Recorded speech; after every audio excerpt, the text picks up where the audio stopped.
Please, if you can make sure that you click to say you can record, because we're just about to record. So thank you for that. Just make sure that you don't use the chat facility, because I will not be looking at that. Please ensure that any other electronic devices that you're not using to access this actual Zoom event, if you can make sure they're on silent or switched off, please. If you can also make sure that if you're not speaking, that your microphone is on mute. That would be most helpful. Thank you. We will be taking appropriate breaks again today. We'll work around the evidence, and the advocates can assist me in where it's most appropriate to provide those breaks. So I would appreciate that. I think most people actually in the virtual room were here last week, but there may be people who are watching possibly for the first time. So could I just ask the main advocates the main party advocates to just introduce themselves, so that that any new observers know who you are, please. Ma'am, shall I go first? My name is Tolworth, QC. Oh. Instructed by the appellant. Okay, there is awful feedback, Mr. Linus. Right, I'll see if we can do something about that. That's fine now. That better? That's better now. Thank you. Yeah. Thank you. Thank you. Thank you, Mr. Linus. Thank you, Madam. My name is James Burton. I'm a barrister practicing from 39 Essex Chambers, instructed by the council. Thank you.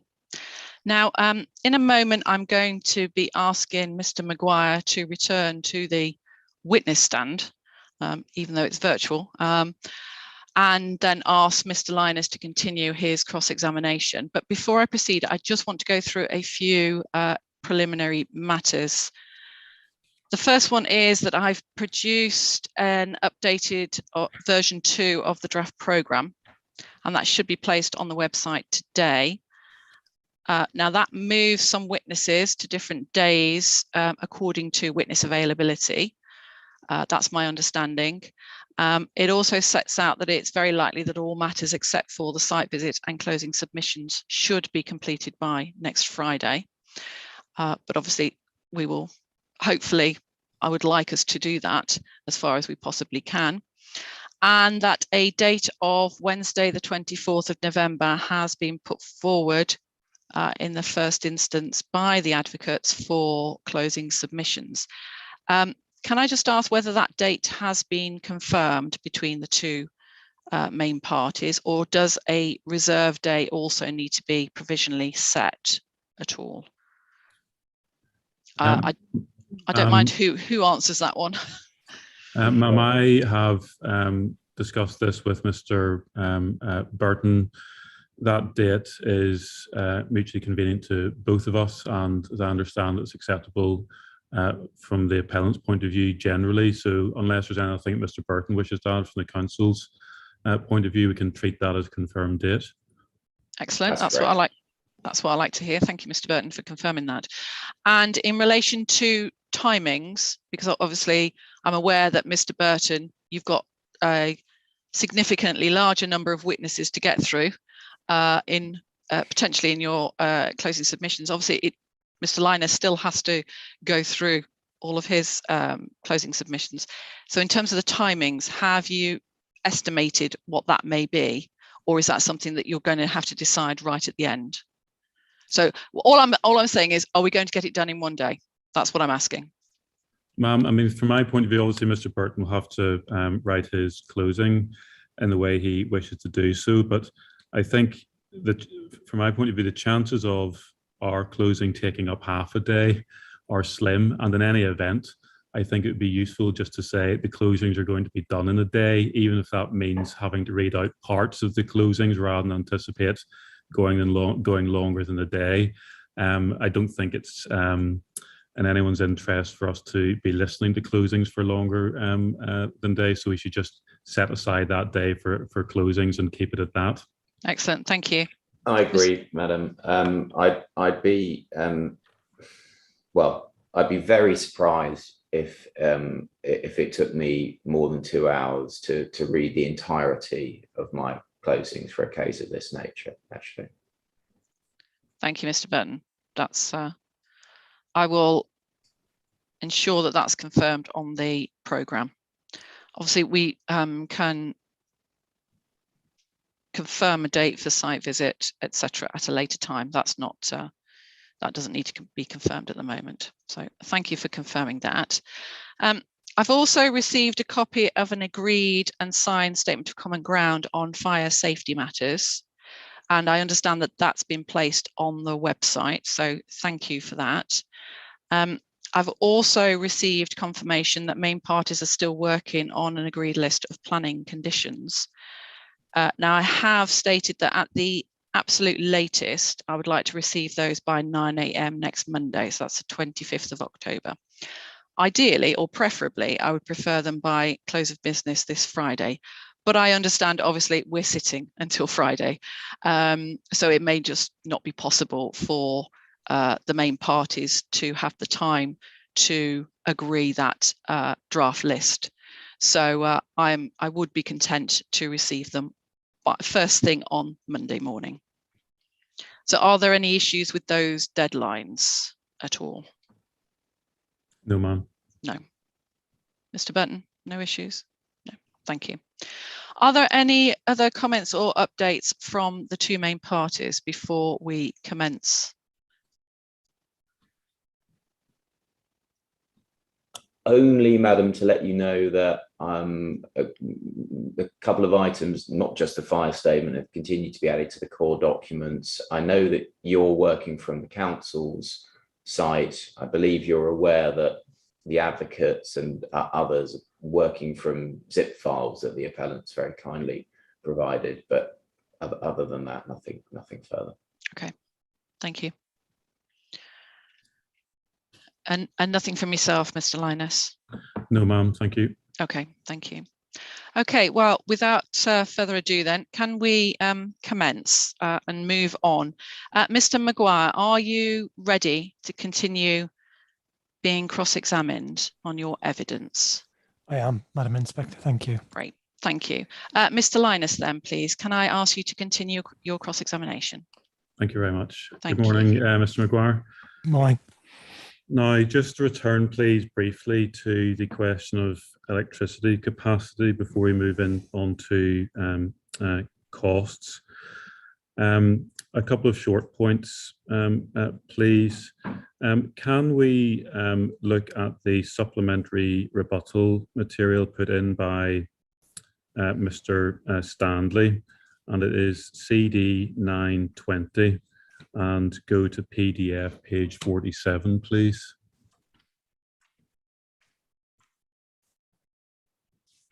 I've got a paper copy. Could you tell me what?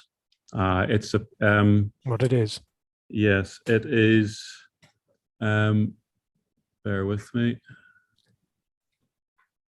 I was working off a paper copy and I've gone electronic to try and help the inspector. Bear with me 1 second.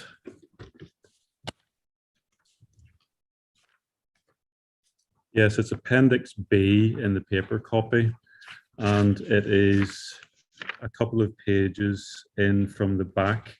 I'm looking at a plan which has the site in purple, and it's attached to the back of a quote from UK Power Networks. It's towards the back of Appendix B.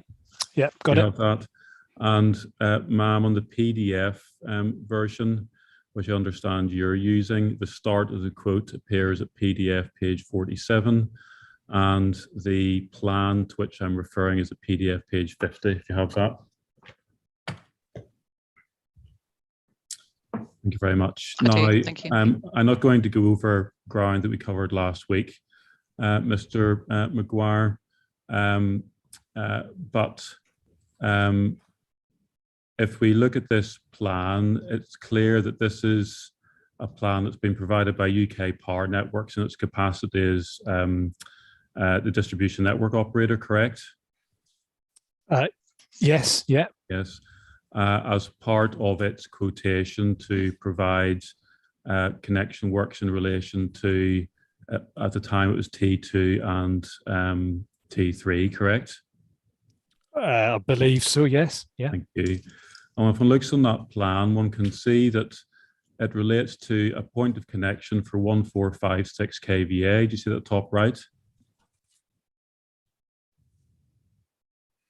Yeah, my paper copy, unfortunately, the drawing's printed beyond the margins, but I can see that the covering page of the quotation says 1456 kVA. Yes, and if one looks down to the second box at the top right, it says, please note this connection is based on the existing on-site substations being disconnected prior to making final disconnection. Do you see that? Yes, I do, yes. So again, without wanting to go over ground from last week, it's quite clear that in its capacity as a distribution network operator, UK Power Networks had concluded that in order to provide for T2 and T3 at that level of demand, there wasn't sufficient capacity in the system to achieve that without the disconnection of existing supplies on site. That's right, isn't it?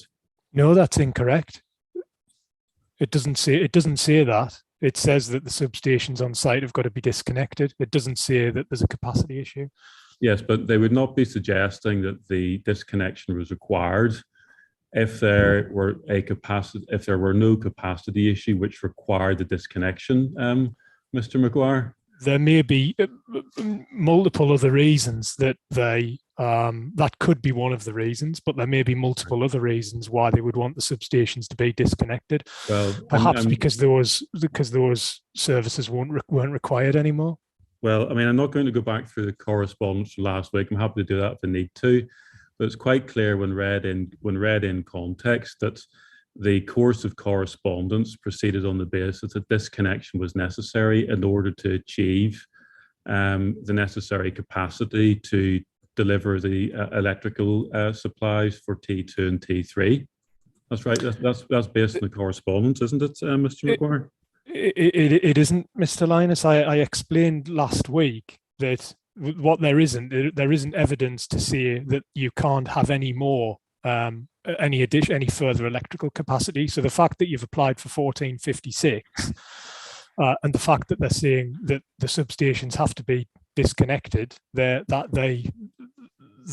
don't mean that you can't, that there isn't any more power available. All I've asked for throughout this process is to say, well, what is the absolute limit of power that you can get, and then what is the cost of having any more above that? And that's not evidenced in the information. I appreciate that there's a point we need to discuss about the proposal for a site-wide and the extent to which one can accommodate that. I'm asking you about the process as matters stand in relation to T2 and T3 to set the scene for that. I mean, it's quite clear from the correspondence, we can go back to the May 2020 correspondence if we need to, that UK Power Networks were telling the IDNOs, including UK Power Solutions, that the capacity in the area is tied. And if you're able to find out what's going to be disconnected, it would be great because that would affect the point of connection location. So UK Power Networks and the IDNOs were indicating that the capacity was tied and you needed to find what was going to be disconnected in order to provide additional capacity. That's quite clear from the correspondence, Mr. Maguire. No, it isn't, Mr. Linus. Unfortunately, I explained all of this last week. That it's not really clear that's the case, because you don't have any evidence from UKPN to say that is the limit of capacity. What you have is there is a quotation from UKPN saying a substation needs to be disconnected for this other substation to be provided, and that's not unusual. But there could be many reasons why that is the case. You also then have your other email from an independent, the UK Power Solutions, who says that the network is tied, and I maintain my position that that's not a common industry accepted term for what you suggest it means. There isn't clear evidence that the network is at capacity because UKPN haven't said it. The UK, I'm not going to dwell on this, the inspector will have our points, but UKPN we're plainly saying, Mr. Maguire, that in order to achieve sufficient capacity for T2 and T3, that the point of connection was based upon disconnection of the existing supply to the retail units that we've been looking at.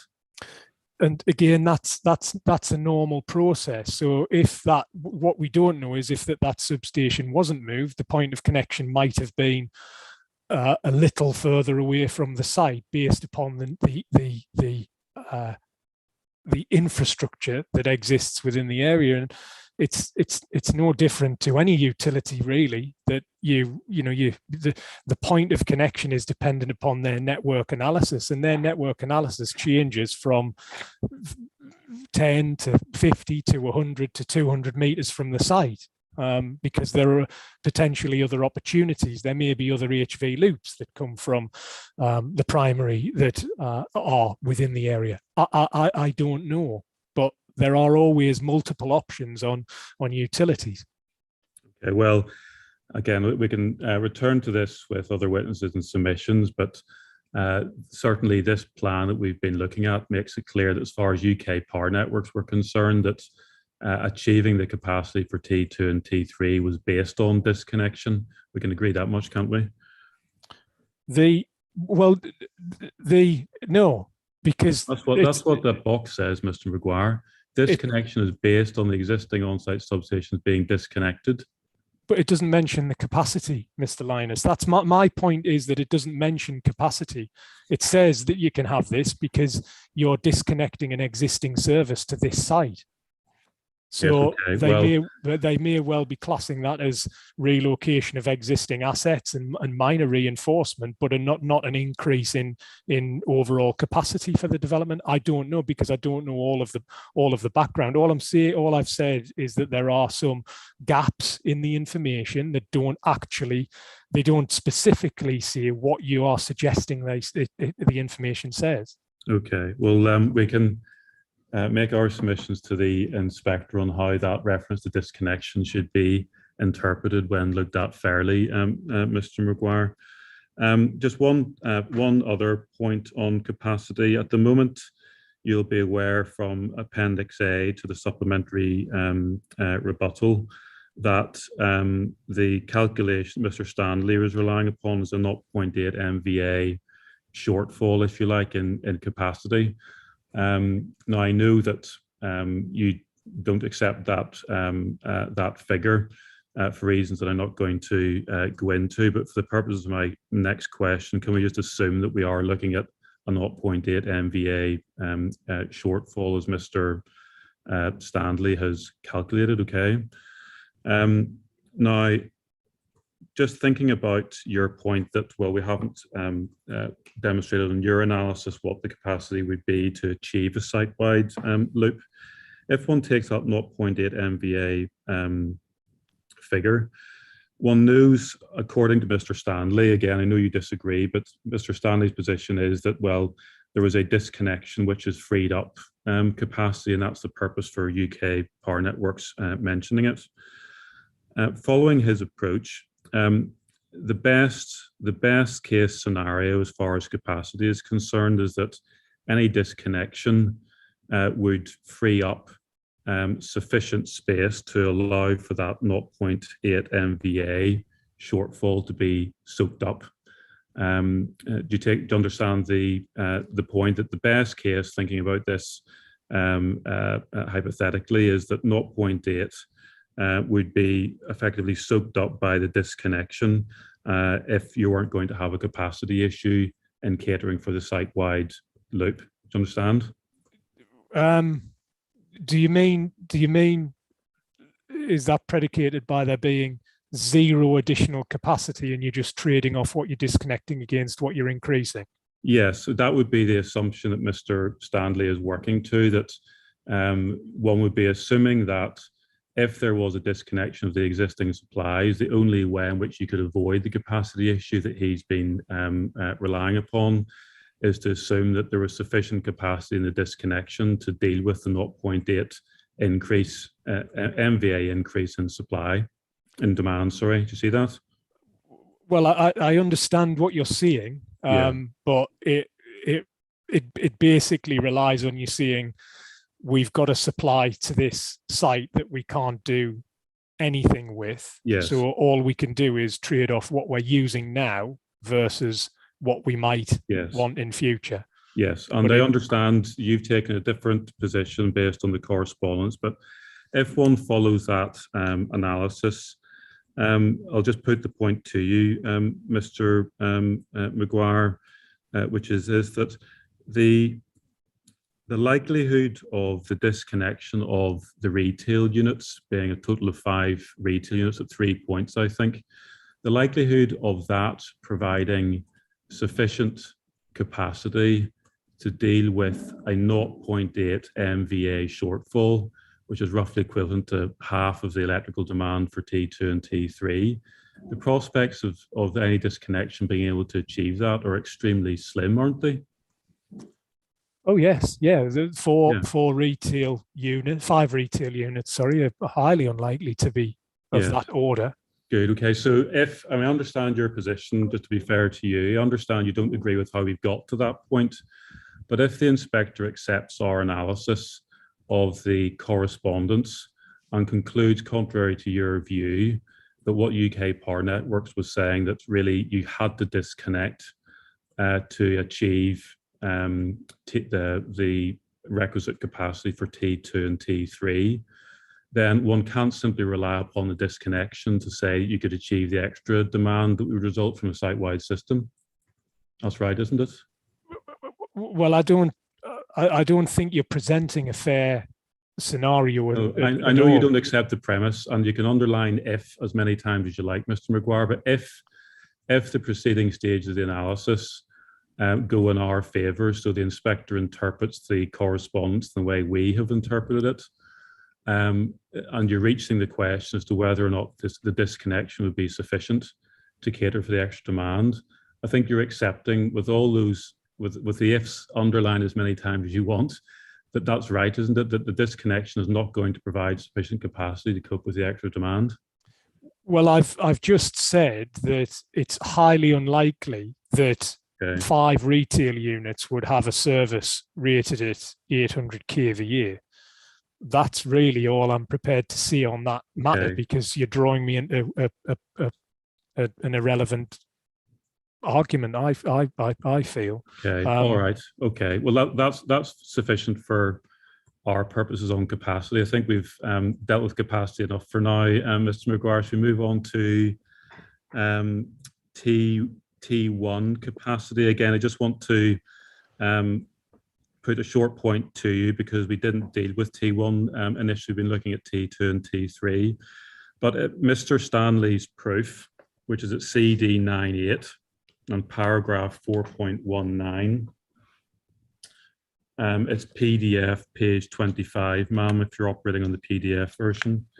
But 4.19, it's page 23 on the page number, Mr. Maguire, if you're operating on paper. Sorry, I was just making a note. The original proof. Yes, paragraph 4.19.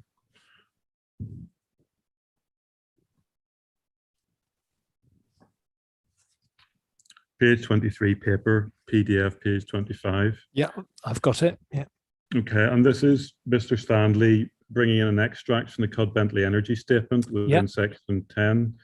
And here Cudd-Bentley are reporting at the middle of that paragraph, the 11,000 volt UK Power Networks ring circuit currently feeding the substation is understood to be at capacity in the area. Therefore, to install a 5th substation, extensive work would be required in UK Power Network, including long excavations along roads in this Tolworth area.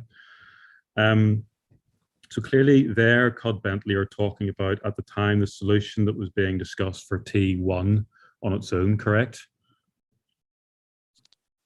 Yes. And they report that the UK Power Networks ring circuit is understood to be at capacity in the area. Now, I don't think, Mr. Maguire, in your evidence, you disputed as a matter of fact that Cudd-Bentley understood the substations to be at capacity in the area. You don't dispute that their understanding, do you? I don't understand. No, the question, Mr. Linus. They have recorded in the energy statement that they understand the substations to be at capacity in the area. Now, that, if we can put it this way, that corroborates, doesn't it, the evidence of Mr. Stanley in reliance upon the emails that we looked at last week? Well, it tells us it tells a similar story. Yes, but if you look at that, if you read that original energy statement, the only reference to any limitation on electrical supply is found in those concluding remarks. It's not discussed and analysed, and there's no load assessment in the Codd-Bentley energy statement of electrical capacity. Okay, but one assumes that they wrote that for a reason. Mr. O'Guire, presumably they would have gone through the similar process that CPW did in order to reach that conclusion in the energy statement. That's right, isn't it? It's reasonable to think that that would be the case, but it's not evidenced in the documentation. Okay, so it's reasonable to think that they did that. So it's reasonable to think that they were informed by the district network operator, UK Power Networks, or one of the IDNOs who had been instructed to do the same thing as occurred with T2, T3, that the network was at capacity in the area. Otherwise, they wouldn't have read that in the energy statement.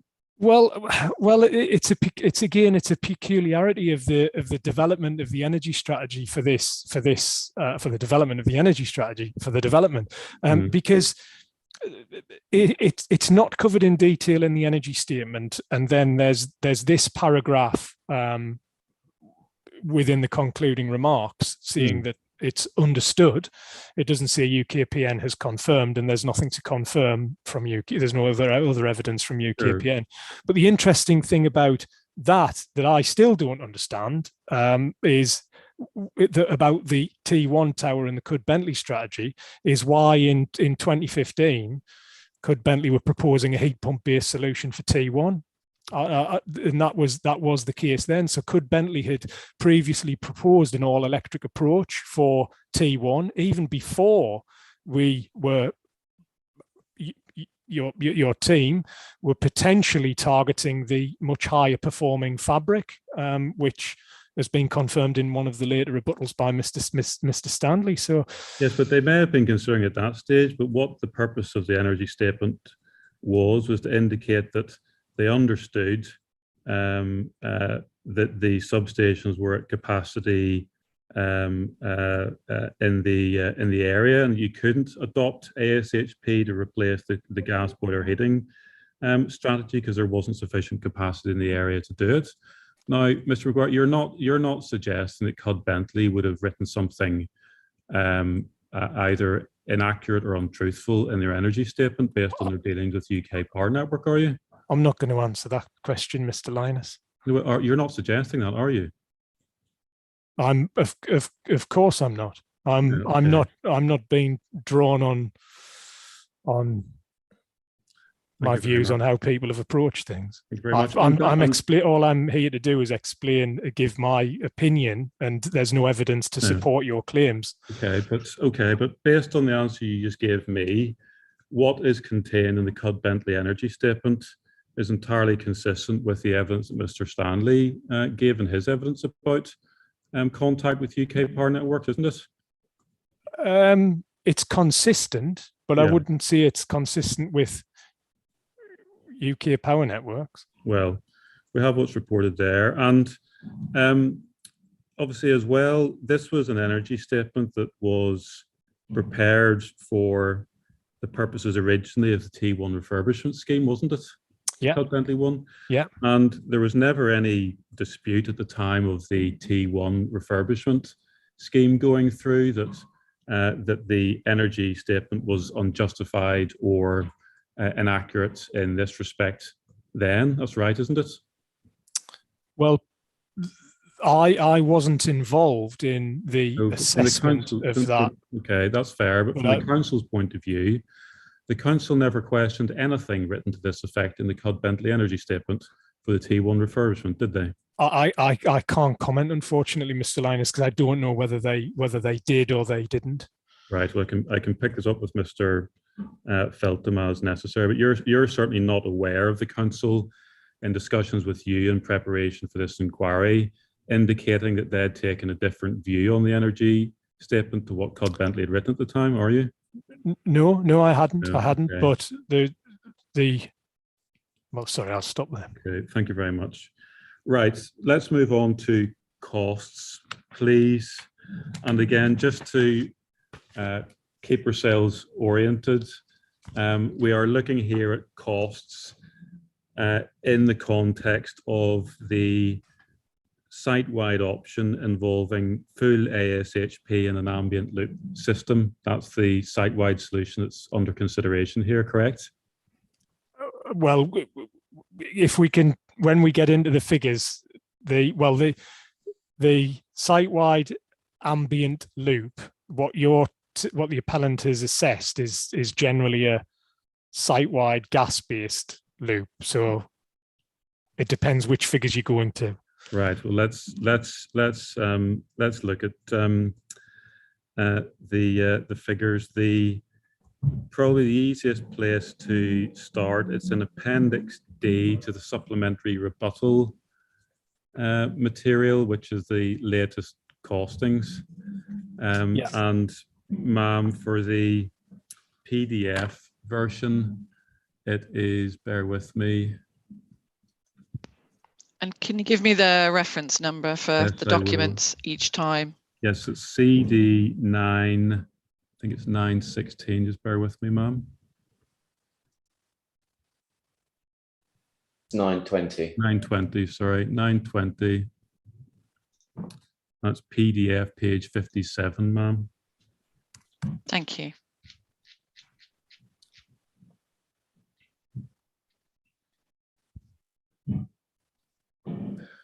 Okay, now just to orientate ourselves, Mr. Maguire, the purpose of this appendix is to compare the cost for the gas-fired boiler solution, which is the proposed solution. Do you see that at the top of the page?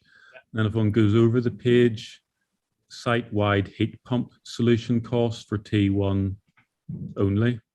You see that? That's the point I wanted to make. One of the points I wanted to make. This doesn't actually compare site-wide approaches.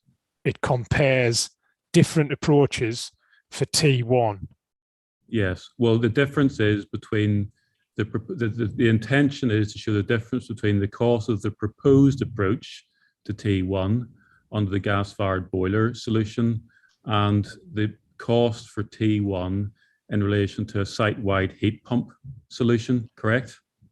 Well, I believe that's the case, but that's not how it should be presented. It should be presented as two different site-wide options.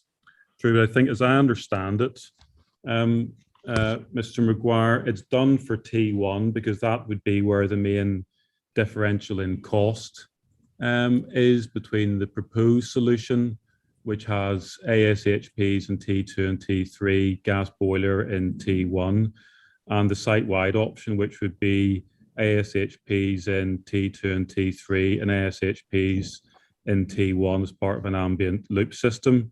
So the main differential in cost is going to be in T1, which is why the figures have been presented in that way. Yeah, I understand that might be the logic for it, but if we go back to our discussions from Thursday, what that doesn't address, which is crucial, is the benefits of having a combined system and the reduction in plant capacity, size, location, etc., and some of those other efficiencies. So when you isolate down to, so effectively, the idea here is to demonstrate how bad T1 is in terms of its incorporation into a site-wide ambient loop network. What it doesn't do is it doesn't explore any of the advantages in terms of cost or capital or running costs associated with combining them. So it's flawed. Now, that's what I put in my in the supplementary notes that I did last week in response to this. So I don't actually think it's fair, the comparison that's drawn. Okay, well, I can ask Mr.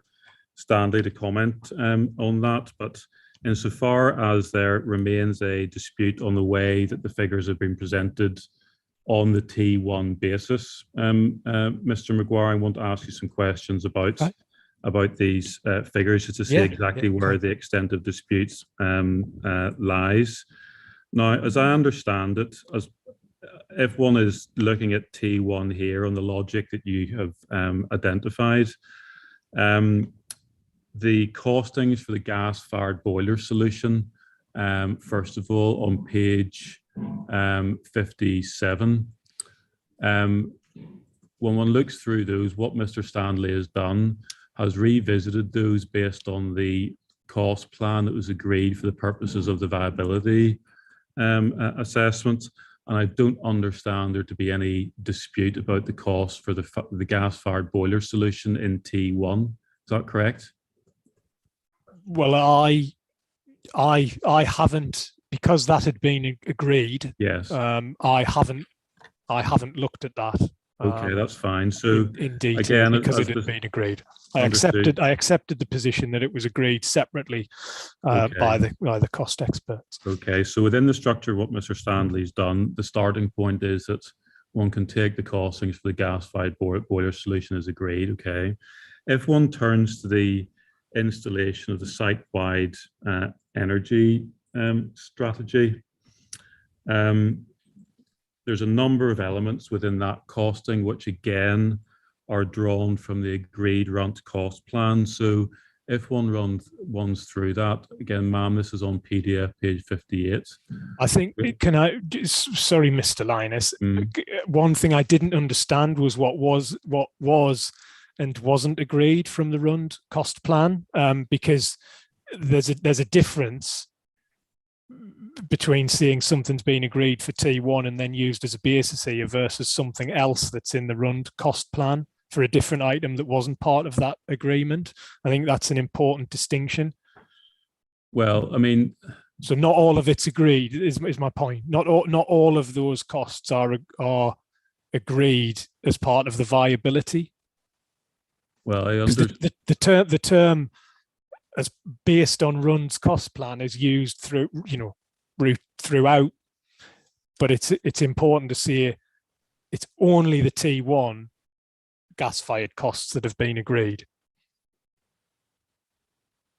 by the viability experts under the proposed system. Yes. Under the proposed system. Yes. Okay. Yeah. But this is what I wanted to be clear with you, Mr. Maguire. Insofar as the costings for the site-wide heat pump solution, they draw on costings which are taken from the agreed runt cost plan. Now, obviously, these costings haven't been agreed in the context of a site-wide heat pump solution, because that's not part of what's being currently proposed. But what Mr. Stanley has done is taken to build up the costings for the site-wide heat pump solution, costings which were agreed and which can be transferred across to T2 and T3 under the site-wide options.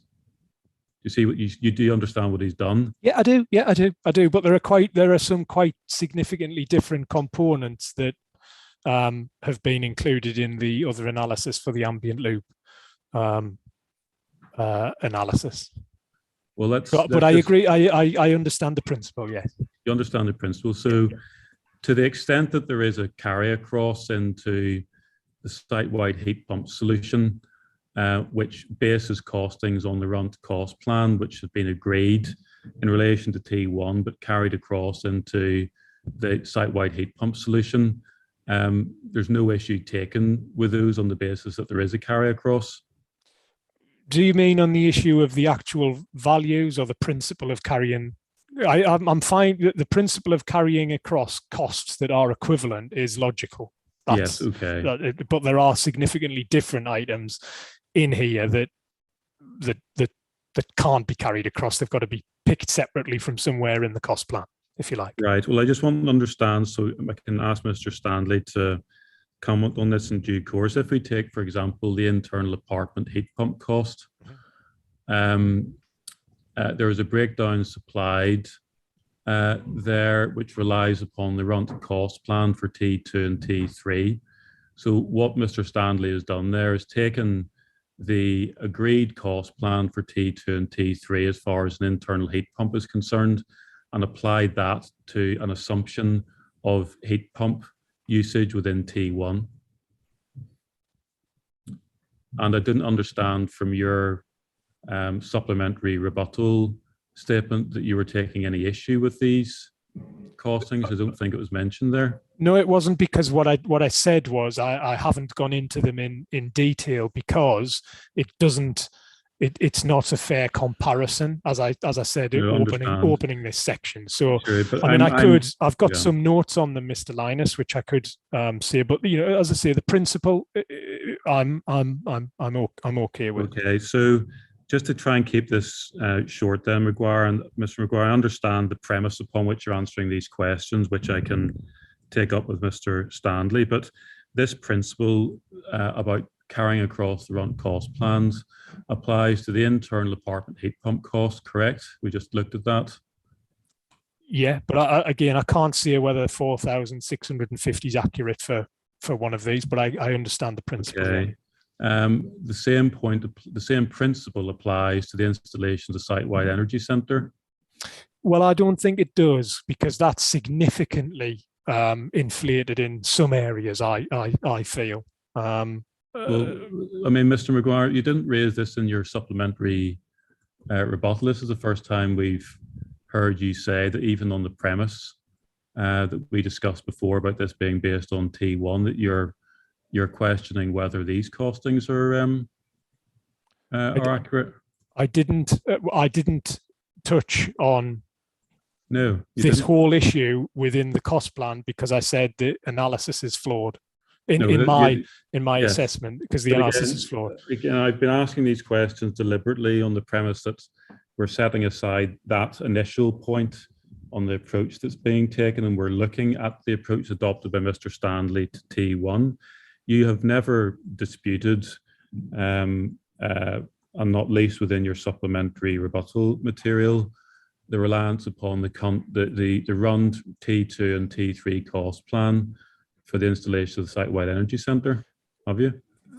If you mean within the last 10 minutes while we've been discussing it, I thought that you were taking me through the process and I would be given the opportunity to respond on the individual points. Well, no, not agree, and what you're confirm suggesting your I'm doing is position was, agree Mr. into the Maguire. full section and seeing I agree to everything in that section is how I'm now reading this questioning. No, There are some Mr. things within Mr. the Maguire, installation of... Sorry, Mr. Maguire, I didn't want to interrupt you. There are some things within the installation of the site-wide energy centre that I don't believe, for some of the technical reasons I explained last week, are necessary. And there are some things within the site-wide energy centre that couldn't be within a run cost plan for anything else, because they're not proposed in any of the other options that the appellant has proposed. So there's there is a reason why I'm seeing these things. True, but I mean, the reason I'm asking these questions is to confirm what was understood to be the position when you'd had the opportunity to deal with these points in your supplementary rebuttal. And the supplementary rebuttal, aside from this in principle approach about looking at T1 on its own, you didn't take any issue with the installation of the site-wide energy centre costings, did you? No, Mr. Linus, as I've explained, I rejected the cost assessment because it's flawed. So I didn't go into detail with in all of the on all of the points. Okay. And the installation expenditure site heading below that, again, that was based on Runt's cost plan, and in your supplementary, beyond raising the point that it wasn't done on a site-wide basis, but it was done T1 alone, you didn't take any issue with the installation expenditure site allowance either, did you? I didn't consider the breakdown of the costs because I disagreed with the approach, because I thought it was an unfair comparison. Okay, so if we move on to utility infrastructure costs, which is one area that you did deal with in your supplementary evidence. Yeah. And again, I just want to understand the position, first of all, in relation to Goldsworth road and the rest of these costings.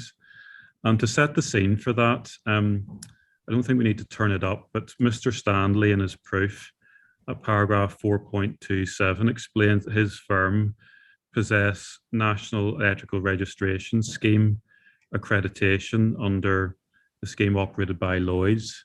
You accept that, don't you? Yes, that's stated in the document, yes. And that accreditation considers competence to design and project manage electrical connections, doesn't it? Yes. And you accept then that CPW, through their accreditation, are regarded as competent, therefore, in the project management of network connections? Oh, of course, yes. Okay.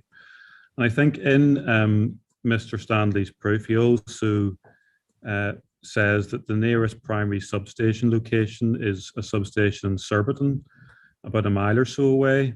Again, I don't understand you to dispute that as a matter of fact within your evidence. I haven't looked at the network analysis to see whether it is or isn't a fact. I don't know where the nearest primary substation is. Okay, but you're not suggesting anything closer than that, are you? I don't know where the nearest primary substation is. Okay, so in that context, one looks at these figures that have been prepared by a competent project manager of network connections, correct? I don't know who prepared the figures versus who is the NERS accredited engineer. Well, they're compared, but you're not suggesting that CPW are going to hold out figures from someone who doesn't fall under the accreditations mentioned by Mr. Stanley, do you? I don't know who's prepared them, Mr. Linus. They're from CPW, so I can't comment. You're not suggesting Mr. Stanley would refer to CPW as accredited in his proof and then produce figures which weren't consistent with that accreditation? The figures wouldn't be consistent with the accreditation. The accreditation relates to the technical matters of electrical network design and procurement, not necessarily cost. Yes, well, you're not suggesting that Mr. Stanley would have referred to the accreditation system in his evidence and then produced figures from someone in his company that was not essentially covered by the accreditation, are you? Mr. Stanley doesn't state the basis that the figures were prepared by the NERS engineer in this document, so I can't comment. Right. So you're hinting that Mr. Stanley has referred to CPW being accredited, but then has produced figures from someone who is not covered by the accreditation. Is that what you're suggesting? Mr. Linus, I'm not suggesting anything. I'm merely saying that I don't know who prepared the figures. Right. Okay. Well, Mr. Stanley, if I really need him to confirm that, I will.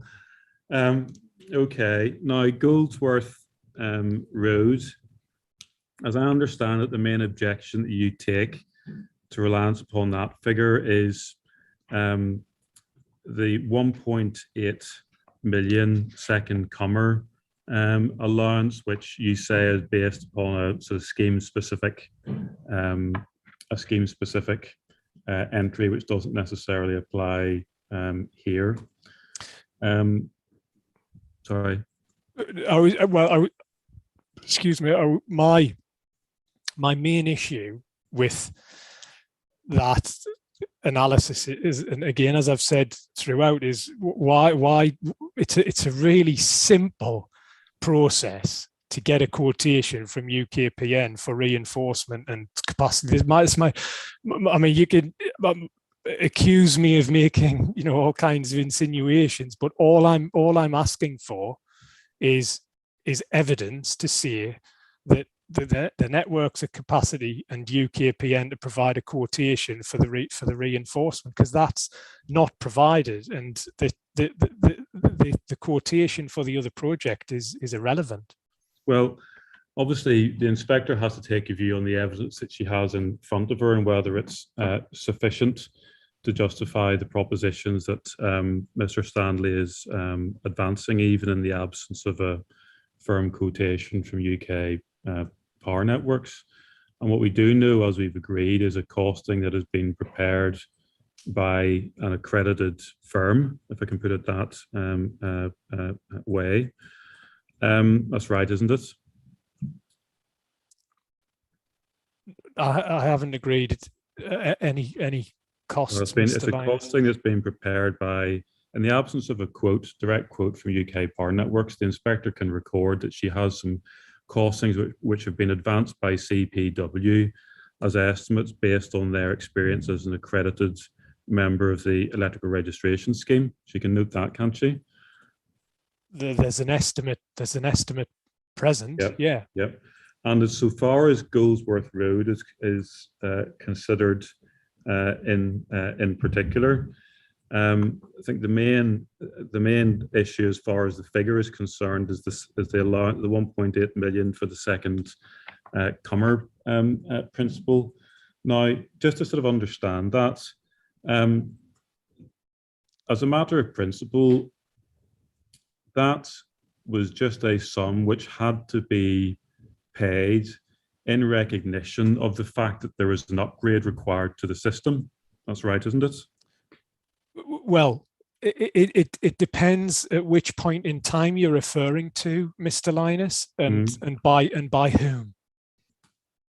Yes, but if the work was done previously by another operator to boost the capacity in the system, and then the applicant in that case for Goldsworth Road had to come along and make a contribution towards the cost of that upgrade, it doesn't really matter that they came along afterwards and paid the contribution that had been essentially funded previously by someone else.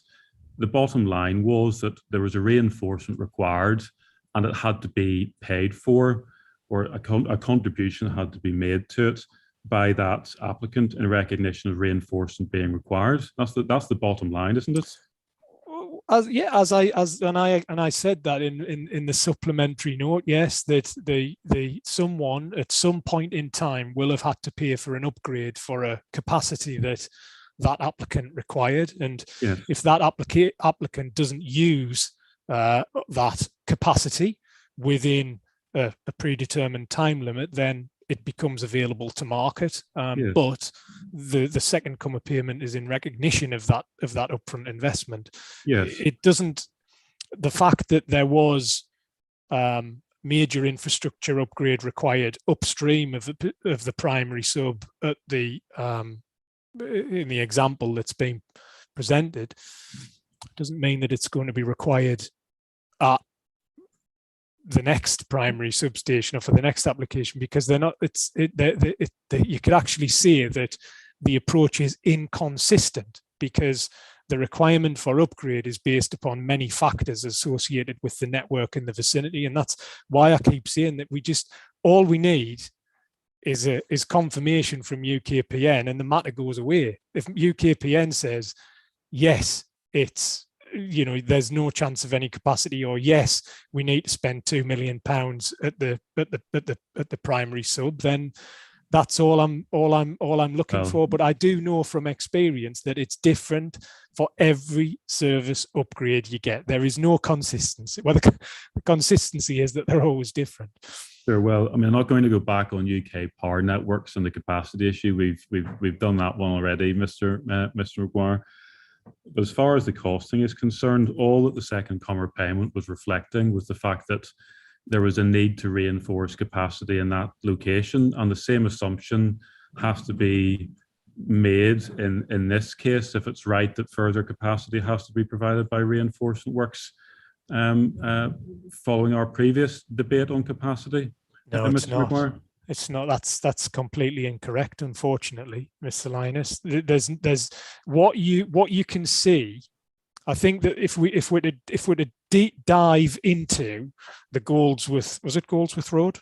Yes. If we're to dive into that, what you can see, and this is what I explained in my, if I were to use this example against you, there are some substations out there, some primary substations that actually have sufficient capacity available on the upstream side to them.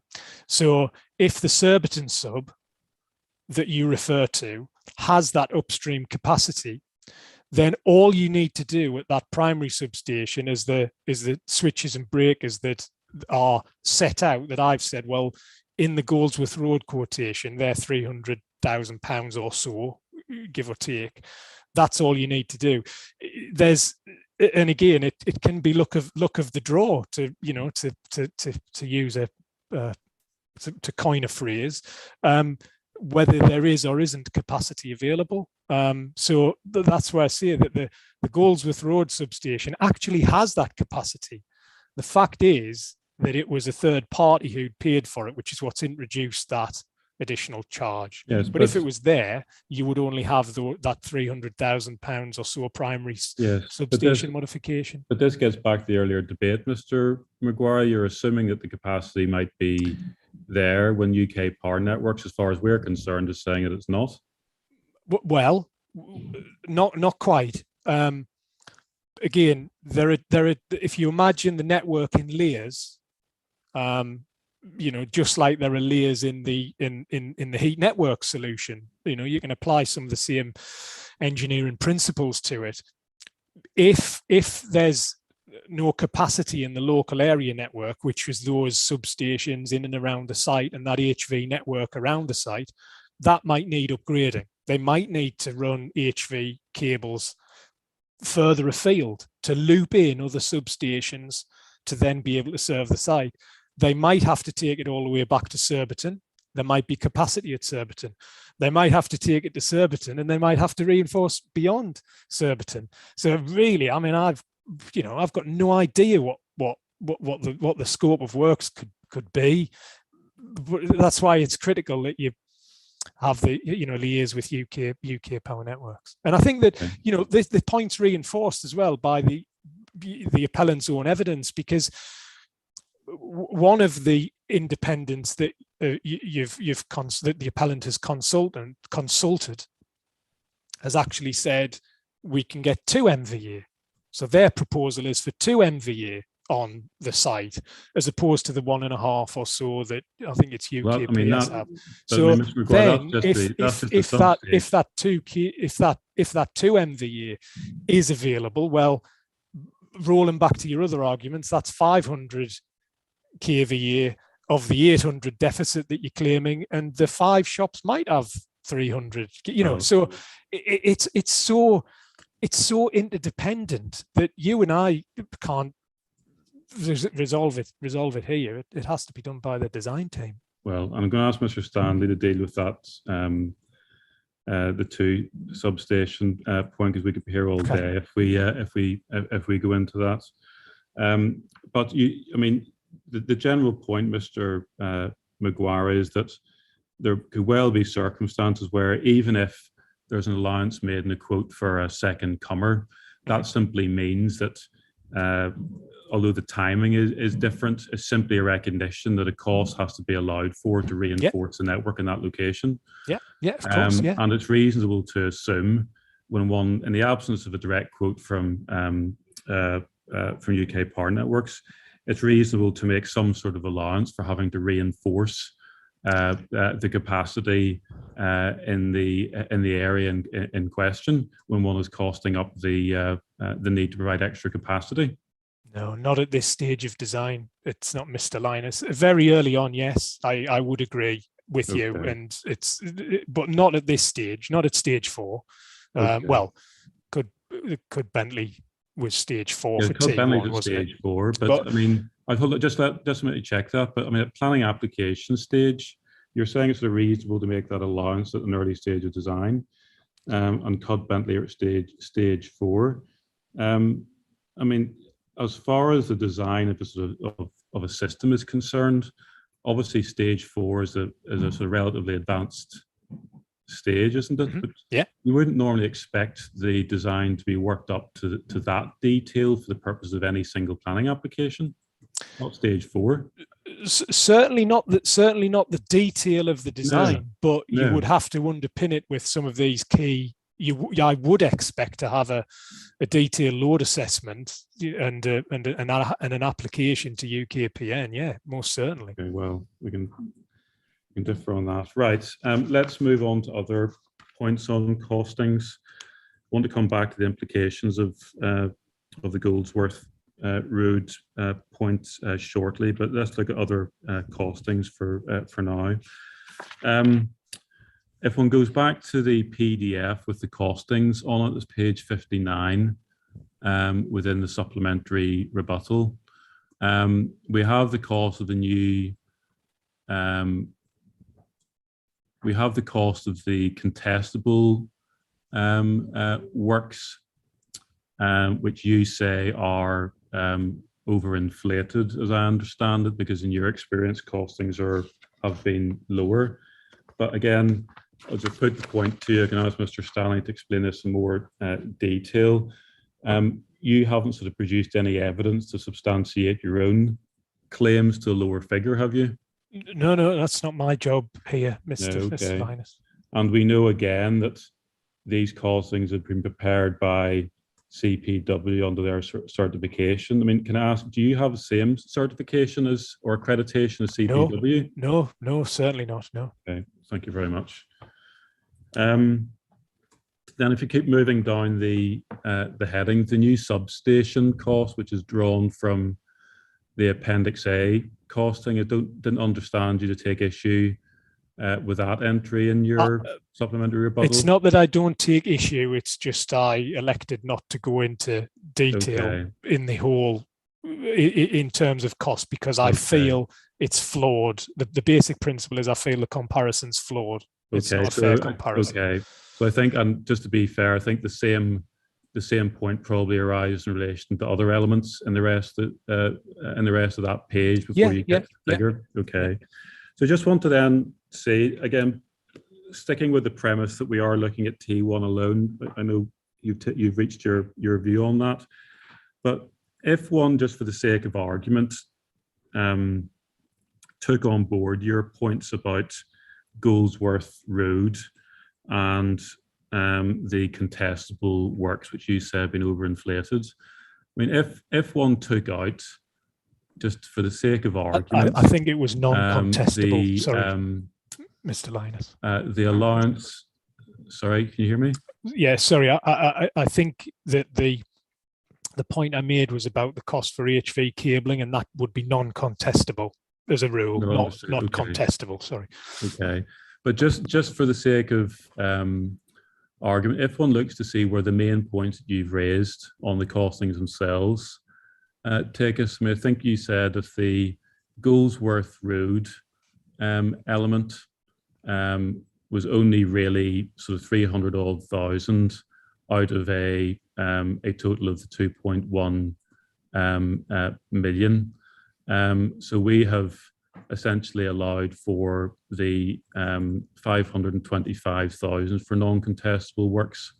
This is on PDF page 59, based on the Goldsworth Road sum and dividing that by 6. Do you see that? We've allowed, say, 525,000. If one takes that out, just for the sake of argument, so that the reliance upon Goldsworth Road shouldn't be made.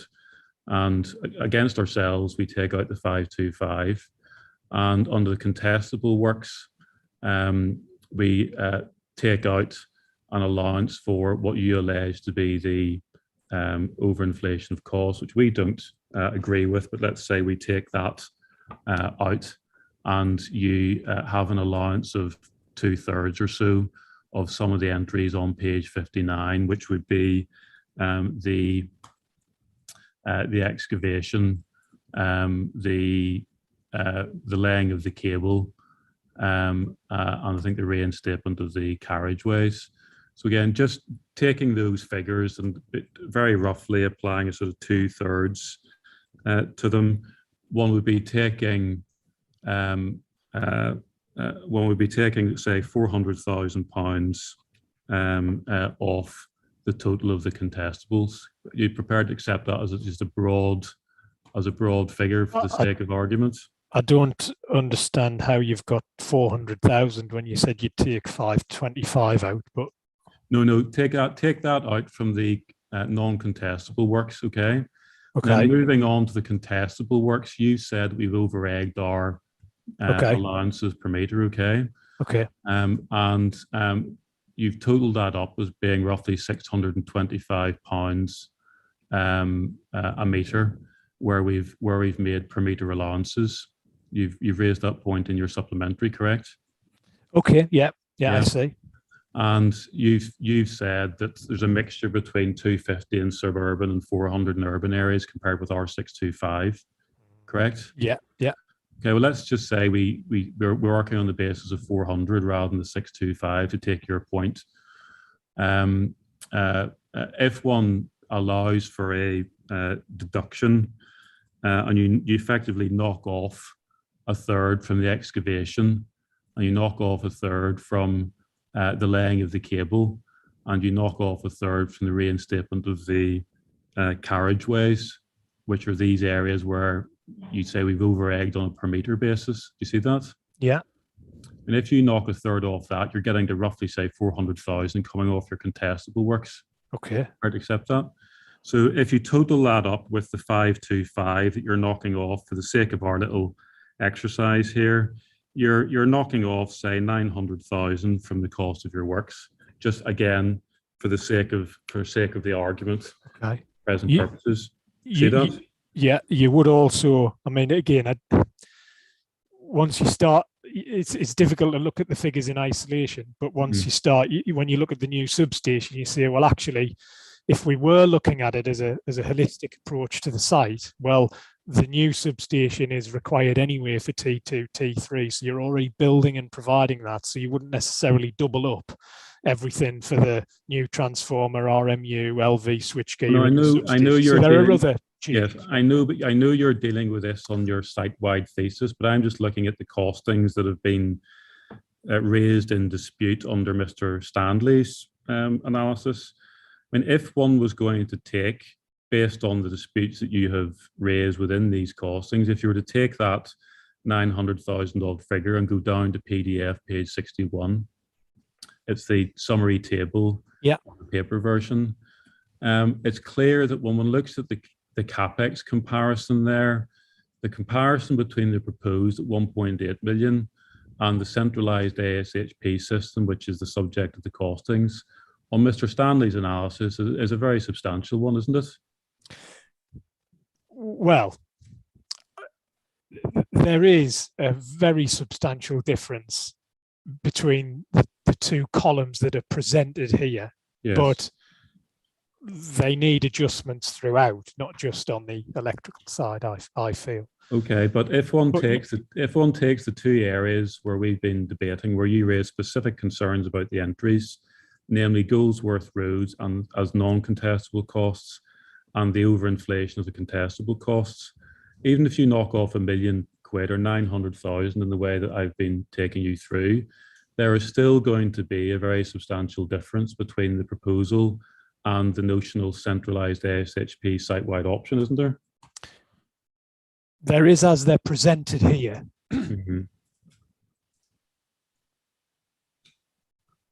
Okay. Thank you very much.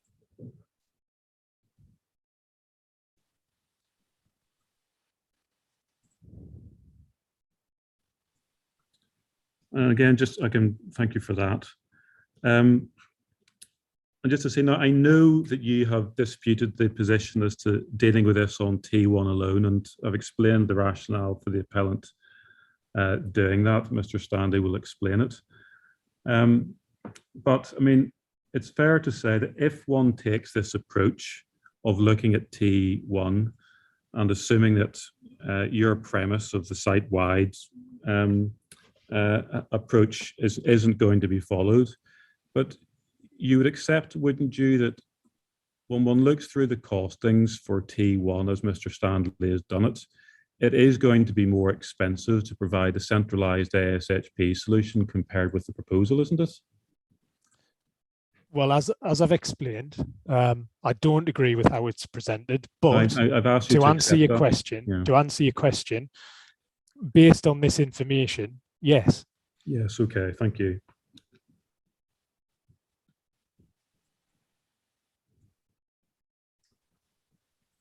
And again, it's not for you, but if one assumes that it is going to be more expensive to operate the site-wide option under Mr. Stanley's calculations, that would potentially have knock-on implications for the rest of the the scheme, although to be fair to you, that's not something for you to consider, but it would have knock-on implications for the rest of the scheme potentially, wouldn't it? Well, I can't say unless we've got a fair comparison between the options and then a fair life cycle analysis as well. So not just capital, but also operational over a 30-year period. So without what I consider a fair comparison across the board, I can't comment. Okay. Right, let's move on to another sort of subtopic on cost, which is cost to occupants, please. Mr. Stanley, in his proof at paragraph 4.4.1,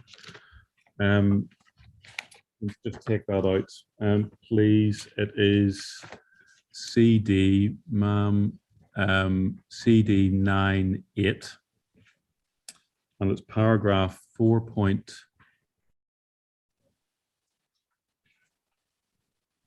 Bear with me, 4.41.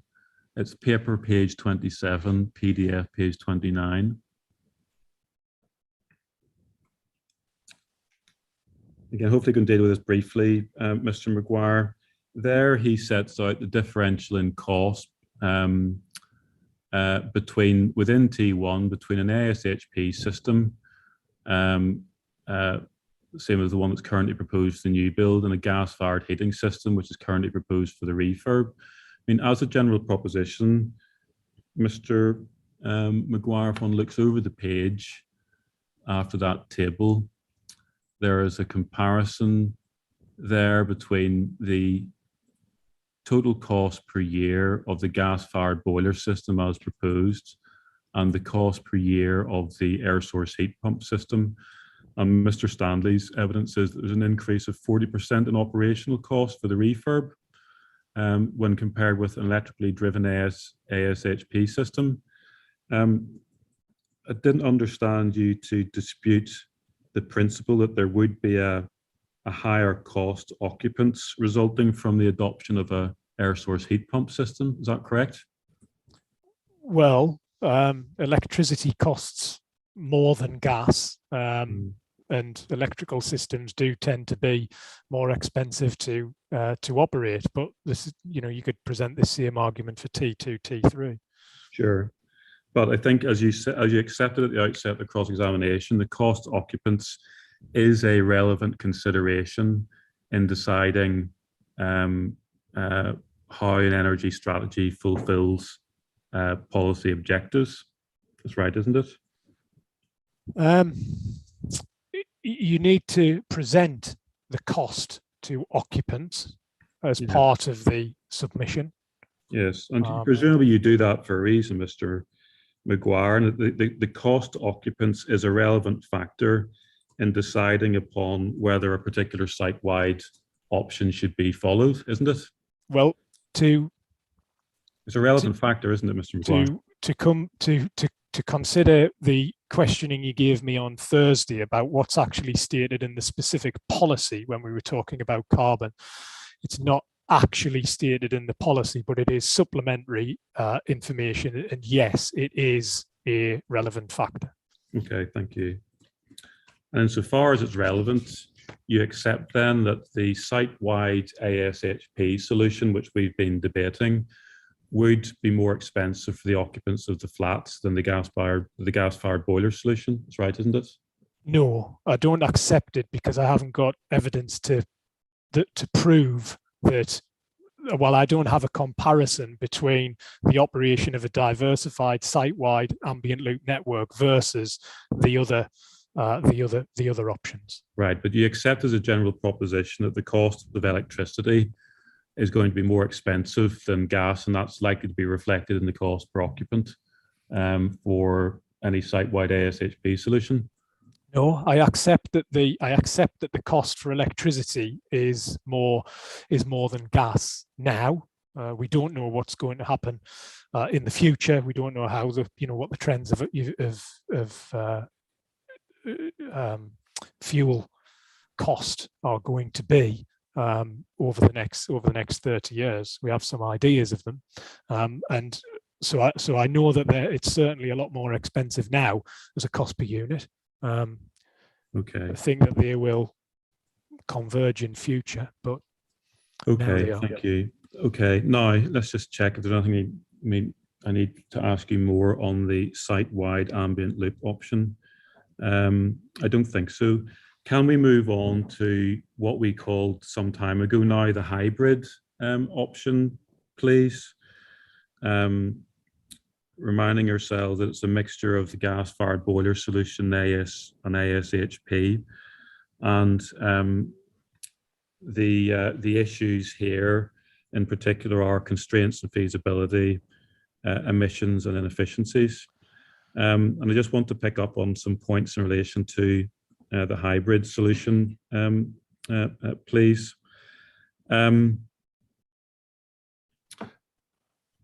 First of all, this question of thermal demand, which you raise in section 2.1 of your supplementary rebuttal note.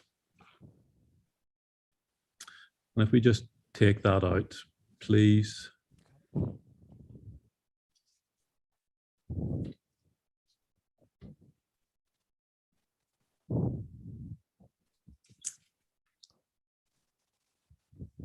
It is PDF page 3 of your supplementary note. And again, just to sort of place this in context and to set the scene, what you appear to have done here is to take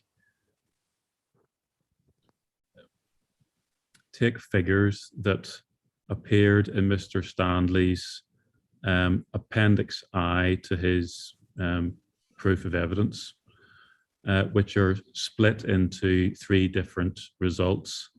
The T2 and T3 as proposed ambient loop heat work, the T1 as proposed gas-based heat work, and the gas-based site-wide option, i.e. the hybrid option, and that's what you explained at the beginning of 2.1, correct?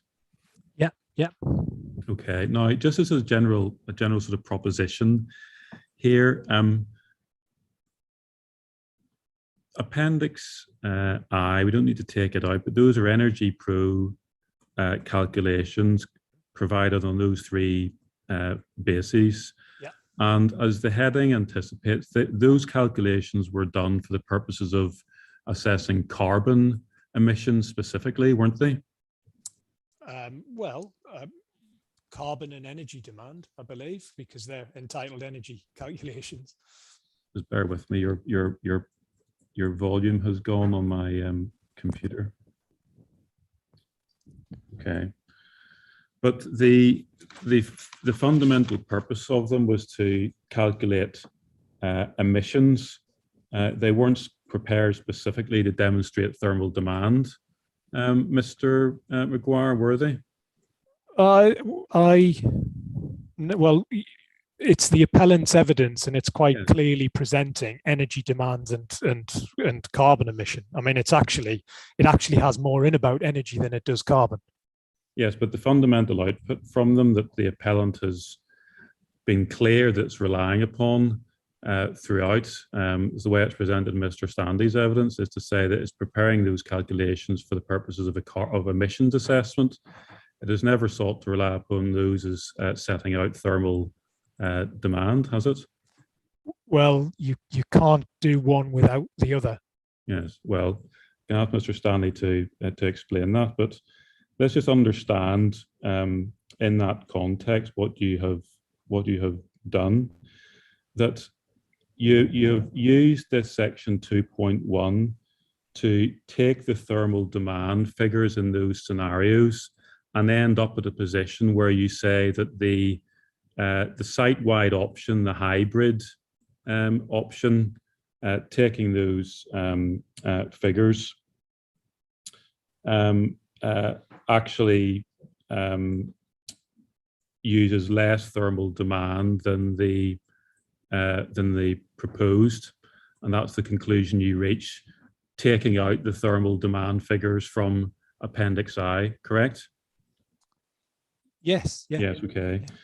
But I mean, standing back from the approach you've taken, I mean, the appellant has never suggested that the hybrid approach in particular should be excluded on the grounds that on the grounds of relative thermal demand and therefore the implications on electricity demand, has it? I don't follow. No, well, Mr. Linus. the point taken by the appellant on the hybrid option is that it should be rejected on the ground that it's not feasible to provide it given site constraints, and on the grounds that emissions wouldn't be markedly better with the hybrid option. It's never said that you should reject the hybrid option on the grounds that thermal demand or electricity capacity issues arise on the hybrid approach. It's taken that point on the site-wide ASHP approach, but it's not arguing over issues of thermal demand or electricity demand on the hybrid approach. Those aren't the issues it's raising, are they?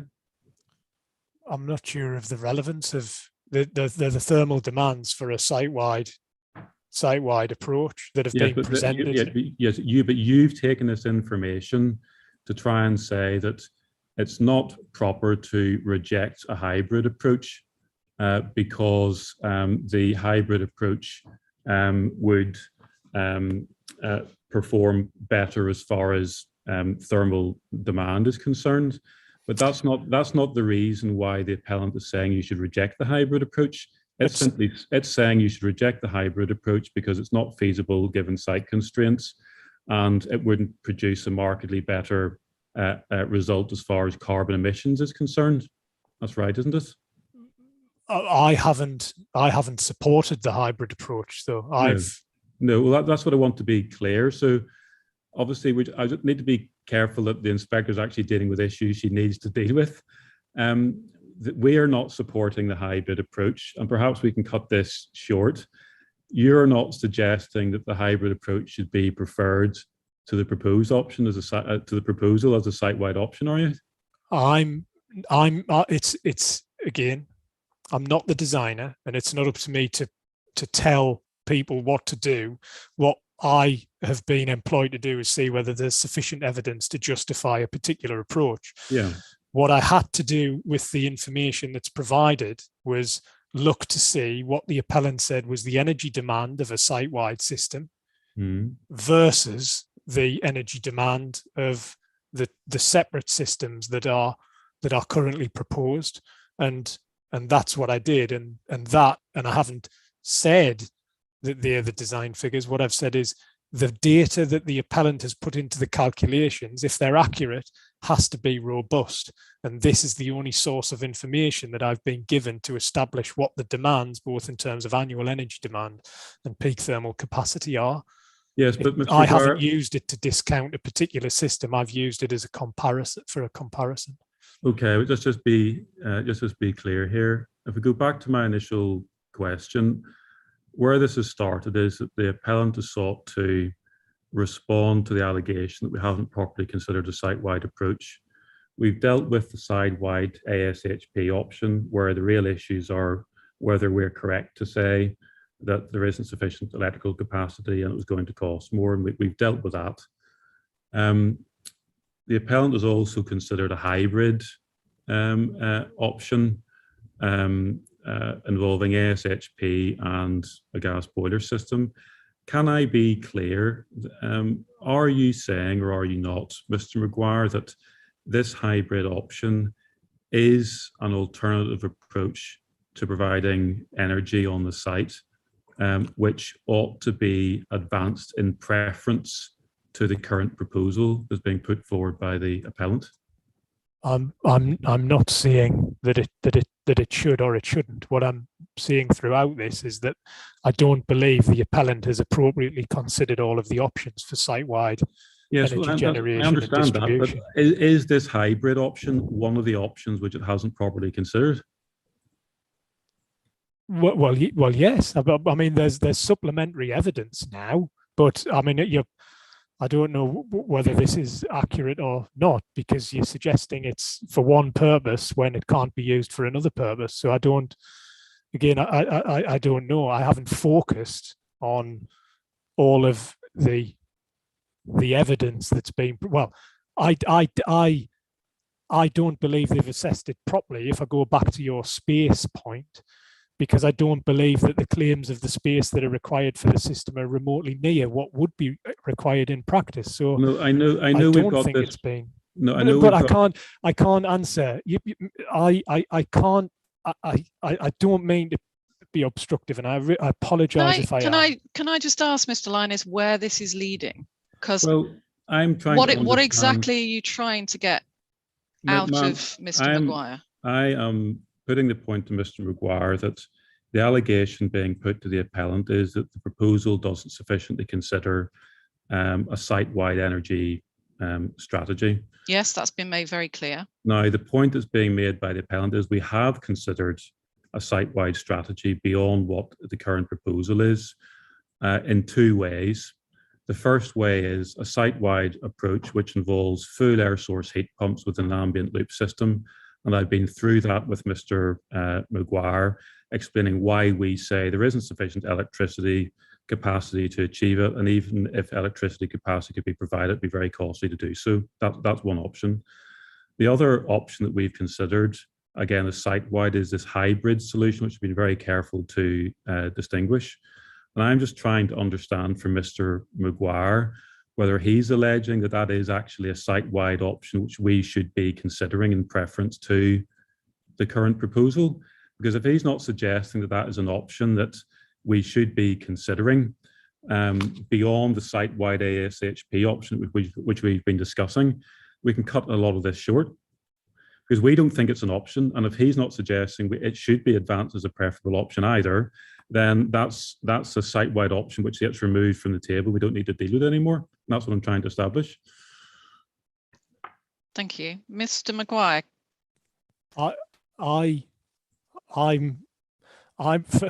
My view is that I'm not in favour of a site-wide gas-based option for this development, and I said that last Thursday. But it's up to the appellant to demonstrate and justify why that isn't appropriate.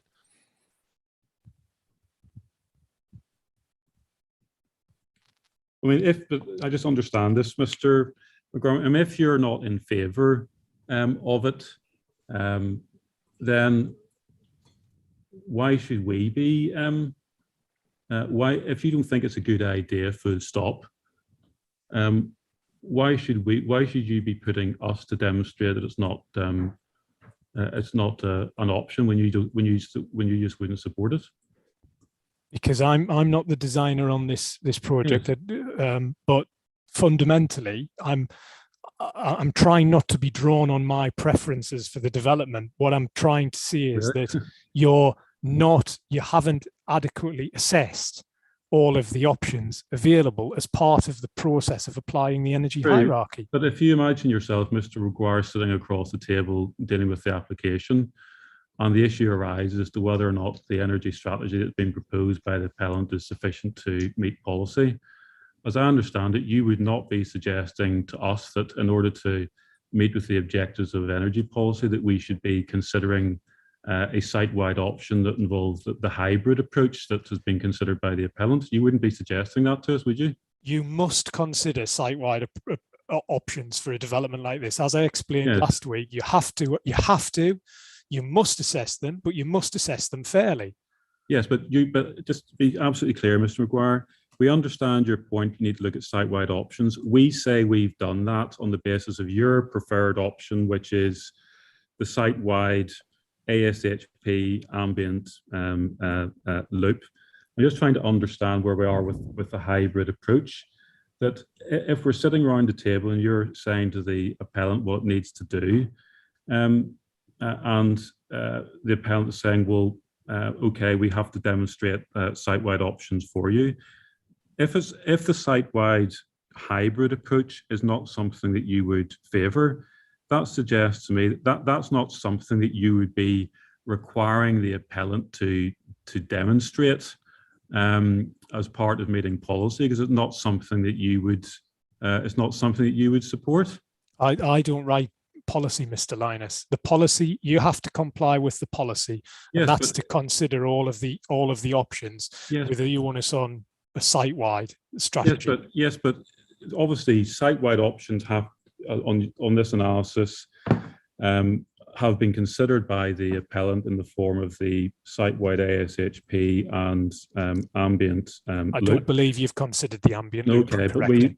but we've debated our approach to that as one site-wide option. But the fundamental point remains, Mr. Maguire, that you, if you were discussing this with the appellant, would not be saying to the appellant, in demonstrating that you have looked at a site-wide option, you should consider a hybrid solution, because it's not something that you would simply support as a site-wide solution for the site. I've just answered. I thought I'd just answered that to say you have to consider all options and prove viability or otherwise. So we have to consider a site-wide option, including those that you'd be advising the council you wouldn't support. Is that right? I'm not in that. That's not why I'm here, Mr. Linus. No, but you've said earlier that you wouldn't support a hybrid solution for the site.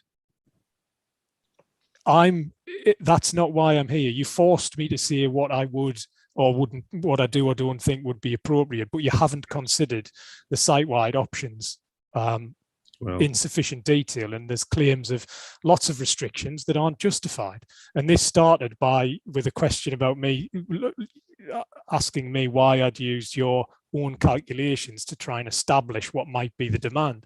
And your own calculations actually demonstrate that a site-wide solution with a gas-based system would have a reduced annual energy demand, and it would have a reduced peak plant capacity. You can't argue with that.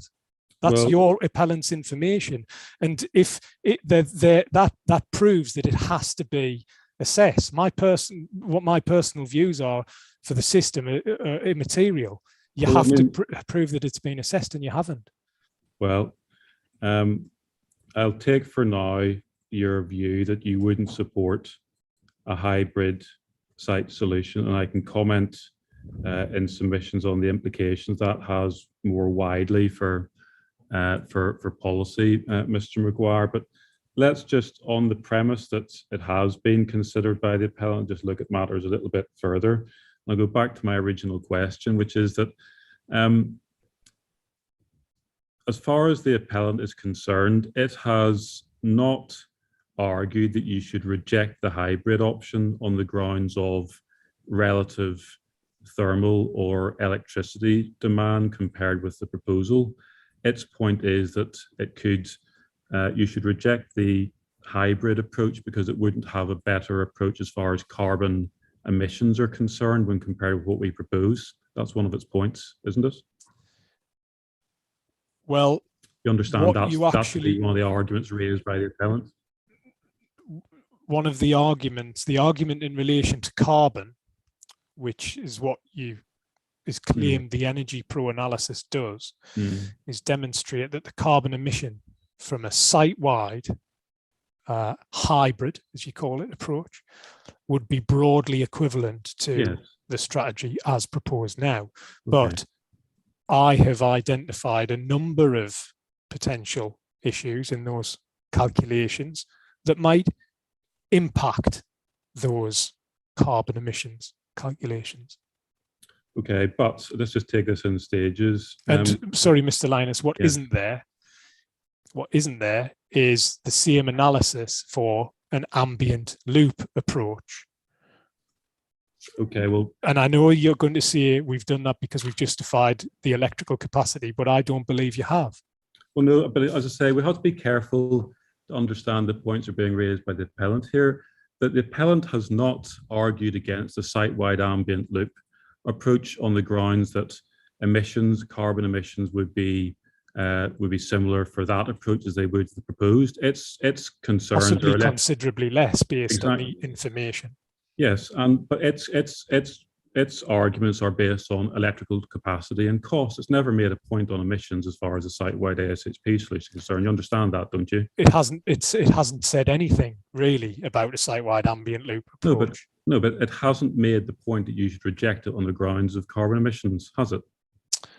What No. what did I reject? Sorry. No, the appellant hasn't made the argument that you should reject the site-wide approach on the basis of relative carbon emissions. That's not its case, No, is because the appellant hasn't presented the carbon No, emissions exactly. for the ambient loop. Exactly. And its argument relates to the hybrid solution. And it says you shouldn't require us to adopt that in circumstances where the carbon emissions aren't materially different to the proposed solution, correct? Might I say I'm not requiring the appellant to adopt anything. I'm merely saying there is insufficient evidence to back up the claims that either the ambient loop network or the hybrid are not feasible. Okay. Well, let's look at what you've done with the figures under the hybrid approach. I mean, I don't think, just to cut this short, you dispute that the figures within the Energy Pro calculations within Appendix I, if they're taken as they stand, demonstrate that you wouldn't make any material savings in carbon emissions under the hybrid approach when compared with the proposed approach. That's right, isn't it?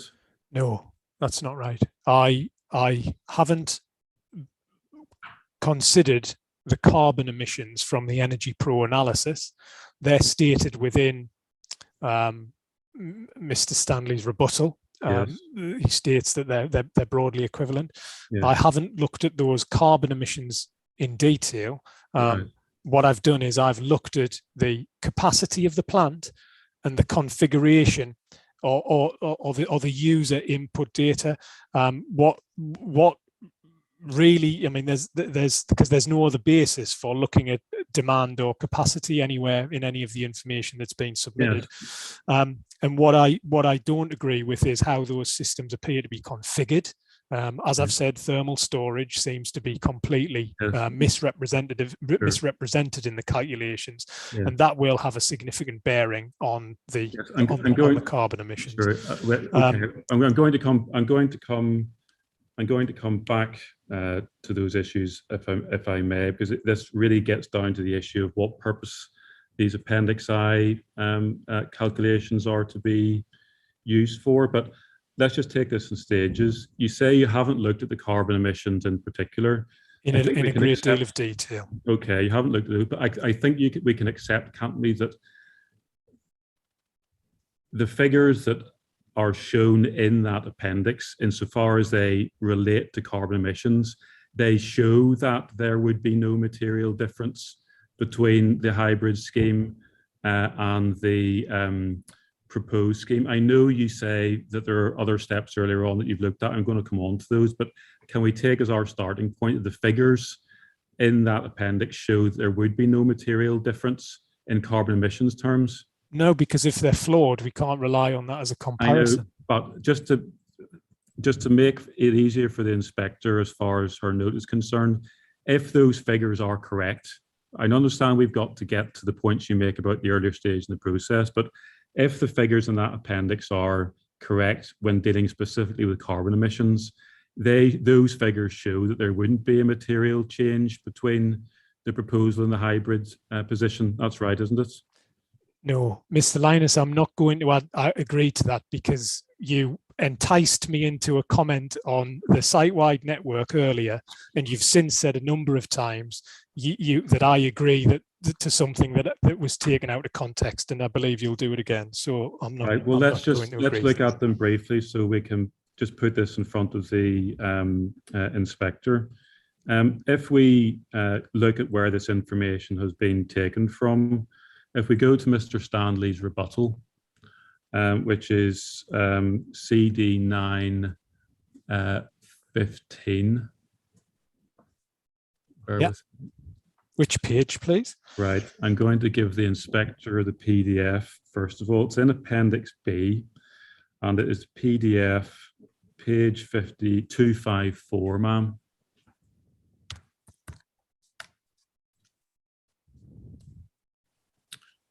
Okay, now this is where the calculations start. And the near paper version, Mr. Maguire. You'll have to tell me which of the calculations it is that you look. I presume you go into the carbon emissions for each of the models. I am indeed, just so that this is in front of the inspector. If we go to the ASHP loop for T2 and T3, that's on PDF page 256, which will be 2 pages beyond the start. And you see a total CO2 emissions figure of 217.5 tons. Do you have that, ma'am?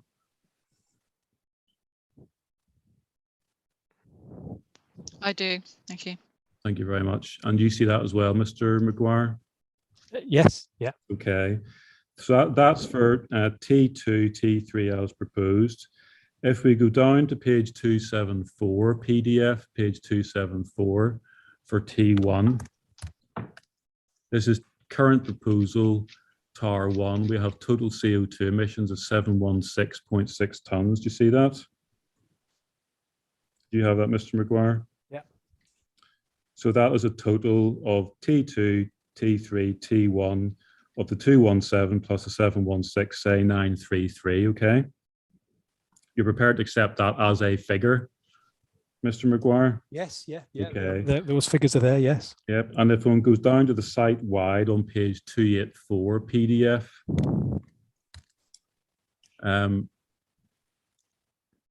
one sees the figure there, ma'am, of total CO2 emissions, 716.6 tons. Sorry, the site wide, sorry, is page 284, it's 935.5. It's not 274, just bear with me a second. Page 284, I should say. Page 284 PDF.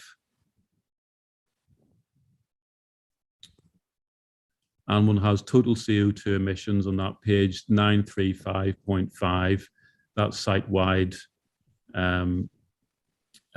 hybrid option. Okay, so again, on those figures, Mr. Maguire, except we've got other stages to go to before we get there, but those figures as they are presented show that you have similar carbon emissions under the hybrid option to the proposal, correct?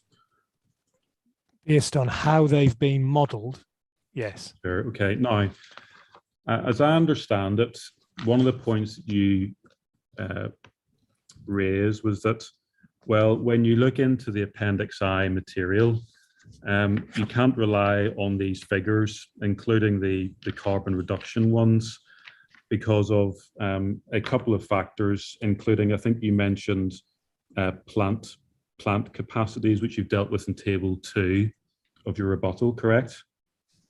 Yeah. So if we look at your rebuttal, please, your latest rebuttal. The supplementary. Supplementary, yes. Yeah. And I think you deal with this at table 2 of your rebuttal. Yeah. Supplementary. Okay. And what you have done is you have looked at plant capacities, and what you appear to have done is to take plant sizes that were assumed as part of the appellant's Energy Pro model in Appendix I. That's right, isn't it? Oh, of course, yeah. That was my only source of information. Yes. Yes. Okay. But see, but that was nothing to do with peak demand, was it? Well, how isn't it? It says what the peak demand is in the calculations, and I'm just going by what's being presented to me. To see this gets back to the purpose of these calculations, Mr. Maguire, because that software was used to calculate carbon emissions, and the figures that were used assumed a level of capacity that would avoid any issues in the system, as it were. It doesn't make any particular assumptions about whether or not that was the capacity that was actually going to be required, because the input was put into the software just to avoid any results showing capacity concerns. It wasn't the appendix wasn't being used to feed in precise capacity figures when its purpose was to actually assess what carbon emissions were.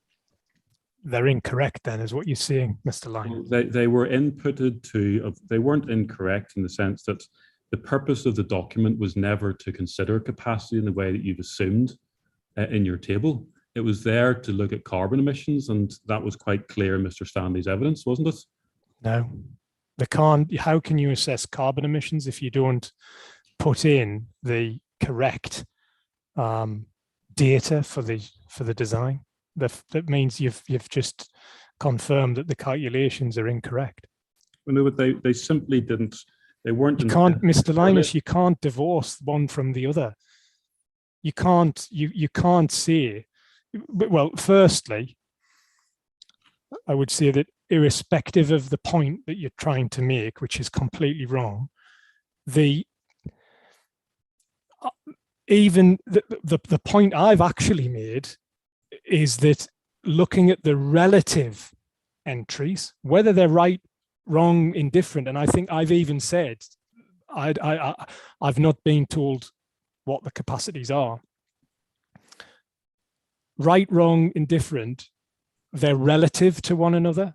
And the point I've made is that your own evidence demonstrates that the demand, the annual demand, and the peak capacity for the plant for the site-wide option is less than as proposed, and that's the point I've made.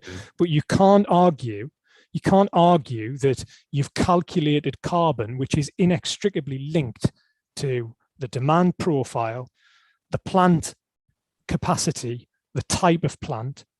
You can't argue that those points are not relative in the calculation. Okay, well, and this is obviously a point of dispute between you and Mr.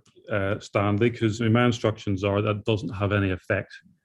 This issue about plant capacity, the same with the thermal storage, it doesn't have any effect on the carbon emissions calculations and energy probes. That wasn't the purpose for which that appendix was prepared.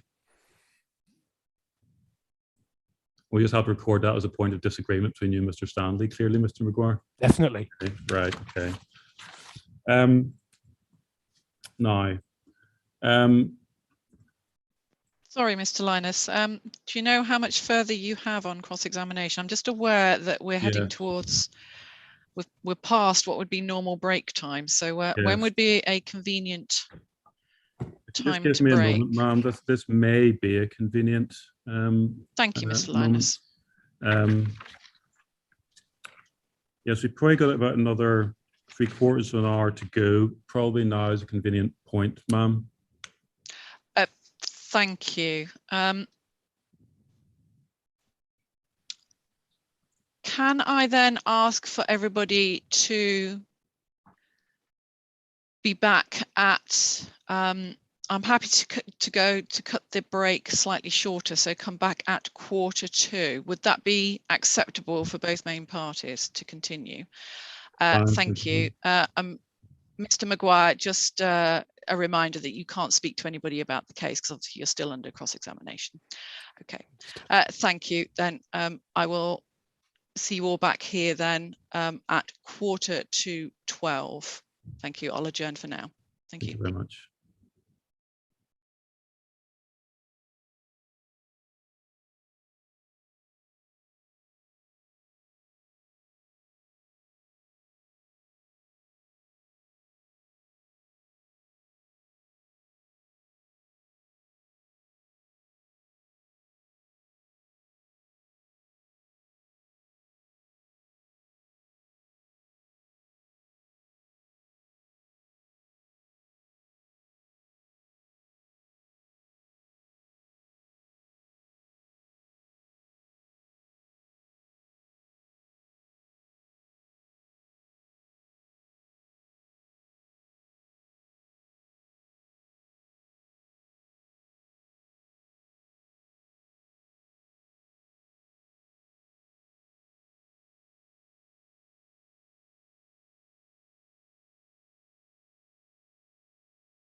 Thank you for returning so promptly. Mr. Linus, please, if you wish to continue. Thank you, ma'am. Mr. Maguire, sticking with the hybrid option briefly for another moment or two, another approach that you've taken in your latest note relates to thermal storage, and you have taken the figure in the Appendix I document, which you've been looking at already, and used that, you say, to come up with a figure that relates to a comparison between the proposal and the hybrid approach. I just want to deal with that briefly, please. It appears at pages 11 to 13 of your, in the PDF of your latest document, and you refer there to the site-wide system, including 130,000 litres of thermal storage at the top of PDF page 11. And you say you can't see any circumstance where it could be justified. And as I understand it, figures 6 and 7 are drawn from within the same document, Appendix I, which purport to show the performance of that storage, correct? Yeah, yes. Okay, now, I think it's a similar point where I suspect this is a matter of recording the difference between yourself and Mr. Stanley. But the 130,000 or 130,000 litres of thermal storage, we know, don't we, from the material that Mr. Stanley's put in, that that is not what is being proposed in this case by way of thermal storage in the hybrid solution, is it? Other documentation says 50,000 litres and 43,000 litres. Okay, well, if we take this to 43, it's right, isn't it, then, that the figure of 130,000 does not reflect what the actual proposal is as matters stand before the inquiry, correct? I don't know that. I've gone on the information that's been in front of me, and it's contradictory. Okay. Well, again, it gets back to the same point, which I'll put an issue and ask Mr. Stanley to comment on before. Again, the 130,000 litres was put into Appendix I on the basis that Appendix I was intended to calculate carbon emissions. It was not there to determine the ultimate amount of thermal storage. So the point is, Mr. Maguire, one cannot take the thermal storage figure in Appendix I when Appendix I was being prepared for different purposes. That's contradictory to the evidence that's being prepared by the appellant, because even in the rebuttal, the appellant talks about the Energy Pro calculation being used, software being used for the sizing of buffer vessels in heat networks, as well as amongst other things. And as I've said earlier on, I'm sorry, Mr. Maguire, you broke up a little bit there. I said that's can you hear me, Mr. Linus? No, change computer. No, I'm sorry. Let me just check if it's my computer or others here. Just bear with me a second. I'm sorry, Mr. I think Maguire. it's yours because we can hear everybody else. Right. Likewise, yeah. Are you? Is everyone okay in this room? Okay, it may be others in the same room as me, ma'am. We're just checking that at the moment. Thank you. I'll see if I can. Okay, ma'am, I may, if you just bear with me for a moment, if it is my computer, I'm going to check that by moving to another laptop. If you just bear with me one moment. That's fine. Thank you. Thank you.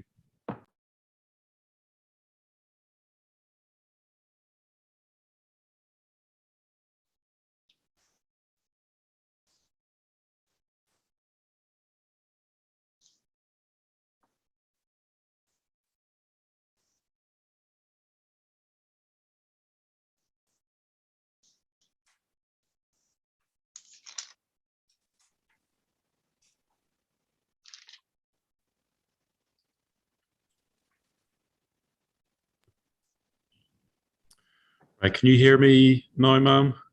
I can, yes. Loud and clear. Very much. Let me just put up the volume.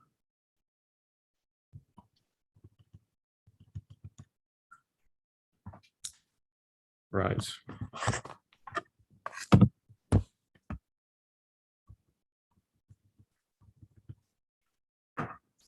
Okay, just to return to my question then. Mr.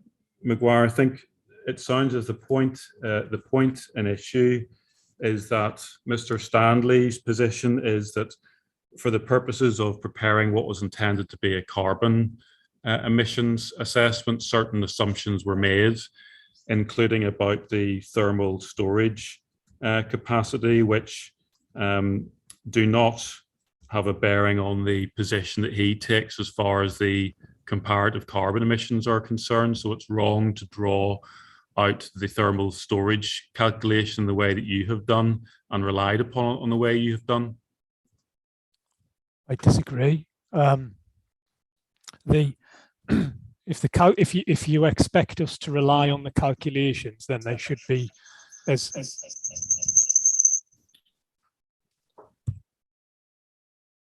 Try that again. There is feedback now.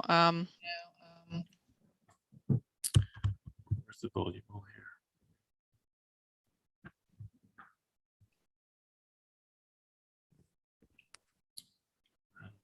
They're all head. Just bear with me a moment, ma'am.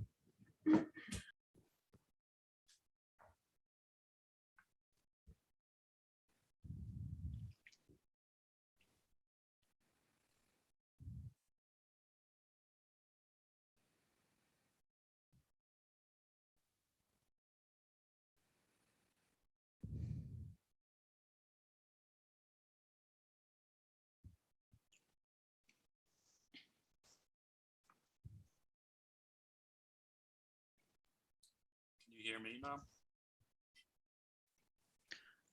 You're rather, well, have you got a microphone? Yes.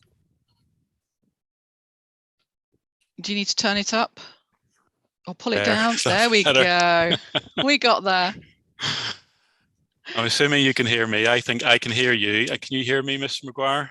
yeah, yes. Right. Apologies for that. Okay. So I'll continue with my answer. Yes, thank you very much. I disagree. So firstly, you've admitted that the calculations are incorrect because they don't have the correct plant information within them, Well, or the design information associated with the buffering. Now, the reason that that's very important is because the buffering, the thermal storage, fulfills a number of functions in practice, but what it will do in the calculations is it will falsify the runtime of different types of plant depending upon the sequencing of the plant that's been entered into the calculations. Now, without me going into the calculation, the actual input data, there's insufficient evidence within the calculations that are being provided for me to establish all of that. I've got an idea of how it was configured, but not sufficient to comment on in detail. But what that means is that if there is thermal capacity available, and if the sequencing of plant has been determined in a particular way, then certain pieces of plant will run for longer periods of time, and the carbon emission from those longer runtime periods will be accounted for in the calculation. So if there's 130,000 litres of capacity available and you have priority one on a particular piece of plant that has a different carbon emission, then the system will assume that that is operating, and that's incorrect. Now, there isn't any justification for any of the thermal storage that's claimed within the documentation at any of the levels, and I think it's being grossly overstated in all cases. okay. Well, obviously that the approach that's being taken to thermal storage within Appendix I, bearing in mind the purpose of Appendix I as a matter of dispute, and I suspect the most efficient way of dealing with this is to ask Mr. Stanley to comment on that in due course. Thank you very much. Now, just one point briefly, please, on moving away from thermal stores to the external ASHP compound, which again is part of the hybrid solution, correct? And I just want to pick up on a point that was raised by you in your evidence, again, I put this with you to getting your response, and if necessary, asking Mr. Stanley to comment. You referred to the specification for the Mitsubishi air source heat pump units that were included in the Cud-Bentley energy assessment. Do you recall that? I don't think we need to take them out, but do you recall that's the documentation you referred to? Yes. Thank you very much. And again, I'll ask Mr. Stanley to cover this, but as I understand it, that make of unit, Mitsubishi, would not be compatible with the site-wide system under consideration, which would assume a DACIN system within different building.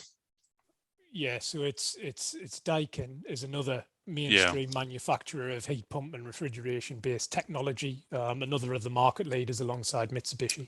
Yeah, so I think the point, which again I'll ask Mr. Stanley to comment on, is that you can't simply take any assumed measurements from the Mitsubishi plant and apply it into the site-wide hybrid option, because that's not the manufacturer that would necessarily be used under site-wide option. I think that's what, as engineers, we select products from a wide range of manufacturers, and it's regular. It's a regular occurrence that if a manufacturer's piece of equipment doesn't meet a specific efficiency, capacity, size, noise, vibration criteria, that we'll go to another one that could do that. It's no different to, you know, making a decision about which product you'd use for anything, really. So the argument about you can't use an argument to say we only want to use Daikin and their units this big, when you could pick from a range of other manufacturers. And I just took the Mitsubishi unit because that's what Bentley had proposed already on site. So I disagree with that. All right, but I think, again, just to put the point to you, in fairness, that Mr. Stanley can respond to what you say. The understanding is the Daikin system is proposed because of its ambient loop compatible for the future in a way that justifies its selection. Well, as I say, Mr. Linus, I can't comment on that, but most heat pumps can operate across a broad range, and you'll remember me saying about how the coefficient of performance varies with the temperature output. So I dispute that that's the only product available. Okay.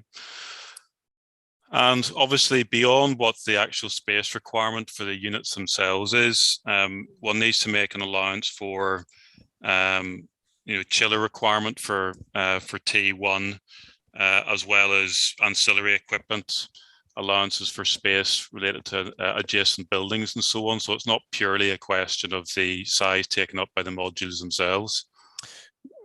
I recognize that, and I think I said that, you know, this is just the heat pump compound, but yes, I was looking at that in the context of an ambient loop, and in the context of an ambient loop, you wouldn't require the additional chiller plant for the residential parts of T1. Yes, but of course, there are different plant space requirements. Yeah, sure. Thank you very much. But here we're looking at the hybrid option, aren't we? Well, you are, but I'm. Yeah. Okay. You are. Thank you very much. All right. Okay, let's move on, please. Given the time, there are a couple of detailed points that I'd pick up with Mr. Stanley. Can we move on to overheating, please? Next, we're nearly there. Now, under policy, the overheating assessment needs to be part of your energy strategy, and it's relevant also to the cooling hierarchy in policy S14B, correct? Yes. Thank you. And overheating assessments have been included within the energy statements prepared by Cud-Bentley and CPW. We don't need to go to those now, but you accept, by way of context, that overheating assessments have been carried out. They have, yeah, they have, yes. Thank you very much. And further introductory point, when you're applying the cooling hierarchy, it's important, isn't it, to realize that it requires elements of judgment to be reached at different stages of the hierarchy, including, for example, how you consider reducing heat entering the building. There'll be a question of judgment as to how far you can go in the circumstances of any case based on wider design considerations. Of course, yes. Yeah. Thank you very much. So there may be steps which are suggested as having additional heat reducing properties which have effects which for wider reasons aren't regarded as acceptable. Of course, yeah. Thank you very much.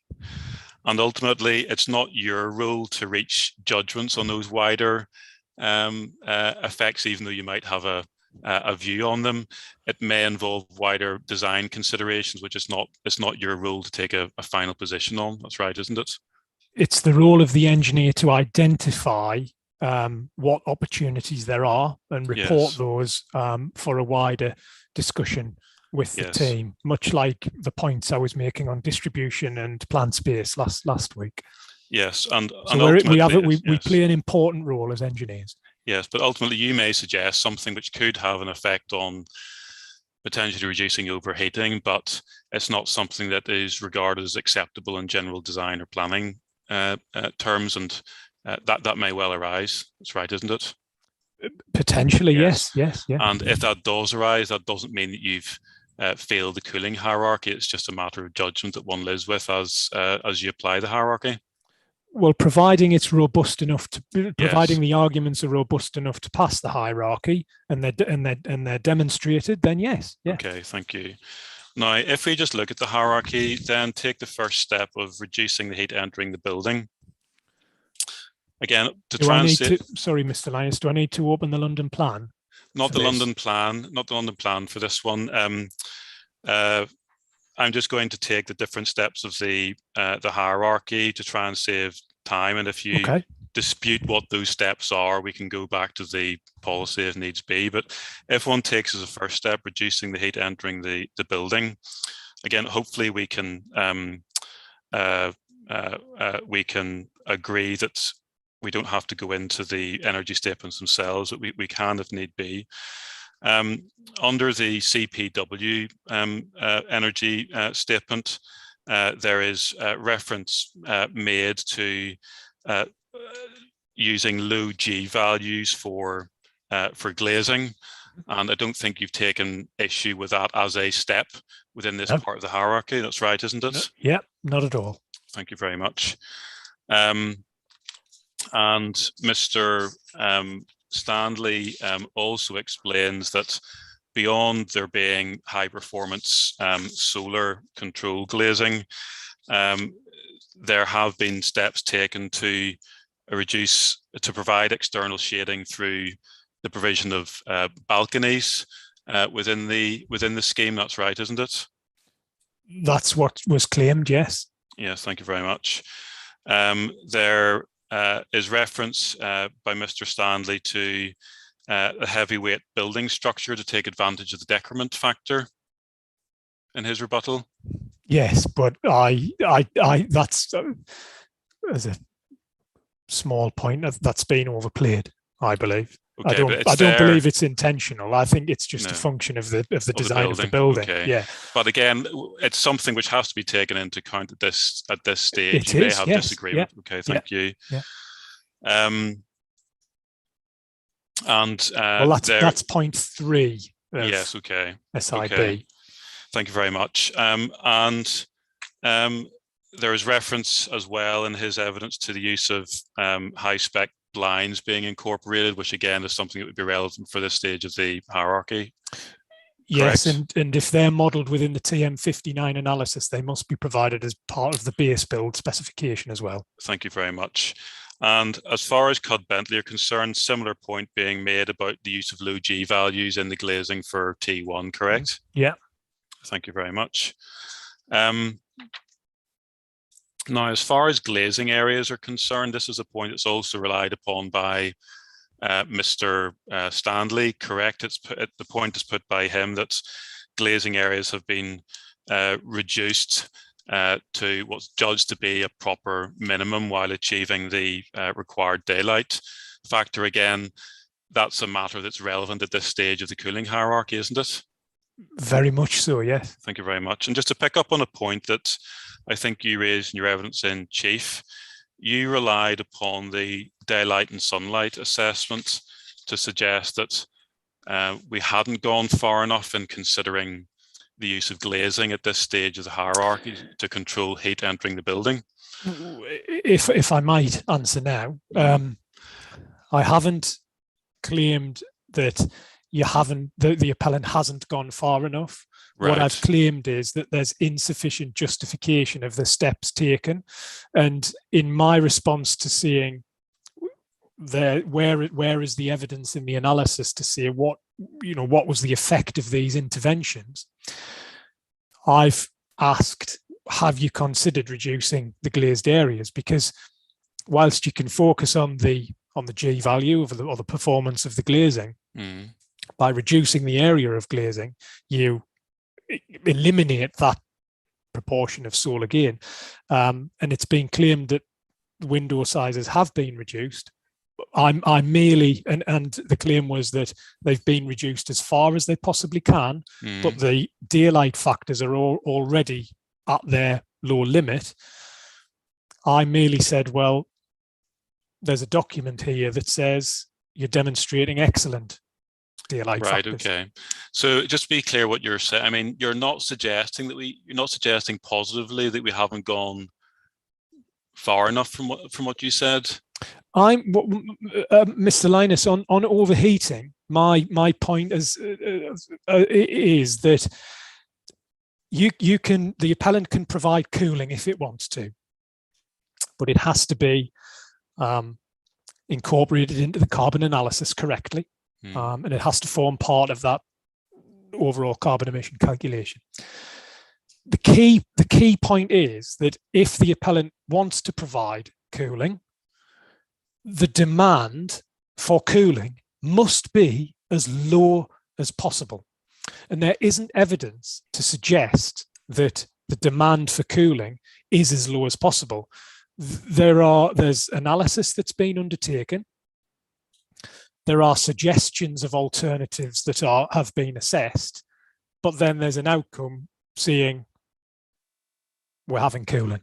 And it's all I've said is that the council should have been provided with an incremental analysis to say we did this and it reduced it to this, we did this and it reduced it to this. These are therefore the cooling demand. This is why I'm working through the different steps in the hierarchy to identify the steps that have been taken in practical terms by the appellant. Now, at the first stage of the hierarchy, reducing the heat, I've gone through various factors which I think you've agreed the appellant has done under this step of the hierarchy, which you don't take issue with as far as they go. And I'm dealing with this particular point about glazing. I just want to be clear that I'll come on to daylight and sunlight study if you need to, but it's not part of your case that we haven't gone as far as we should in reducing glazing. It's not a positive assertion on your part, as I understand the evidence you've just given. What I'm saying is that I don't know how far each of the steps have taken the appellant in terms of reducing the demand for cooling it, because that's the key. It's reducing the demand for cooling energy. So there's no evidence to say these are the steps that we've taken and this is how far it's been reduced by. My reference to daylight and glazed area was merely to say, so much like decrement factor and thermal mass, you've claimed something, but either not justified it or it's contradictory to what's actually being provided. Right. Well, I'm asking you about the steps that have been taken. And just to cover off this point on the daylight and sunlight assessment, which you referred to in chief, can we just take out, please, CD 2.9?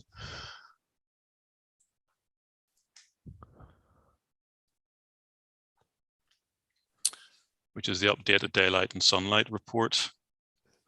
And if we go to paragraph 8.9, within that, please. It's PDF page 39, ma'am.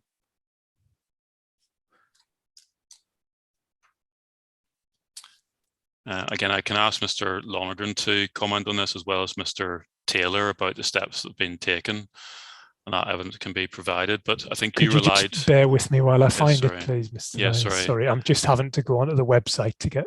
That's fine. When you get there, Mr. Maguire, it's page 39 in the PDF. Do you have that, ma'am? Thank you.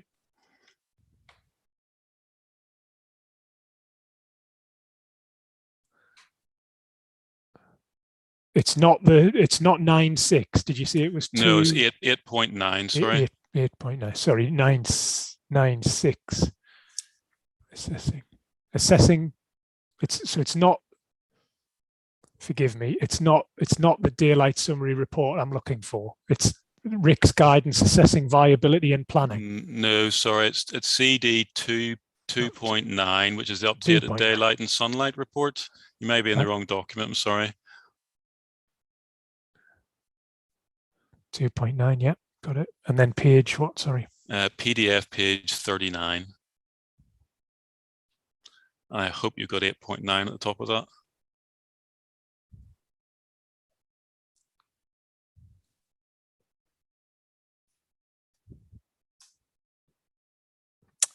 Yes, okay. Yeah, I've got it, yeah. Right, again, as I say, I can ask others to comment on this, but I think when you were giving your evidence in chief, you relied upon the comment not at 8.9 but 8.10, which overall is considered to be an excellent level of compliance for a major scheme, fully in line with BRE targets. Now, I'll put the point to you. It may say there there's an excellent level of compliance for a major scheme, but that does not mean that there are excellent or exceptionally high levels of daylight within any individual apartment, does it? What does it mean then? Well, it means that the compliance is excellent, but it doesn't tell you what the actual levels of daylight are. It indicates the proposal is successful in achieving in meeting the BRE target values, but it doesn't tell you about the extent to which any rooms exceed those targets. Does it? Well, it implies it by the term excellent. So an excellent level of compliance would suggest that it's beyond it. Otherwise, the author should have said it's compliant. No, it means excellent level of compliance means that a large number of the apartments meet the BRE guidance. That doesn't include any comment about the extent to which they move beyond what the BRE requirements are, which is entirely different matter, Mr. Maguire, isn't it? It doesn't say that there, but it says an excellent level of compliance, which I think it's a misleading statement then. Right. Well, we don't think so, but I can ask Mr. Lonergan to explain that, as well as Mr. Taylor. Okay. So as far as this step of the hierarchy is concerned, any changes to the glazing, if they were being contemplated, would potentially have an impact on the design of the scheme and therefore its visual impact, correct? Yes. Thank you very much. And in design terms, there will be a desire for sort of harmony and balance in the elevation. So just because you might be able to play around with the daylight in one set of rooms doesn't mean you're going to adopt that as an approach, because it would have potentially a knock-on effect for the rest of the scheme. That's correct. That's right, isn't it? Well, I'm not an architect, but I've seen very nice buildings that aren't symmetrical. Okay, but again, that boils back to the point that this is really a design-based issue, so that there's a question of judgment and balance to be struck here, which include design considerations. That's right, isn't it? It's certainly a factor in it. Yes. Thank you very much. And the same applies to external shading in the form of further balconies or brise soleil. It's all very well for you as an engineer to suggest that this could be undertaken, but again, there will be design implications which need to be taken into account. Of course, yeah. Thank you very much. And certainly it's never, to our understanding, been suggested before by the council that one should be increasing balconies or brise soleil or even actually altering glazing areas as part of the overall consideration of the design of these proposals. You accept that? Well, that should have been done through the design development process. So the council is within its right to assume that you've done that. Thank you very much. Now, if we go on then to the next stage of the hierarchy, minimizing internal heat generation through energy efficient design. Again, hopefully we can agree the steps that we are proposing to take. The CPW energy statement refers to domestic hot water pipework being designed and insulated to minimize heat loss. Again, I think you'd accept that as a valid feature of any part of the hierarchy. The ambient loop system within T2, T3 allows energy to be distributed at low temperatures as a matter of generality, correct? Again, the low U value for the low value for glass will also help reduce solar gains in the way we discussed already. You accept that, correct? Yes. And again, without going to the references, unless we have to, there are target U values in the fabric performance, which again, I don't think you take issue with as a valid step in achieving this part of the hierarchy. Well, there's a slight contradiction there in that increasing thermal performance in terms of heat loss can actually contribute to overheating, but will not go there. So that the answer is no, but the answer is no, but you wouldn't necessarily tighten up the building to reduce cooling, to reduce demand. Okay, but I mean, you certainly haven't sort of taken any major issue with not in terms of overheating, Mr. Linus. No. Okay, thanks very much. Okay, so again, as you accept that these are steps which the appellant is committed to, and they're relevant as this part of the analysis under the cooling hierarchy, correct? Is this just, are we just talking T2, T3 now, or all T1, T2? T1 as well. I mean, the U values, for example, they're reported in the rebuttal for T1 as well. Yeah, so U values. So my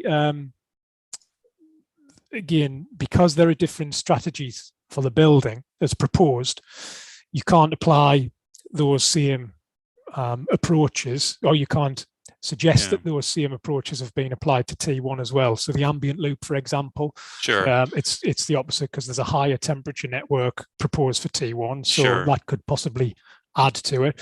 And then in glazing's different. The approach on glazing's different in T1. So yes, the design of the glazing is within the gift of the team for T2, T3.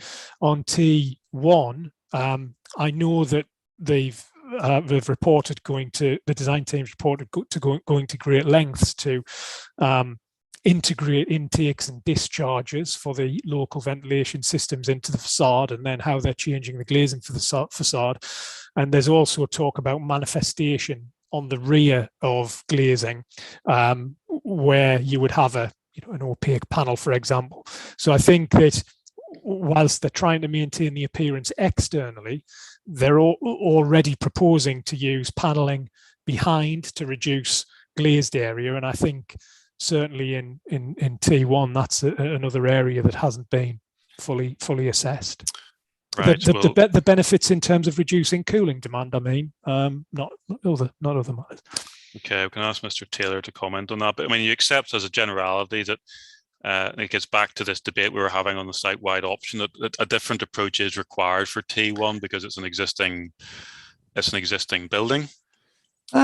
Yeah, but as you know, as you've just run through the principles, they're similar principles. They just need to be demonstrated. Okay. As far as the next stage of the hierarchy is concerned, we've got managing heat within the building through exposed internal thermal mass and high ceilings. Mm-hmm. Now, again, T1, there's a limit to what one can realistically achieve here because you're dealing with an existing building with, existing ceiling heights, for example. You accept that as a general proposition? exposure of internal thermal mass in the form of concrete. Again, design implications there, which go beyond a simple issue of feeding this into as part of your cooling hierarchy. That's right, isn't it? Well, there are, but equally, Yeah. there are considerations there, but equally, the point of using exposed thermal mass is to exploit the heat transmission or the heat absorption through the structure, and that's the real crux of the decrement factor argument that's being used elsewhere but not applied properly. Now, where you have constraints, you would expect to design to those constraints, and where, you know, as an example, if we converted an old mill house or an old industrial building, we tend to want to show the original character and keep some of those, you know, exposed surfaces because they perform multiple benefits. Yes, I mean, so that's something that hasn't been necessarily Yes. been assessed properly. But again, it gets back to this point about the reality of these suggestions, whilst they might be made from an energy point of view. One then has to consider design implications of exposing concrete on the beautiful building Mr. Felton regards as T1. On the implications for the architecture of that building if you're going to start exposing all of the concrete to deal with energy issues. Obviously, there will be design implications for that, which certainly have never been suggested by the council before as an acceptable design approach to T1. That's right. We've done many buildings with exposed surfaces for just this reason, and it's quite acceptable. Depending upon the character, age, type of the building, and then some of the other restrictions that might occur, because T1 does overheat significantly and will pose quite a significant cooling demand with all of that glazing. Okay, but ultimately this is the design consideration, whether it's going to work in design terms to start exposing swathes of concrete within the building for rating purposes. And the same point applies to T2 and T3. Again, not something that's been suggested by the council in design terms, but it's never been suggested that exposure of thermal mass or soffits is something that's going to be acceptable as a design approach for a new build T2, T3. But why would the council comment on that? The council would never get involved in that. No, okay, right. It's the design teams to decide and propose. All right, but again, visual implications would need to be considered, wouldn't they? It's a consideration, of course. Okay. If one moves on to the next stage of the hierarchy, which is passive ventilation. It's never been suggested that the strategy of maintaining windows closed, save for allowing for purge ventilation, is unsound. That's right, isn't it? Well, I don't think that the council has been drawn to comment necessarily in that matter, because the strategy has been proposed by the appellant, and the strategy that's proposed is accompanied by certain restrictions. Yes, I think that answers my question, in the sense that the noise assessment work and the general proposals being advanced by the applicant have said that you need to keep your windows closed, save for purge ventilation purposes, and that's never been disputed by the council on noise grounds or otherwise, has it? I don't believe so, Mr. Linus. Okay. No, and I'm not. I haven't in my evidence disputed that. Okay, and then if one moves next in the hierarchy to mechanical ventilation, perhaps we need to take out the overheating assessment and start with the overheating assessment for T1, and that's in the latest Cud-Bentley energy statement, which is at Appendix A to the rebuttal of Mr. Stanley, and it's Appendix E within that statement. So, ma'am, for your purposes, it's CD 915, and I can get you the page number. Just bear with me.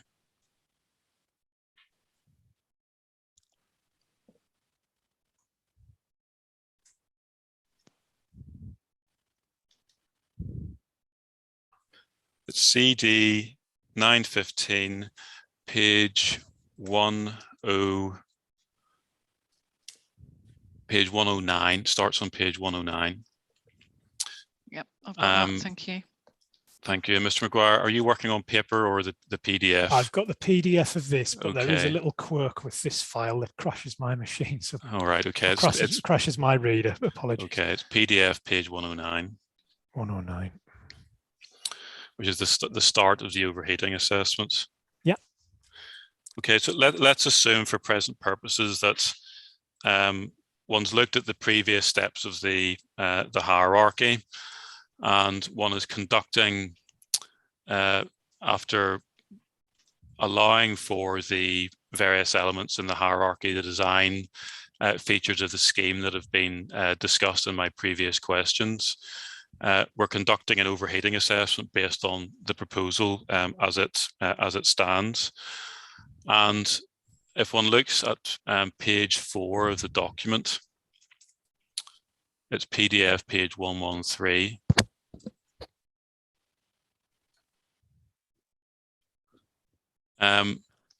One can see that an overheating assessment has been done based on the proposal, including the steps in the hierarchy that we've been going through, the design features of the scheme, correct?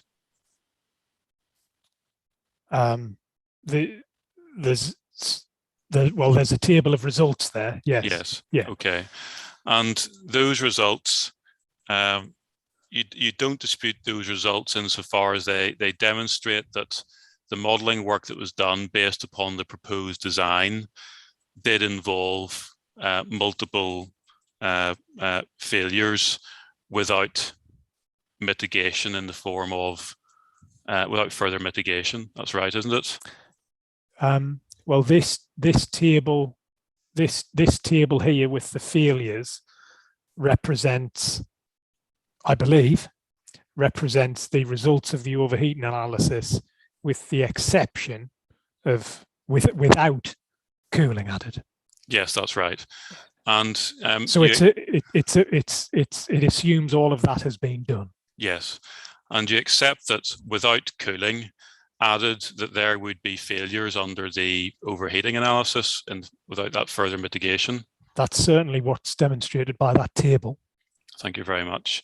And then what the document goes on to do when dealing with mitigation measures, page 114, it says you need to consider further mitigation measures to reduce the excessive temperatures experienced during the summer period. And then it says we've already considered certain matters, and it concludes that you need to then adopt a higher air change rate in the ventilation within the building to see if you can achieve acceptable levels of overheating. Do you see that in the table? Yes, yes. Okay. And I think what has happened is that the results with that mitigation provided in pages 115 and 116 show broadly that you could achieve acceptable levels under the guidance, but to do that, you would need to increase the ventilation rate to 4.8 to 5.5 in the table, correct? Yeah. Thank you very much. I think the point here, Mr. Maguire, is that if you look at those ventilation rates, the ventilation rate of 4.8 to 5.5, the ventilation rate that's had to be assumed there in order to pass the overheating analysis without cooling as opposed to mechanical ventilation, that ventilation rate is substantially above what you would be expecting for a residential unit at 4.8 to 5.5, isn't it? It's increased over the minimum requirement, yes. Yes, but it's substantially above what you'd expect for a residential unit.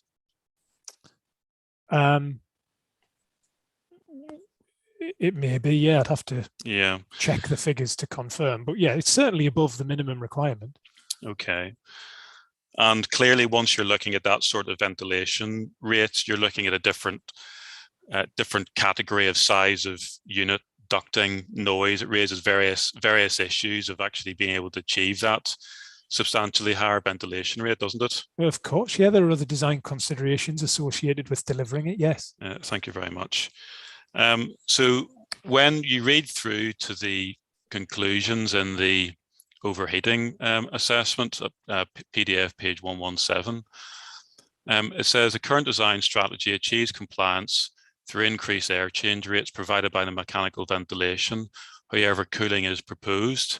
And the reason it was doing that, Mr. Maguire, is that it was only demonstrating compliance with the criteria under TM59 whenever mechanical ventilation rates were being increased to a much higher level, which one can take from that document was assumed to be excessive as far as the residential units are concerned.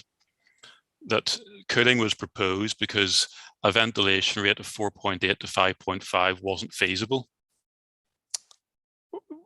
That's what the appendix suggests, yes. Thank you very much. And again, just to try and cut this short, I mean, it's fair to say, isn't it, Mr. Maguire, that assuming a ventilation rate or a ventilation rate of 4.8 to 5.5, it isn't realistic to assume that, given that it substantially exceeds what the normal requirements for a residential flat are? Well, it's not. It's a slightly different case to normal circumstances, in that it's more or less a sealed building. Now, personally, I'm an advocate for increasing ventilation rates wherever you can, because there's no substitute for fresh air.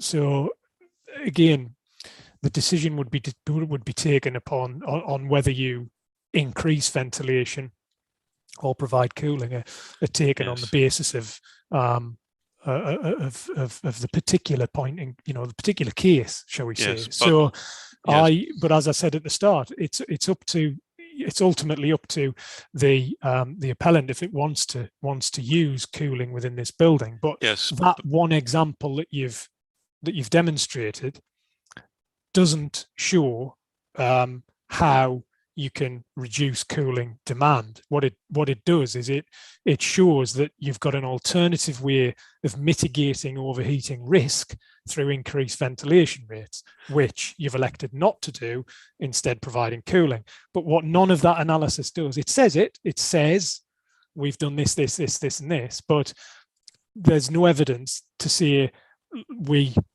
can reduce the glazing area by including another opaque panel behind it, and it reduces the cooling demand to this. I understand your point, but if the fundamental proposition being put to the appellant is we haven't followed the cooling hierarchy, such that applying the cooling hierarchy, you can't justify the provision of cooling within the dwellings. Forgive me, I'm not saying you can't justify the provision of cooling, because as I've said, you can provide cooling. You have to demonstrate that you've reduced cooling demand as far as possible, and that's not what I've seen. No, but what the assessment does is that it applies this overheating analysis, assuming that all of the steps that we've been referring to, the earlier stages in the hierarchy, have been fed into this work. So it is actually demonstrating how it is sought to reduce overheating by applying all the design elements of the scheme, the different stages of the hierarchy, to this calculation. It says that, but it's not demonstrating that, is my point. Yes, but all these features of the design at the different stages of the hierarchy are actually fed into this overheating analysis, aren't they? But we don't know whether or not more can be done to reduce cooling demand. For example, there's nothing that we've seen here that says if we reduce glazed active, we'll call it, in this case where we're manifesting, active glazed area by 10%. Have you? That gets back to the point I raised before, Mr. Maguire. I mean, there's no, if there is a valid design reason not to do that, that a judgment is reached that one has minimised the amount of glazing appropriately, that one shouldn't be looking necessarily at more balconies. There's no point in doing an overheating assessment, which includes other steps that you're saying we should have looked at in circumstances where it's not a proper option in design terms. Well, there's two different tracks there. There's decision making for the right or wrong reason, and then there's analysis. So bear in mind, this analysis has changed since I've been involved in this project. So after submission stage, this analysis is one of the documents that's being changed. But I'm not being unreasonable. I've said in my advice, cooling is, if you want to provide cooling, you can. However, that decision-making process isn't documented, and the analysis process isn't documented either. There's a statement. Statement. That's it. Yes, but as far as the analysis of overheating and the results that are shown in Appendix E, and the same would apply to CPW, that builds in the steps that have been described in the hierarchy elsewhere in the energy statement. That's accepted, isn't it? No. It's not, because we have said what design features we are adopting as part of this scheme, and they have been fed into the overheating analysis. That's what the document says. Mr. Linus, it doesn't. It says that, but it doesn't demonstrate it. And you don't know to what extent the additional or reductions in glazed area. I genuinely don't know. I don't know what's being done. I know the process. I know exactly what you're supposed to do. I know how it should be presented, but the steps aren't presented. Yes, but insofar as you're alleging that these steps should involve further matters, such as reducing your glazing even further, providing further. That's a requirement, not but further than we have done. Insofar as you're suggesting that we need to feed into an overheating assessment extra steps, which for design reasons would be unacceptable, that can't be held as legitimate criticism against an overheating assessment for not analysing steps which, in design terms, wouldn't be acceptable. Well, if I put it back to you, what has been assessed in terms of glazed area and so the twin track of the analysis, because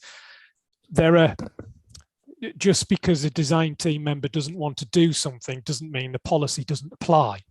And that's the inference there in terms of a design aim or objective overriding the policy. But where is the evidence that says we've assessed these other glazed areas and this is how cooling demand is reduced, versus the argument to say, well, actually, we can't do this because of this constraint or that constraint, or because we don't like the look of it. I just want to see where this ends, though, Mr. Maguire, because I mean, the implication of your suggestion is that the cooling hierarchy should include provision for further cooling measures, regardless of whether or not they're going to be acceptable in design terms. No, it's not. It's not. Well, it is, Mr. Maguire, because you're suggesting that the overheating analysis should include steps such as further reductions in glazing, extra balconies potentially, even in circumstances where it's ultimately not a viable design solution for the site. All I'm seeing is you need to demonstrate that you've used best endeavors to reduce the cooling demand. If the appellant is electing to provide cooling in the building, it's therefore an obligation of the appellant to reduce cooling demand as far as possible as part of the cooling hierarchy. I'm not saying you have to do anything. I'm not saying compromise this design. I'm saying justify what's being done and why it can or can't be applied, and that's not unreasonable. That's not an unreasonable application of policy. Well, Mr. Maguire, what the appellant has done is to say what steps it is taking in practical terms at each stage of the hierarchy, and then they have put that into the modelling, which I've taken you to, and it doesn't have to do anything more by way of considering further steps, which aren't going to be appropriate in design terms. Mr. Linus, I'm not asking for further steps. You don't understand what I'm saying.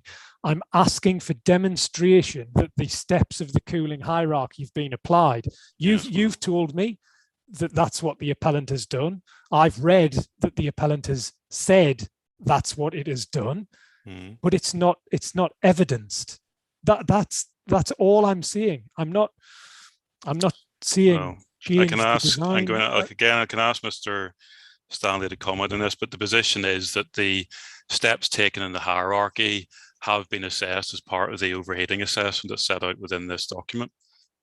But they must be evidenced if they have been. Well, there's the evidence in front of us. We'll have to leave it there.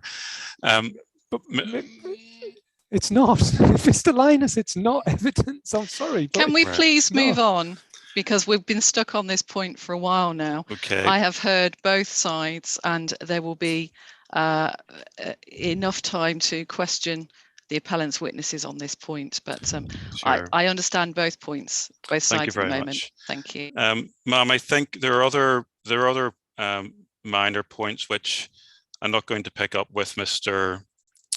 Maguire, but I can address them with other witnesses. I think if I were to take every single energy point in this case, we'd probably be here tomorrow as well. I'm content to leave it there. Ma'am, thanks very much indeed, and thank you for your patience, Mr. Maguire. That's Mr. Linus. Thank you. Thank you, Mr. Linus. Yes, I'm looking forward to the witnesses, the appellant's witnesses on this particular point as well. So thank you, Mr. Maguire. You'll be pleased to hear that you can now leave the witness stand and you can now talk about this case. Hold on, Within reason. Not leave the witness stand. Sorry, I meant that you finished the cross-examination. Sorry. I am now going to come to, obviously, Mr. Burton is going to do the re-examination. Mr. Burton, can I just confirm how long you're going to take on re-examination, please? Is it going to be some time? I'm just trying to decide, do we have an earlier lunch, or do we just get re-examination out of the way and then have lunch? But it depends on how long you're going to take. Yeah, well, relative to the length of cross-examination, madam, I don't have that many questions in re-examination, but I haven't actually counted them, but I think at the moment I've got somewhere, excuse me, approaching 20 now. And some of those answers may be very quick, but they may not. It depends. That's why I need to ask, because I want clarification on the points. Indeed, I am content to take an earlier lunch, which would just mean we come back earlier. That's all. If you wished, or if everybody just wants to, it's really up to you, Mr. Burton and Mr. Maguire, really. Well, madam, I think it's really up to Mr. Maguire now, given the time he's been in the box. So. Let me ask you, Mr. Maguire, do you think you could happily manage another, perhaps it might be 20 minutes, might be half an hour, or would you like a break? I'm content with whatever we do. I don't mind, Mr. Burton. Okay. Well, you're not flagging. Well, that's really what I'm asking you. You don't. No, I'm fine. Thank you. Okay. Well, madam, if you're content to plough on, let's try to get the witness done. I'm happy to do that. Absolutely. Yeah. Great. Thank you very much. Now, Mr. Maguire, as you may know, or you may not, because of course this is your first time giving evidence at the inquiry, questions in re-examination are to clarify our answers you've given earlier. Now, you have been giving evidence for a very long time, and what I will do, and I hope, madam, this assists you for reference, is I'm going to start at the beginning of your cross-examination and work through. I may have to give a little bit of context just to orientate everyone to the question you were being asked and the answer you gave. Okay. That's fine. Thank you. That makes sense. Thank you, madam. So some are very small, some might be longer, Mr. Maguire. Could you take up, please, first of all, the London plan? So that's CD53, and you were taken, you'll recall, to policy SI2, which is on, that's internal page 342 in the document. The PDF number is slightly different. I have it, don't worry. Yeah, got You're, it. you're there. Now, in the course of questions, you were taken, and you both, you and Mr. Linus both referred to the paragraph in the supporting text that's a few pages on, which is 9 to 12. Okay.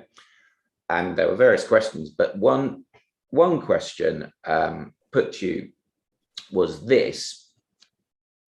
It was that there's nothing in these sub-paragraphs to say an energy strategy must set out a singular approach to energy across an entire development site.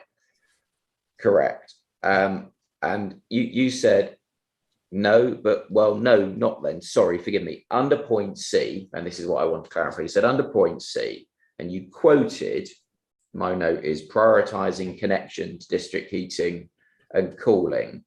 And you said that's suggesting a singular approach is preferable. Could you explain that, please? Well, the preference under point C, or the priority under point C, is to connect to district heating and cooling networks where they are available. So the first step, what we do is cascade the approaches down through to, to arrive at the most appropriate solution. So the first point is to prioritize a connection to a network, in which case that would suggest that it's a singular connection to a network for the development as a whole. Thereafter, the next best thing would be a site-wide network, and thereafter individual systems, communal systems for buildings, and thereafter local approaches. I see. So right, the cascade. I've got you. If you can't get the best, exactly, you go to the next best. Yes, right. Yes. Okay.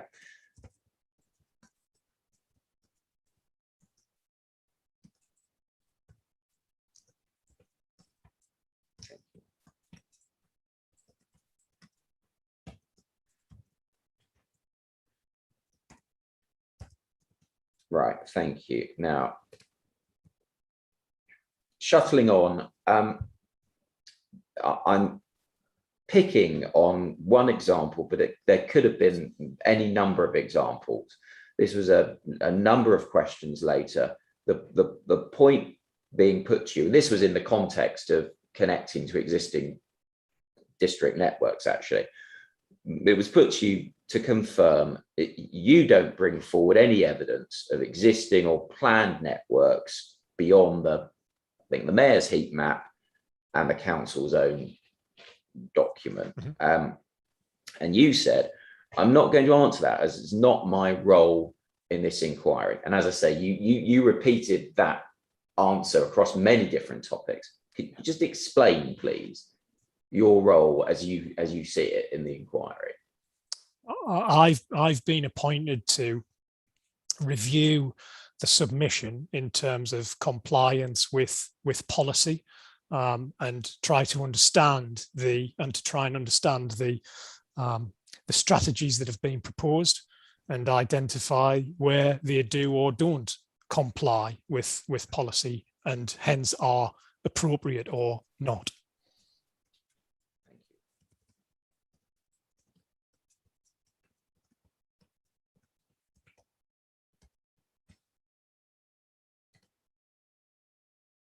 Now, there was a question not long after that, and it was this.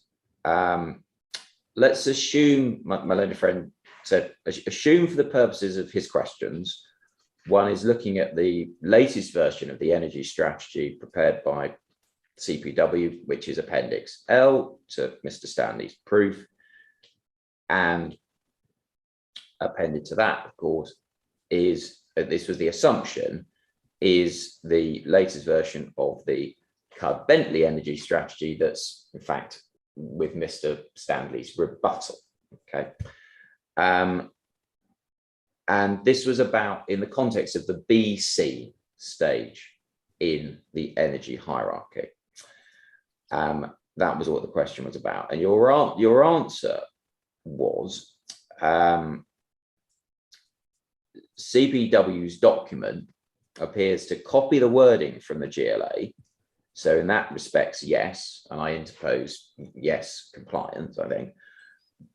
But Cub Bentley has included very strange wording, something like developer commits to consider applying these things. Yeah. Now, I don't know, are you able to identify the reference you were referring to? I'll go there if you bear with me. So I'm assuming that you're in CD 915, which is Mr. Stanley's rebuttal. Yes. And I'm further assuming that within that document, you are within the appendix, that is the Appendix A Cud Bentley updated energy statement that begins at electronic page 52. I'm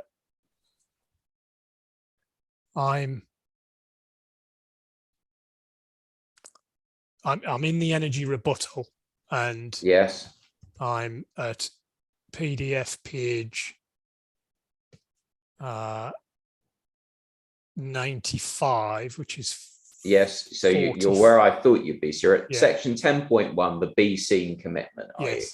And madam, are you? Oh yeah, thank you.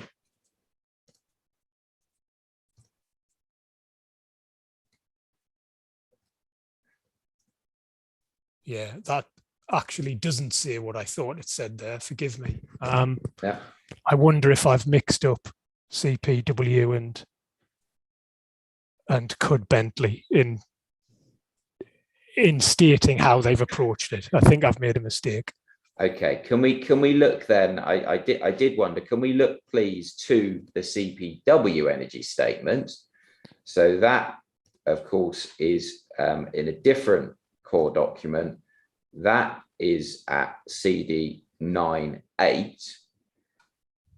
And if you go to that core document, the updated energy statement by CPW starts at electronic page 337. And then there is a B scene section that starts at electronic page 358, section 7.0.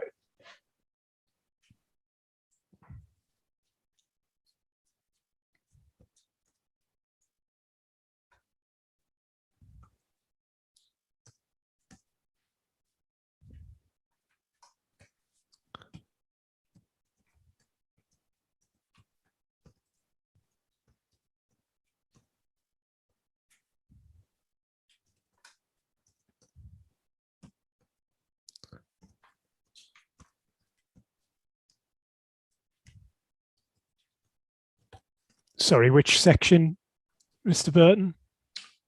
Well, is this the document you have in mind, Mr. Maguire? I believe so, but I just want to read it. Yeah. Myself.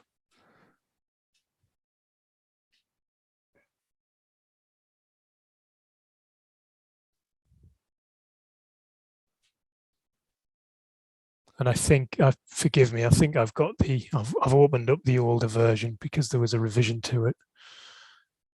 Is it, which revision is this one, please? That's right. So revision D. We're in core document 9.8. So that's Mr. Stanley's proof. The appendices to his proof, I hope I have this right. I believe that the appendices to his proof are the latest CPW energy statement. So that's for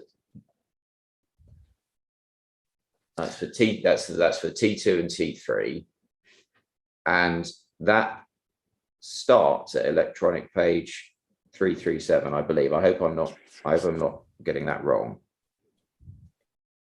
I'm just getting it from the website to be sure.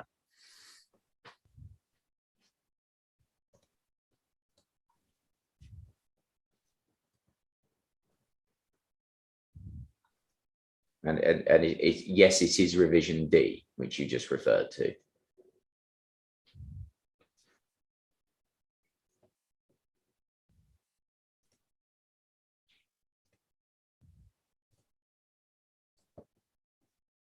It's just opening.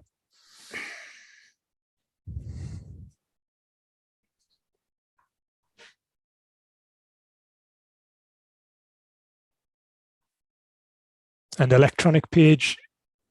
What? Sorry, Mr. Burton. So the energy statement starts at electronic page 337. 337. You'll see that is Yeah. revision D on the front sheet. Yes. And there's a section 7.0 that is at electronic page 358 that is addressing the B scene. Yes. Yeah.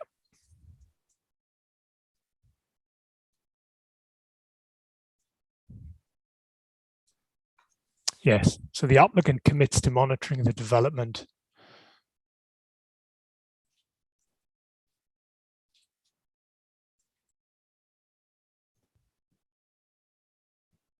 Have we managed to find what you were referring to, or does the search go on? I'll have to find it. It might have been in an earlier iteration of this document, and I might have been confused between the revisions that I had.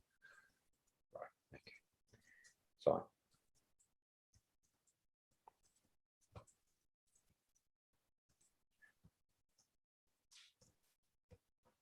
Okay, no problem, Mr. Maguire.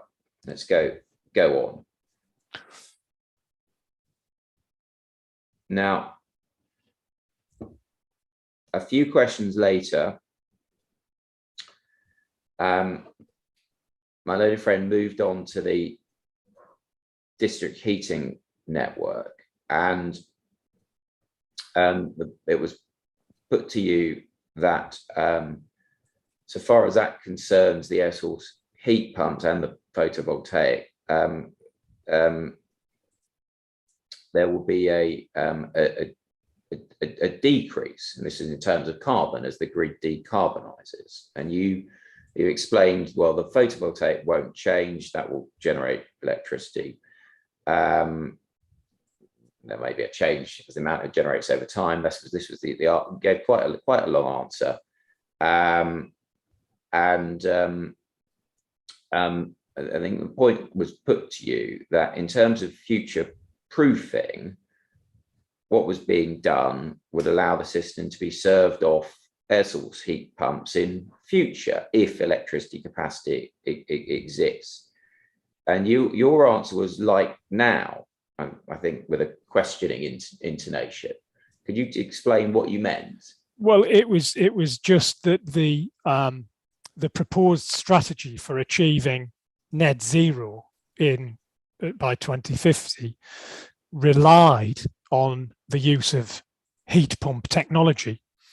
And my view is that because there's insufficient evidence to the contrary, that is perhaps the answer now. So the future proofing could be done in the same way it's been argued that this is the case for T2, T3. The future proofing for the development could be done now if the appellant were to adopt the site-wide approach. I see, yeah.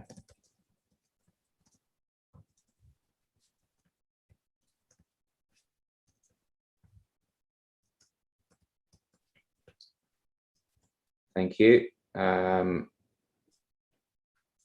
Right.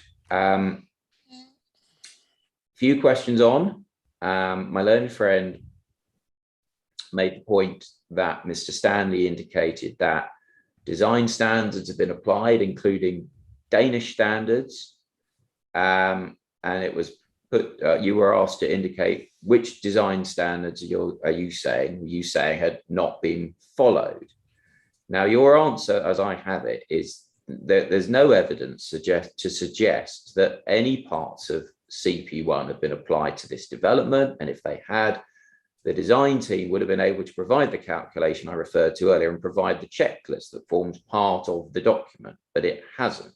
So you raise a very good point here. It says this is what has been done, but as I go to the lengths I've gone to in order to try to interpret the information, and in fact, my ability to record your answer then ran out of my typing speed.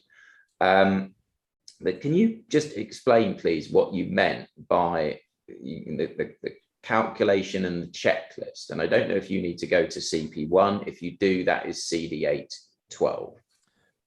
No, I don't need to go to Okay. CP1, but I'll explain that the diversity graphs that we discussed in the supplementary response that I provided to the supplementary rebuttal, that included one of the graphs from DS439, and DS439 is a reference point within CP1, so it's under that banner of heat network design for the UK, or the code of practice for it. Now, the latest edition of CP1 is accompanied by a checklist which is used to record the decision-making process throughout the life of a heat network design, and it should be applied, it should be used on any heat network project, particularly when it's stated that the principles of CP1 have been applied, and actually there's no reason not to use it. You know, it's a very good design tool. And the point I was making was that you should be able to take that document off the shelf and send it over to say, look, here are our demands and capacities and the design standards, the particular nuances of the design that we need to, that we're intending to apply to this development. Okay. Do we need to look at the checklist in CP1? Do we have it? The checklist isn't. It's a separate Excel file. I see. That accompanies CP1 when you purchase it. Right. Okay. So we don't actually have that in the core document. Well, it'll be referenced within the. I had to ask CIBSE for permission to use my version of CP1 as a core document, and I didn't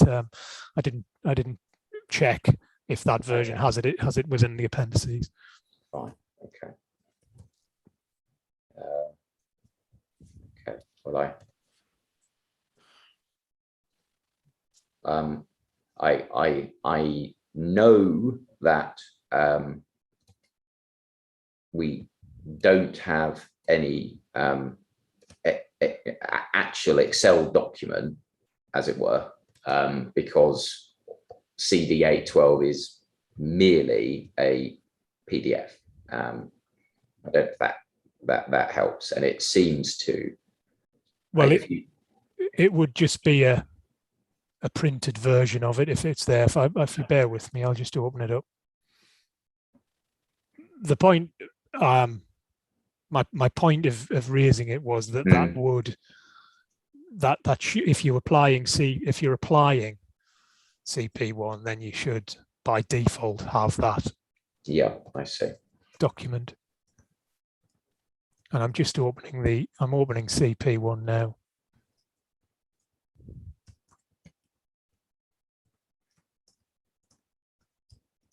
So you're opening. Make sure you're opening core document 812. Is that right? Yes. Yeah.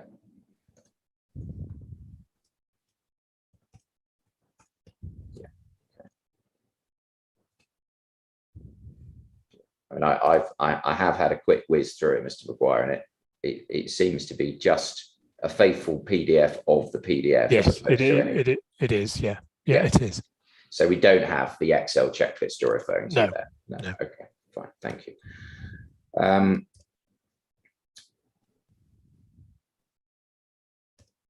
Now,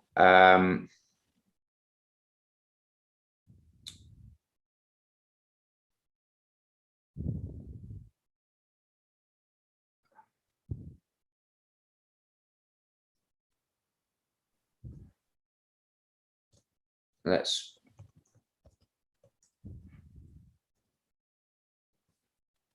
move, I think, now to quite a long way further forward, and you were asked various questions, you recall, about the diversity graphs. Your figures 1 and 2 in your notes that you prepared last week, the diversity graphs for hot water and space heating. And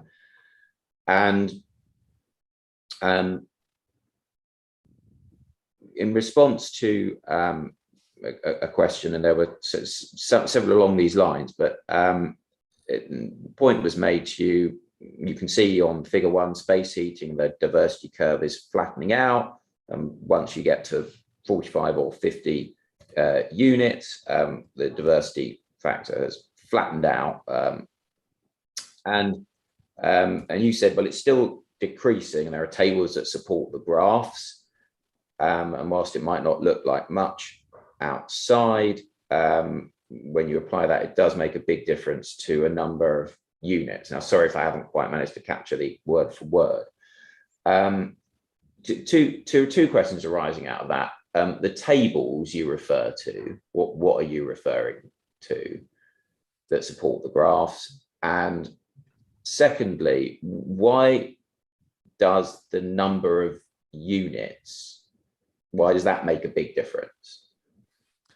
Well, the tables, the supplementary tables, the CP1 and DS439 itself. So we have an Excel version of these tables that we would use to determine the anticipated diversity for a particular number of units. Was the first question. The second question, why does it matter? Why does the number of units make a big difference? Okay, so well, I'll make the point about densification on the network again, and that's that the more consumers you have on a heat network, the smaller the proportions of generation and distribution losses are. So the bigger the network, the more consumers you have on it, the more efficient it is typically. But then as you apply the diversity, the further up the number of units you get, the lower the actual demand for each of those units. So it's ever diminishing. Even though it's slight, it's ever diminishing. And you find that as you get to the far reaches of a bigger network, a one for 500 or so units like this development, the addition of additional units is actually a very, very small proportion of the overall demand of the network. So you're really exploiting the densification and the diversity. And then in an operational sense, the network is more efficient and it reduces the overall cost to consumers, cost in operation, etc. Thank you.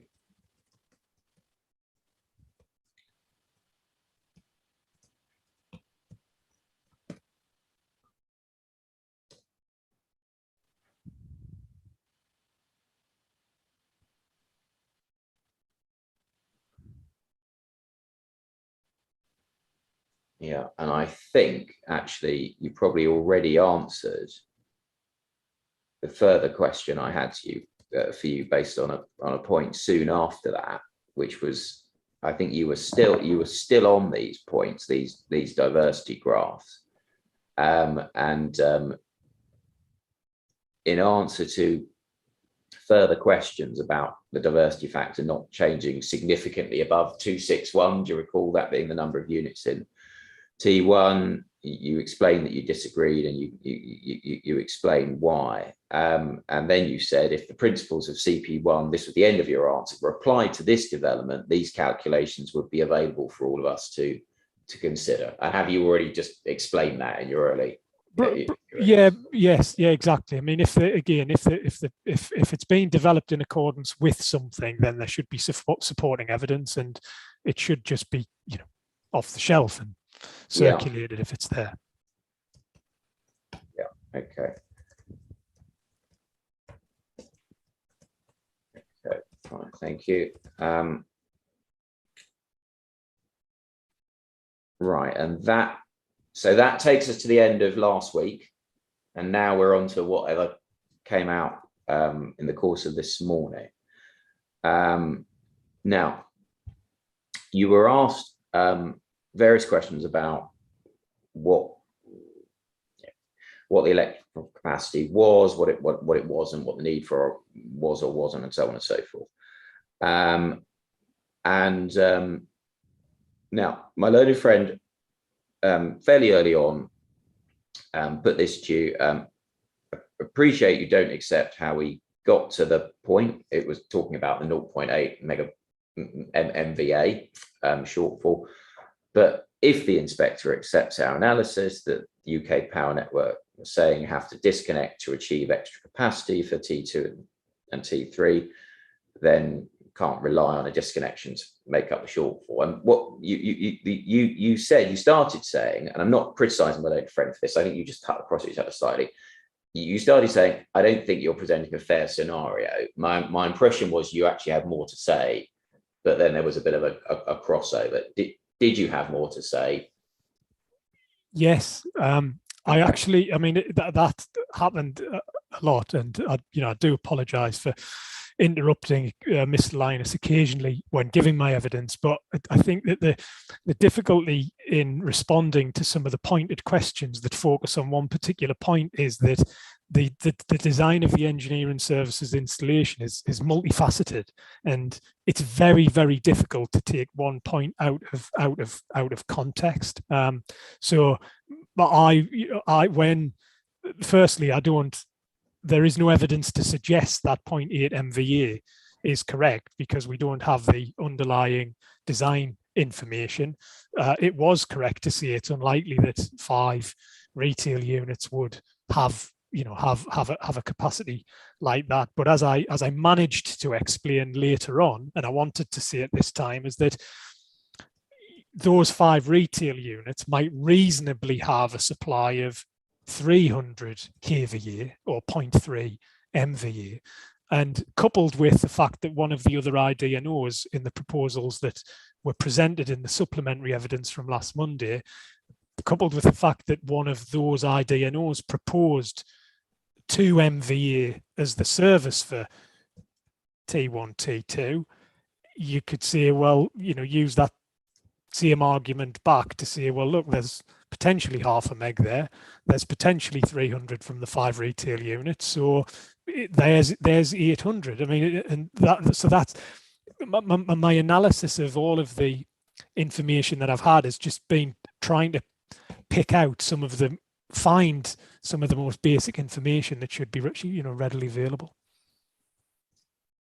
Now, you actually I think you have just addressed the next question I was going to ask you, because I was going to ask you about the answer you gave concerning that 2 MVA identified by one of the other independents. Now, can we just slow this down a bit, just so everyone can follow? You were in, of course, with Mr. Linus, you were in Appendix B to Mr. Stanley's supplementary proof, so that's CD 920, and could you please, I first of all identify for us, Mr. Maguire, where it is in if it is in Appendix B, but where it is we find the 2 MVA, and just please just explain. Excuse me. So Appendix B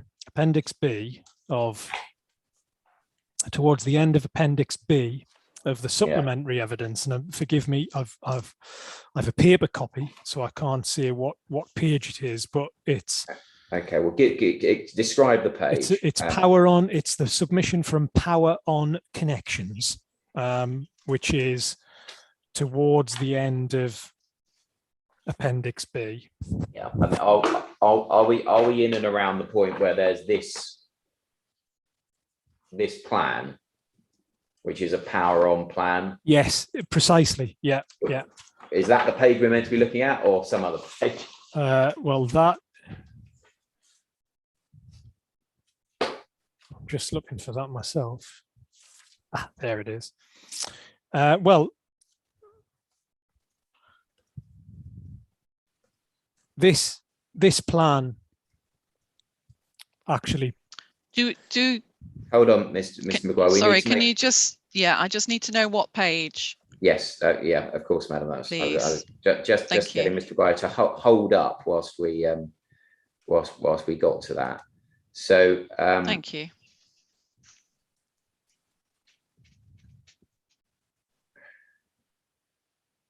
So that, and I keep, there's another document that does pause every now and again when one whizzes through it. So that's at electronic page 39, the power on connections drawing. Let me just check, Mr. Maguire.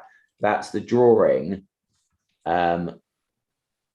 with a number that begins E11827. Unfortunately, 010 Revo ESL. I believe so. It's this drawing, but unfortunately, my paper copy has just been out of margin. So sorry, I can't read the number, but it is this drawing. Okay, fine. Yeah, so that's that, madam. That's page 39, electronic. Yeah, I have it. I thought it was that one, but I just wanted to clarify. Thank you. I have it. And in the top left-hand corner of that drawing, when viewed landscape, you'll see it says 2000 kVA substation, or it might say 2 times 1000. It's cut off my page. Okay, it's 2 1000 kVA substation within a brick-built room integral to the building by others. Yes. Yeah. Yeah. So that, and again, it's useful in the context of the discussion we had about costs, because the claim here is that it's 100. Well, if we go forwards from the drawing, so the drawing says 2 times 1000 kVA, which is 2 MVA. If we go forwards to, if that's page 39, 40, page 41, which is the quotation from Power On. Yeah. And then overleaf. 24th of August 2020. Yeah. Yeah. And then on the second page of the quotation, midway down the page, it says a point in the bullet list, point of connection 403 meters from your site boundary at 11 kV, which is where it's connecting to the network. Yeah.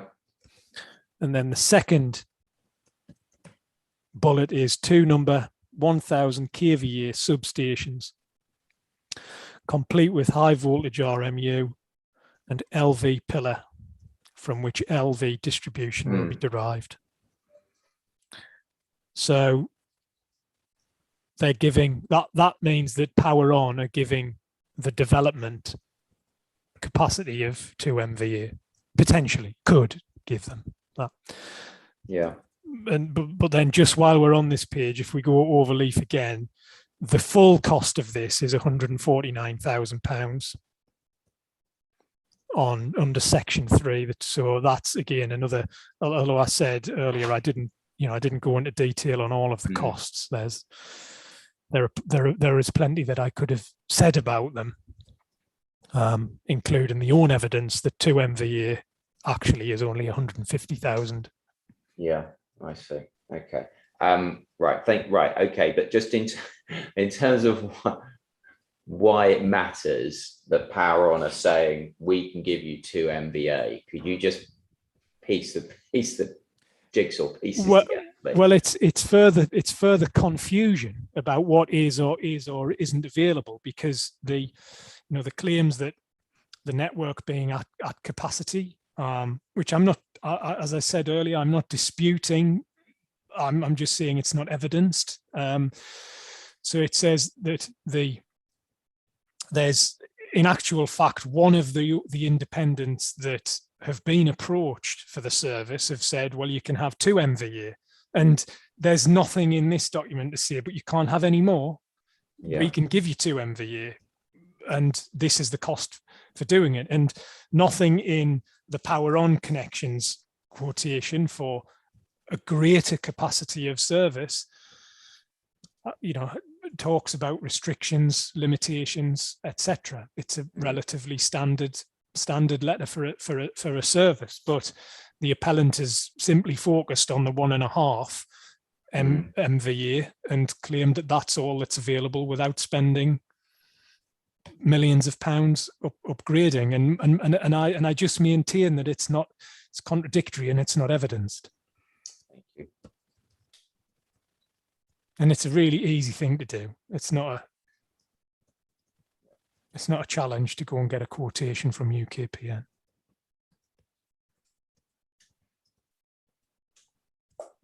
It can be challenging dealing with them, but it's not a challenge to get the quote.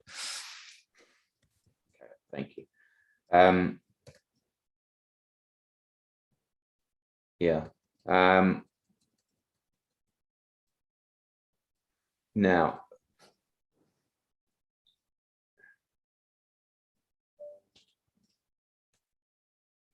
you went on several questions. You were talking about costs, and you were talking about operational costs. And my own friend put you accept the general proposition that the cost of gas is more expensive than electricity. So that's likely to be true site-wide. And you said, no, I accept the cost of electricity is more expensive than gas. Now, we don't know what the trends are for the future over the next 30 years. It's certainly for converging future. Just explain that, please. Well, the electricity is more expensive than gas now. The government is supporting a shift to electrification of pretty much everything. And whilst we don't necessarily, there isn't evidence to say that the cost will decrease, it's highly likely that there are going to be more subsidies available for the use of electricity in future. And conversely, there may well be more taxation introduced on gas that increases the cost of gas when it is available. Now, the government is also supporting hydrogen as well, but we don't really know where that is going to lead, or indeed whether gas-based installations are going to be compatible with what might become a hydrogen-based network. The only surefire piece of information is that the government is pushing a significant shift to electrification. Thank you.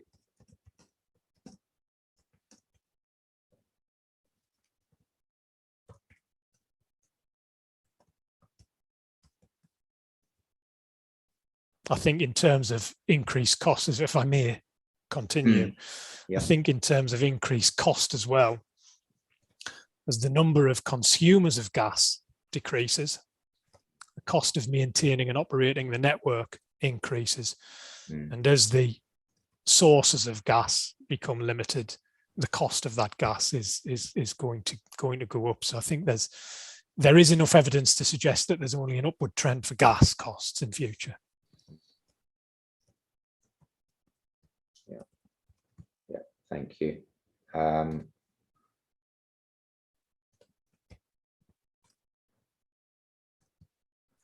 Right.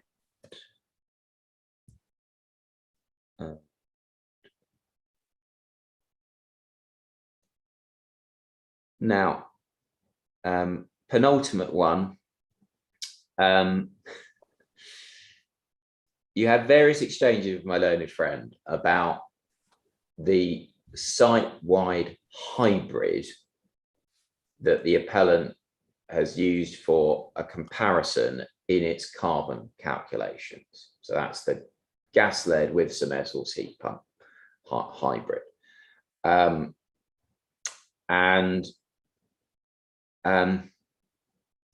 In response to a question that was this, if the figures are correct, and my learner friend acknowledged he understood he had to get there, the figures show there won't be, I think the word he used was a marked difference between the actual proposal and that hybrid. Now, your answer was, no, I'm not going to agree to that, as you enticed me into comment on site-wide earlier.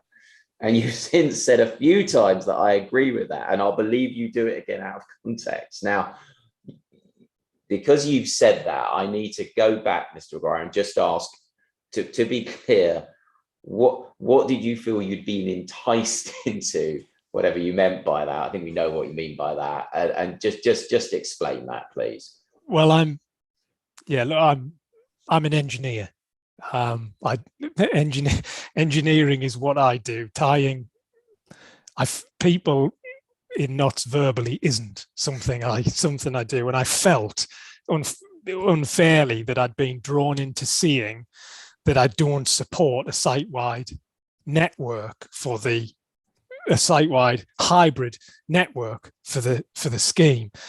But I shouldn't have answered the question. I should have stuck to my guns, and I shouldn't have answered the question and said I'm not going to be drawn on it, because I'm not here to say what system should or shouldn't be used. I'm just looking for the evidence to say that things have or haven't been assessed properly. That was why having thought about what I'd said and what was said afterwards, I chose to say that.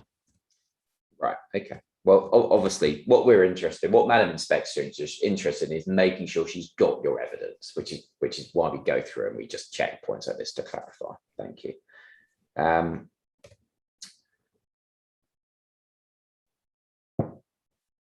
Right, now there was a final, one final point.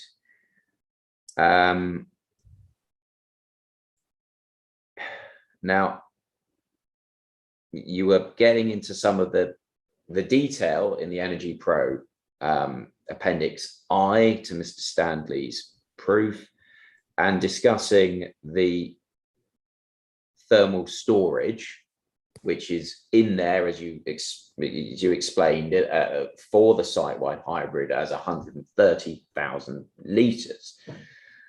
And it was put to you that 130,000 was put into the Appendix I on the basis that that was to calculate carbon, not to determine the ultimate amount of thermal storage. So you can't take the figure in Appendix I when that appendix is being prepared for a different purpose. And you said that my note is that's contradictory, because in Mr. Stanley's rebuttal, he says that Energy Pro is used to size the buffer vessels. Do you recall that answer? Yeah, I recall what I said, yes. Yeah, I wonder, can we look, do you think, to Mr. Stanley's rebuttal to see what you mean, so Madam Inspector can follow that? Yeah, answer? it was something that I'd read. I didn't expect to be necessarily asked that particular. Well, I was surprised at the answer, and because I thought it was obvious I was surprised at the question and the statement about the purpose of those calculations, because I thought it was relatively obvious that it was a kind of whole system analysis. But I just recalled reading about the basis of the Energy Pro in the rebuttal, and I did, as we were talking, try to when we were looking for something else, try to find it, and I couldn't. But I recall reading a bit something else about the purpose of the Energy Pro calculations in one of the documents. Okay. Well, No, I'm looking for it.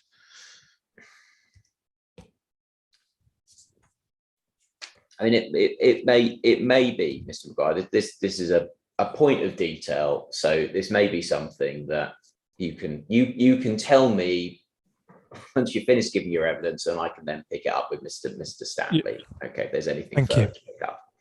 Okay, so thank you very much, Madam. Those are my questions in re-examination for Mr. McGuire. Thank you. Thank you, Mr. Burton. And as I said earlier, which I shouldn't have, but you can now leave the witness stand, Mr. McGuire. Thank you, Madam Inspector. Thank you. What I'd like to do now then is take an hour for lunch. So we will come back at 2:30. We are I'm expecting then to hear from your next witness, Mr. Burton, which I understand is going to be Mr. Scott on viability. Is that still the case? Correct. Yes, that's correct, Madam. Okay. So sticking to the times, Mr. Scott on viability, I've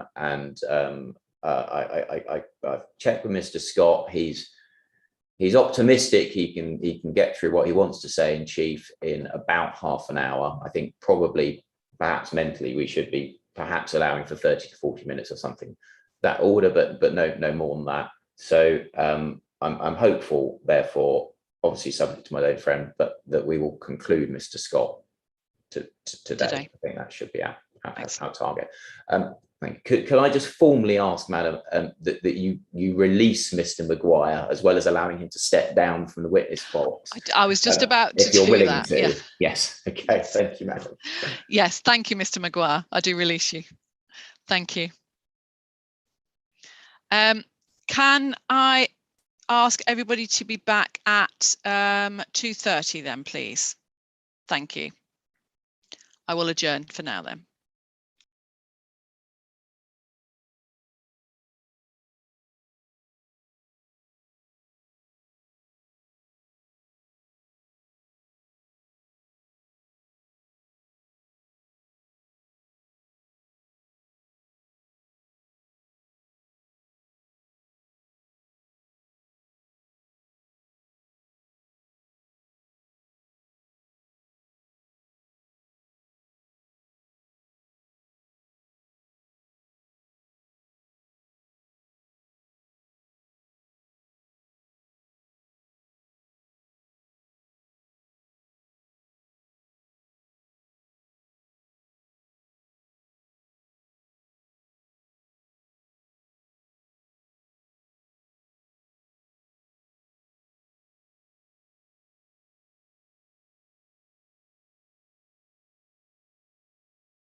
welcome back, ladies and gentlemen.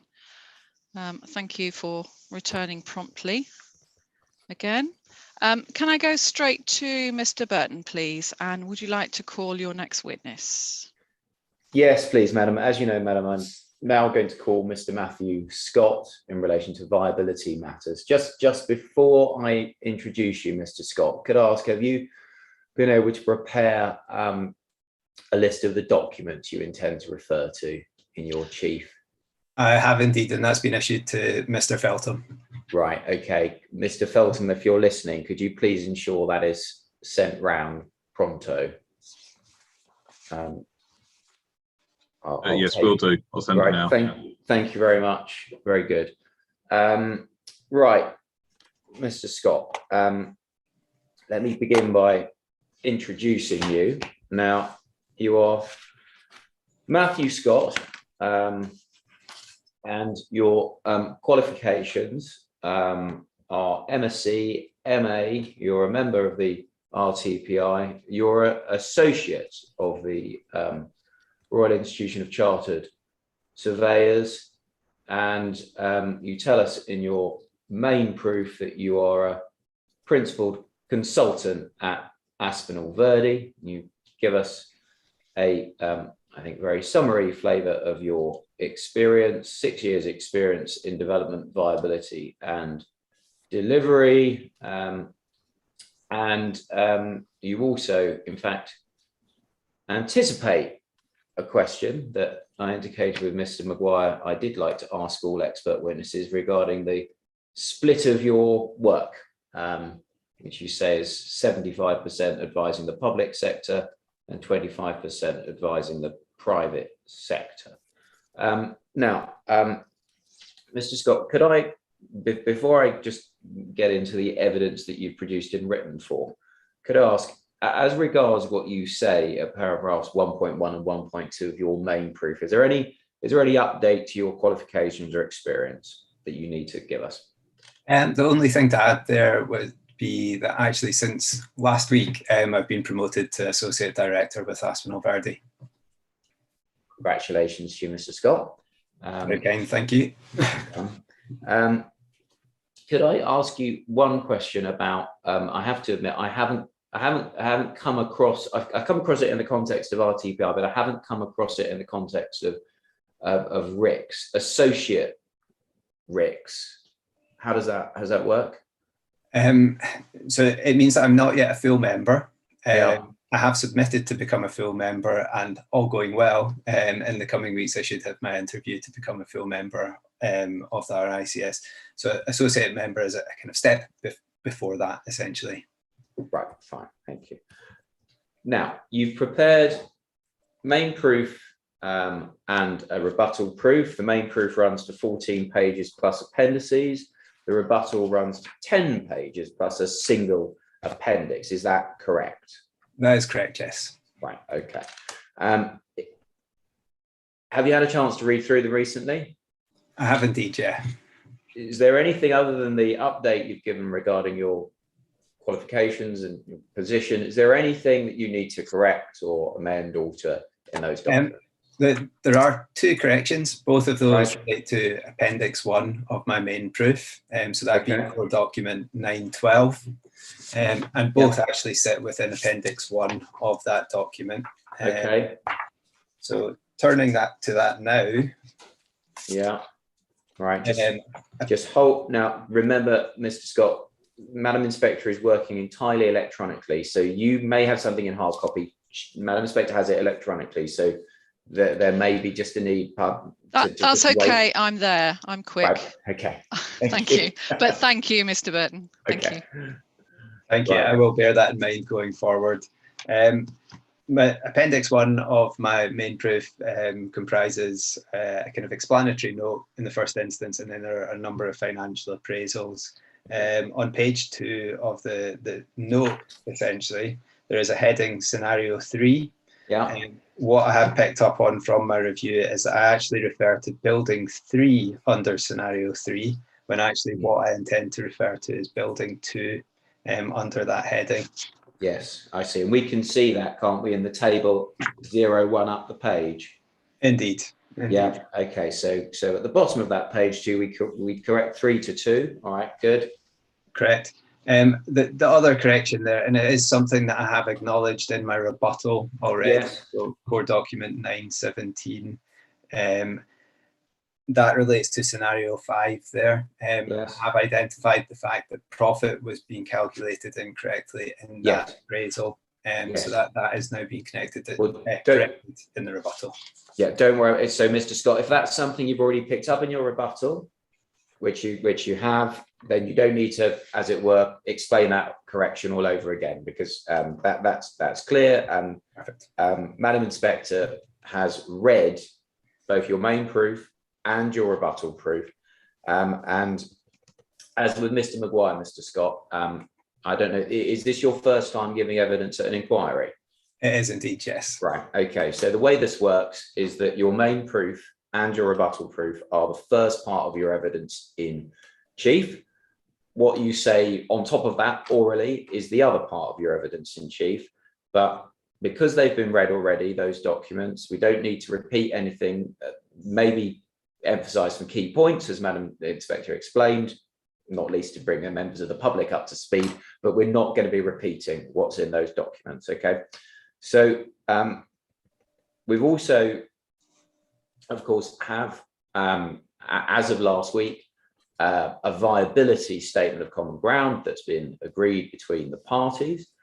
There have been, as we can see, there have been some shifts in the viability position over the course of the appeal, as it were, Mr. Scott.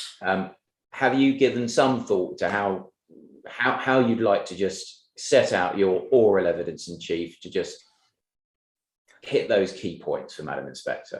I have, yes.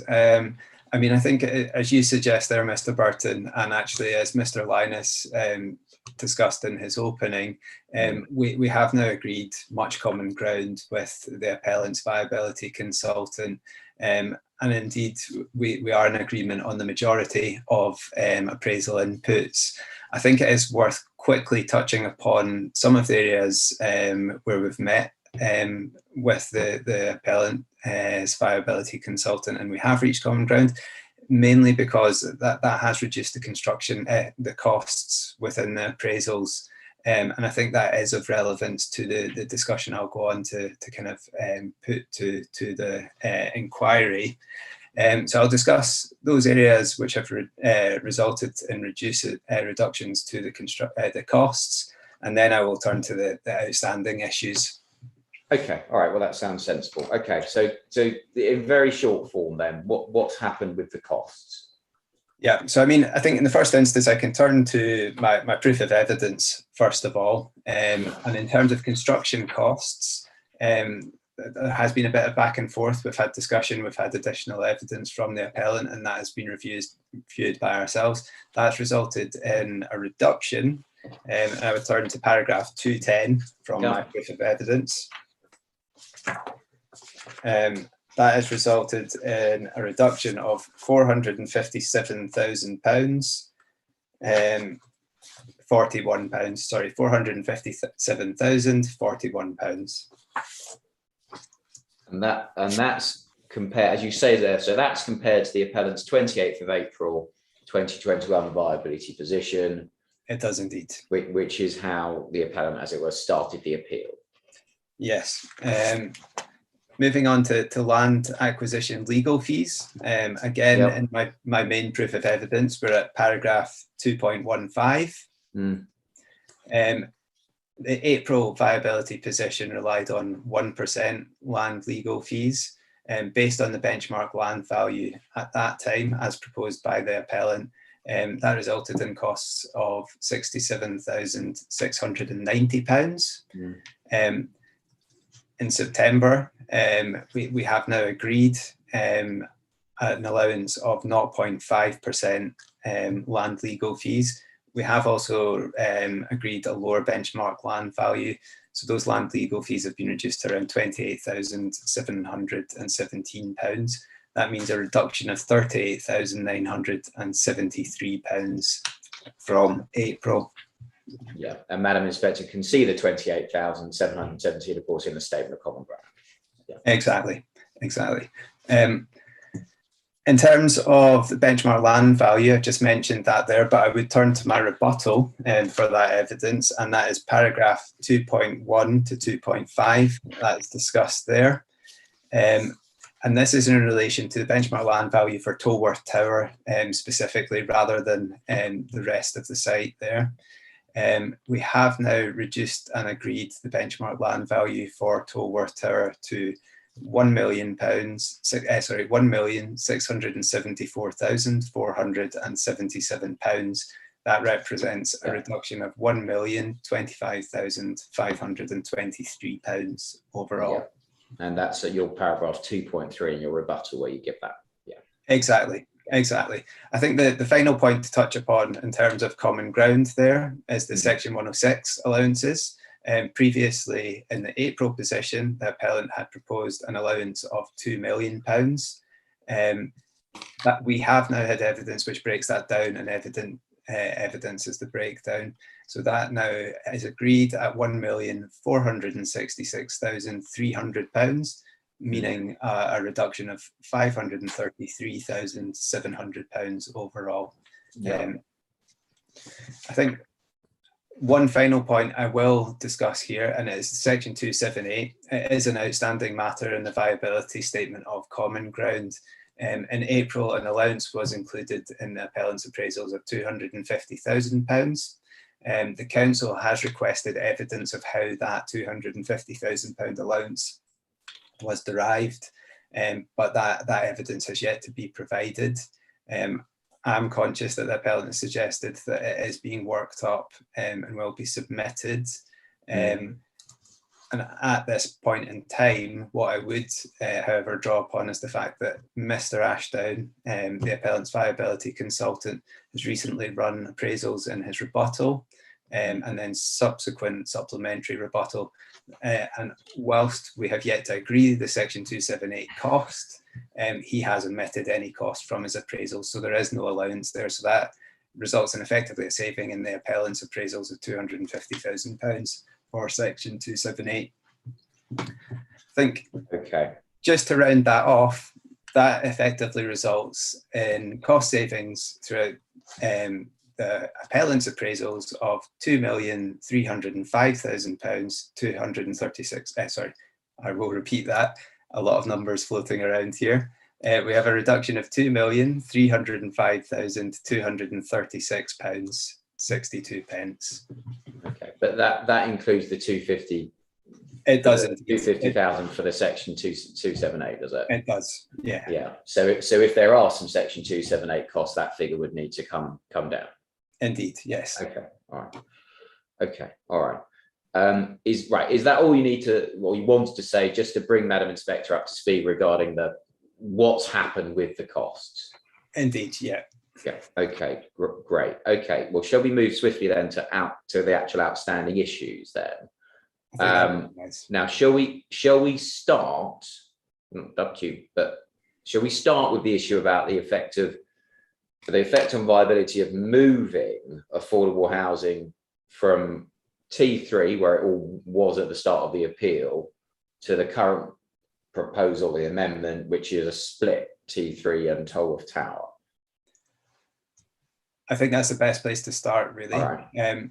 I think what I would draw attention to is obviously we have this quite significant cost saving, so approximately 2.3 million. I won't repeat the exact figure because I'll probably stumble over that at the moment. But what is clear is that whilst we have had that cost saving, and quite a significant cost saving, and that is now reflected in the appellant's appraisals, the offer has not increased. So the offer of affordable housing has not increased by percentage there. What I would draw attention to is I think that this is largely due to the fact that we have moved the affordable housing from T3 to split it between T1 and T3, as you've suggested. And I think this is effectively depressing the viability of the scheme. I think this is for two reasons, really.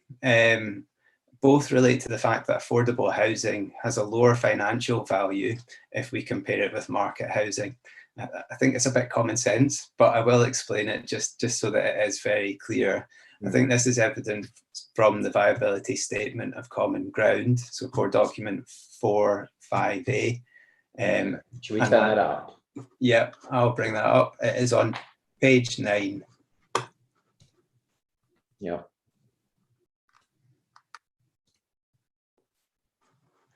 And what I would draw your attention to is that we have private residential sales pricing, which is heading 2 in the table there. It's evident that in Tolworth Tower, we have market value units. I'll use Tolworth Tower as an example there. We've got £650 per square foot as an average value for the unit prices there. Yep.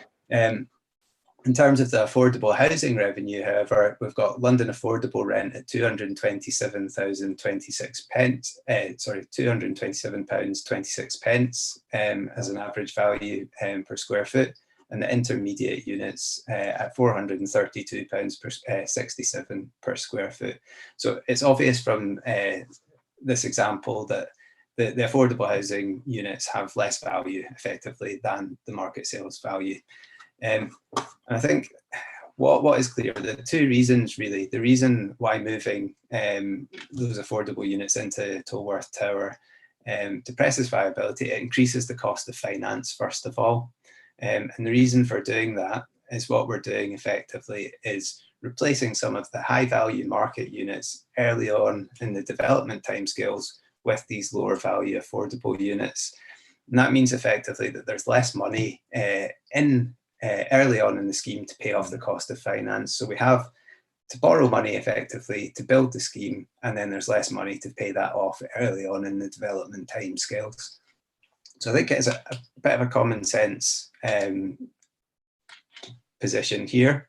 I think the second reason here is that we're replacing higher value, more viable Tolworth Tower units with these lower value affordable housing units. I think what I would do to explain this is I'll turn to Mr. Ashdown's rebuttal appraisal. So that's core document 914. I'll pull that out just now.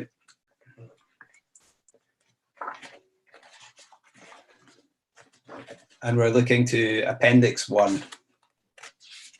Yeah.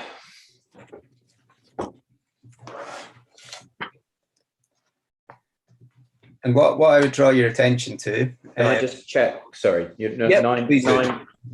Let me just make sure I've got the right document. So that's the rebuttals, not the supplemental rebuttal. Yeah, just the rebuttal, not supplemental. Yeah. And we're looking to Appendix 1 appraisal. Yes.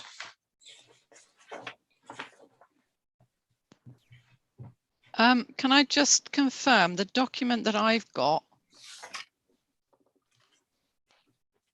Now there's nothing in Appendix 1. Yes, this is the one I think, Madam, where I think Mr. Ashdown has actually put all of his actual appendix documents underneath after the fly sheet for Appendix 2. That's what I was wondering. That's how that's how I've read it. I believe that's what's happened. But just to make sure, Mr. Scott, you better tell Madam Inspector and everyone else in very clear terms precisely what it is you're looking at in terms of the document title. So the cover page of the Argus appraisal says Tolworth Tower Complex, Statement of Common Ground appraisal, confidential, not evaluation, and it's dated September the 28th, 2021. Yeah, I see. And I know, and I can distinguish between the two, I think, because the other one is headed Tolworth Tower Complex Statement of Ground appraisal with SIL deduction. That's correct, yes. Yeah, okay. Yeah, so I would draw attention to page 2, which is titled Appraisal Summary. And what this does under the revenue heading is it breaks down the sales values on a per square foot basis for the units in Building 1, Building 2 and Building 3. And I'm only looking at market sales value units here, not the affordable housing. I would just draw attention to the fact that Building 1 has a market sales value of £650 per square foot as an average sales value. Building 2 is £589.05 per square foot. And then Building 3, private residential, is £590 £2.40 per square foot. So what's clear here is that the new build units have less value when compared to the Tolworth Tower units. The reason for this is that we have an iconic tower premium placed on, iconic building premium rather, placed on Tolworth Tower. So the assumption is that these units are going to achieve a higher value when compared to the new build units. The reason that splitting the affordable housing depresses viability is that what we're effectively doing by moving some of the affordable into building one is we're replacing some of those very high value Tolworth Tower units with the lower value affordable units. We are getting more market units in T3, but those have less value attached to them. So it means that the scheme overall has less value effectively, and it depresses viability in that way. I see. Now, can I just pause you there, Mr. Scott? I just want to check. Of course. You went to Mr. Ashford's appendix to his rebuttal, but unless I'm much mistaken, I can see those same figures, the sales values for Tolworth Tower T2 and T3 in the viability statement common ground, can't I? Yes, they are there. So that was completely unnecessary. Apologies, Mr. Parton. It's all right. Madam has it all in one place. Okay, fine. Thank you. Yeah, I think the point to make here is it obviously depresses viability. And I think that what makes this even clearer is that Mr. Ashdown's supplemental rebuttal, and I will turn to that now, and that is core document 919. Yeah, okay. What I would draw attention to by way of reference here is paragraphs 312. That's not true.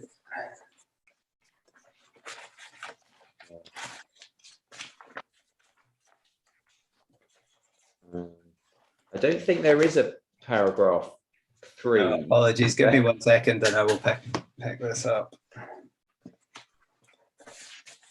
There are certainly paragraph 212, but not a 312. Yeah, 2 seconds.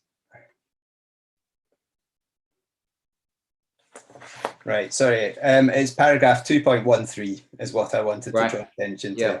So 2.12 and 2.13. Apologies for the confusion there. What I would draw attention to is scenario A. Effectively, what this appraisal does is it moves all of the affordable housing back to T3. So we now have all affordable housing at the back end of the appraisal there.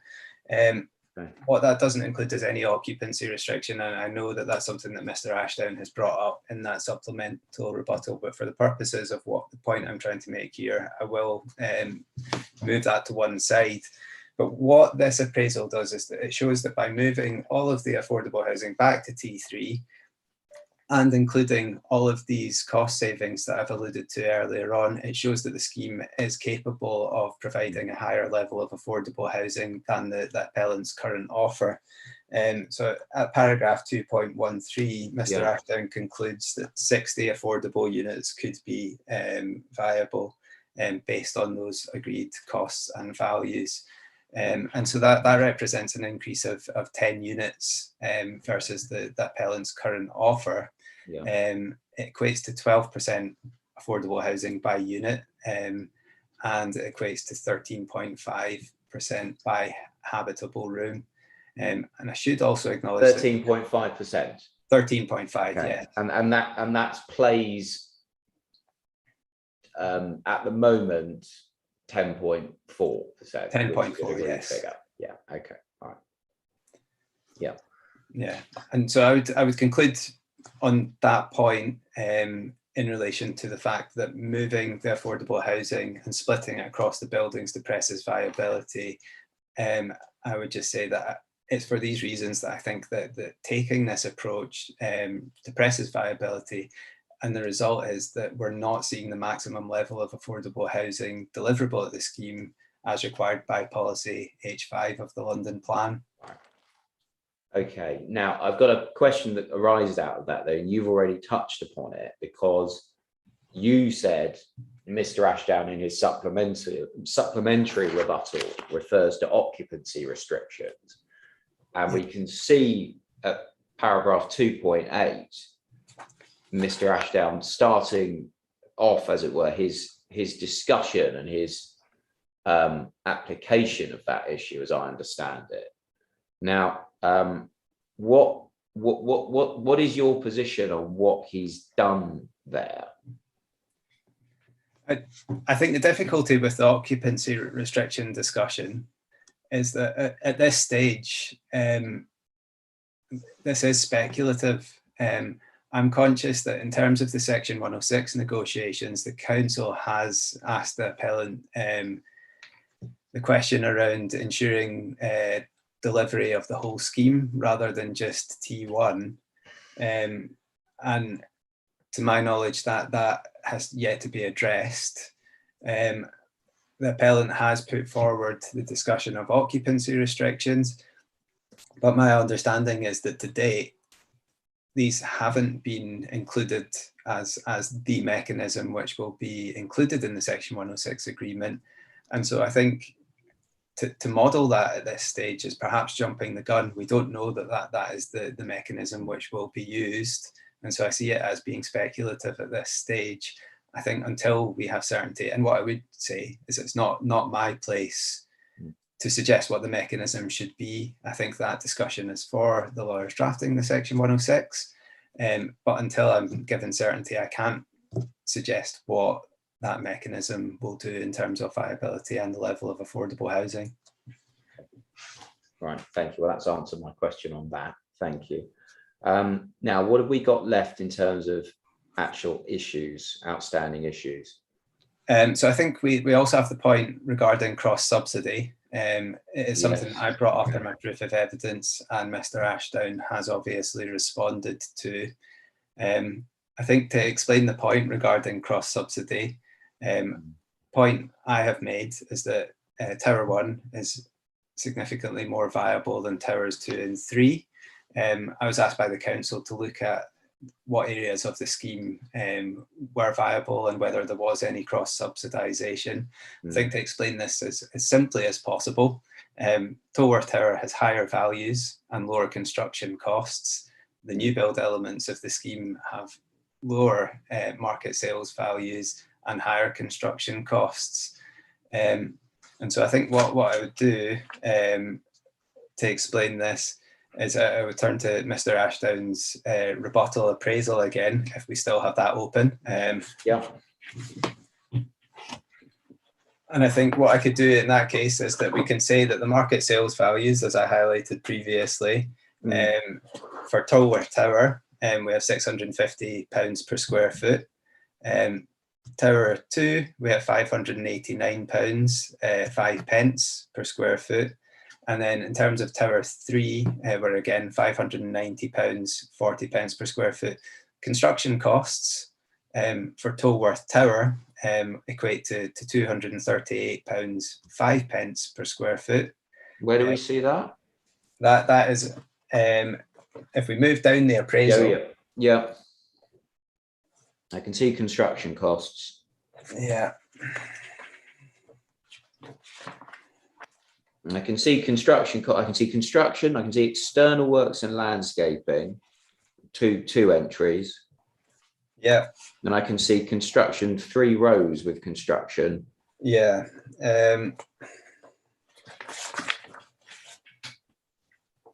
We do have 3 rows with construction there. What is clear, if we move a few pages later on and cross-reference, so we've got the different phases of the scheme in a later page.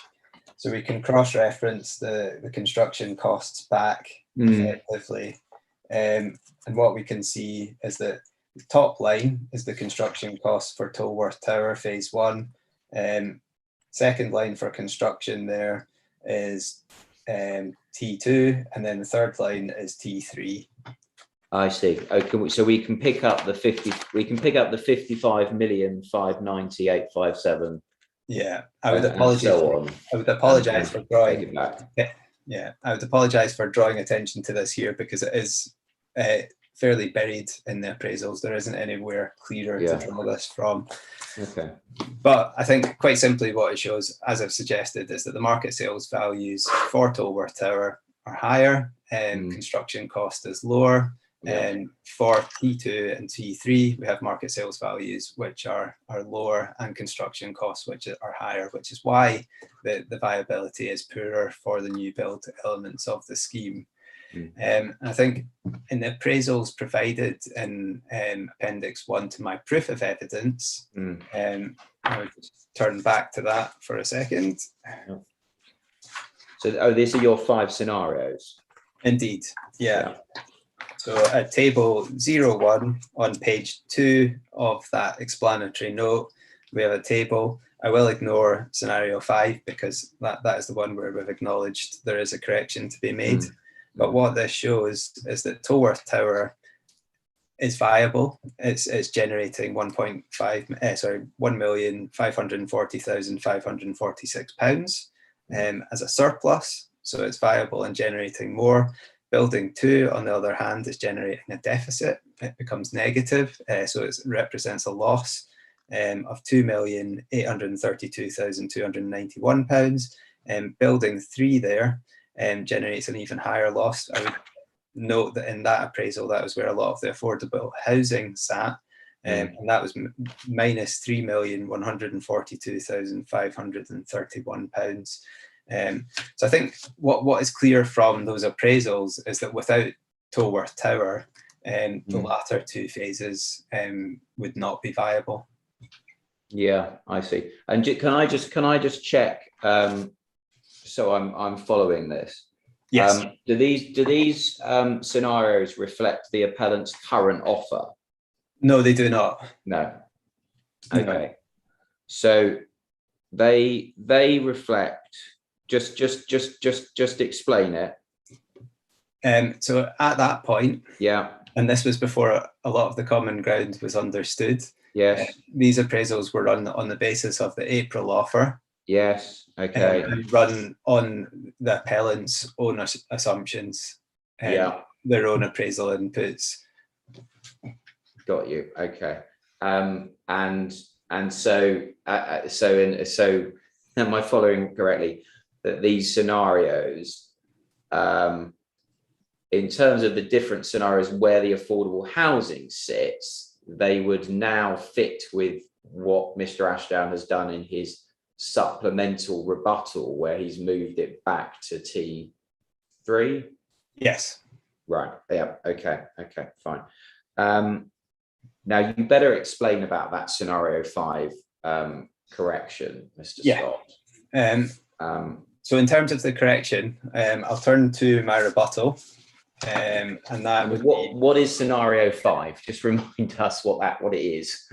What's it showing? So, I mean, by way of introduction for that scenario, I need to acknowledge that my role is to comment on the viability of the scheme as it's presented to me.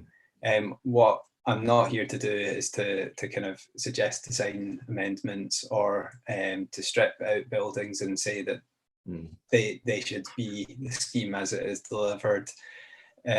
So what I have done, and it was simply to illustrate the viability of the scheme and where the different elements sat, was to run an appraisal where I looked at Tolworth Tower in isolation, and because it was showing to be viable, it was of interest to the council to look at how much affordable housing that building could potentially deliver where it delivered in isolation.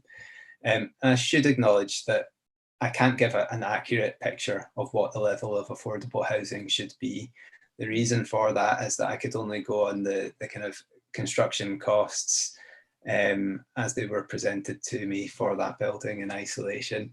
You know, those don't reflect a single design, as it were.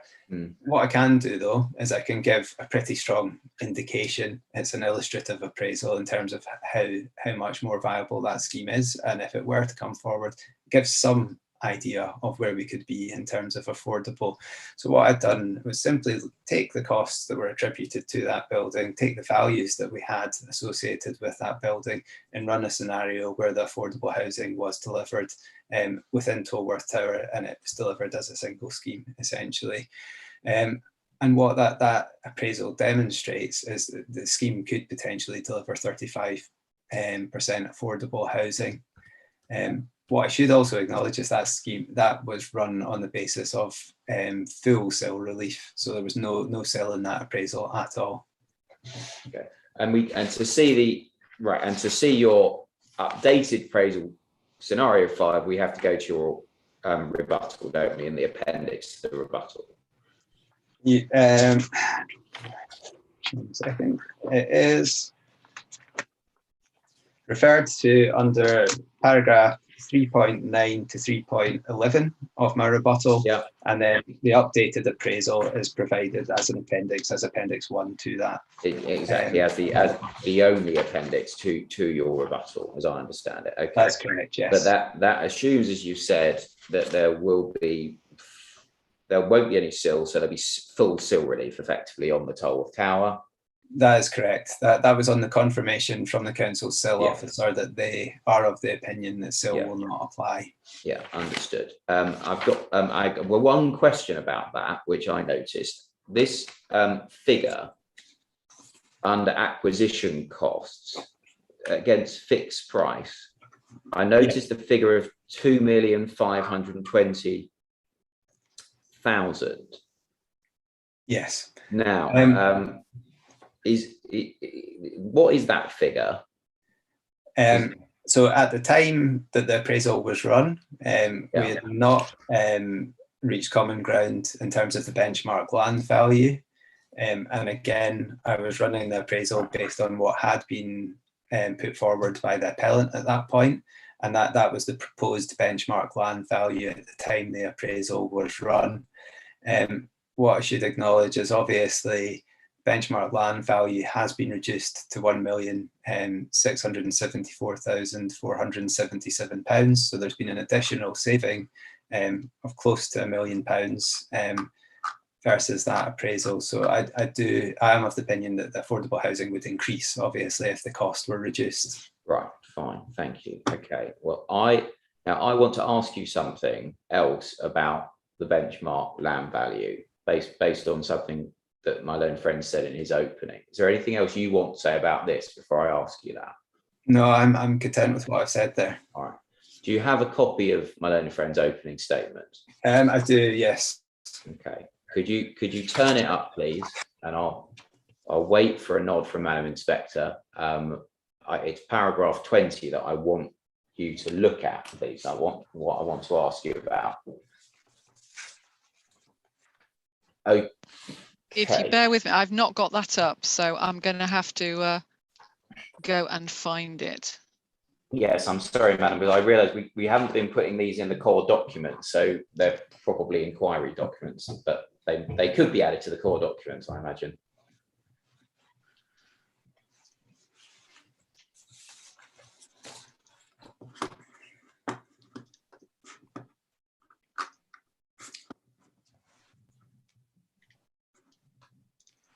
And I know, madams, I don't want to hold things up. I know that I'm going to ask, based on this paragraph, about another core document, which is the Montague Evans valuation, and that is core document CD24. Thank you. Let me just get this one up.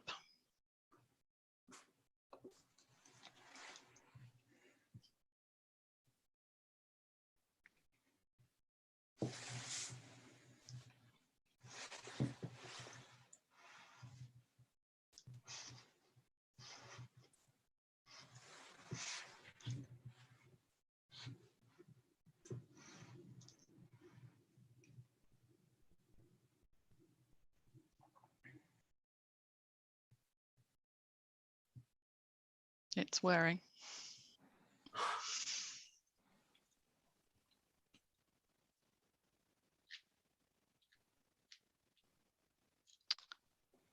Right, where will it be on the council's website? Because it's just a huge list of documents, so I'm trying to... The Montague Evans document? No, I'm not bothered about that one. I can get that one simply. It's the opening statement. What number has it been given? I am not aware that either of the opening statements have been given a core document number.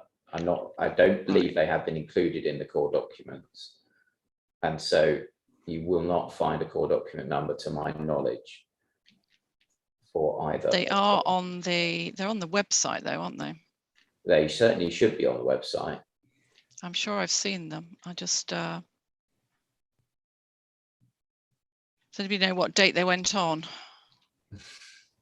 Did they go on the day of opening, or was it a few days afterwards? Sorry, madam, I don't know that. I don't know. That's okay. That's okay. I'm just going to have to, if it's critical that I look at it now, then I need to find it. Yes. Yes, I'm afraid you will need to have the paragraph 20 in front of you. Let me have a look.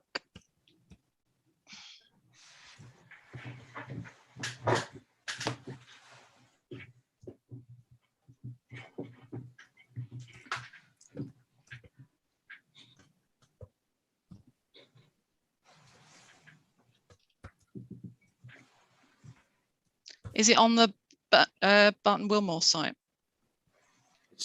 No, because I couldn't find it on there. No, because they have not been added to the core documents. I imagine they've been treated as quite separate inquiry document or some such.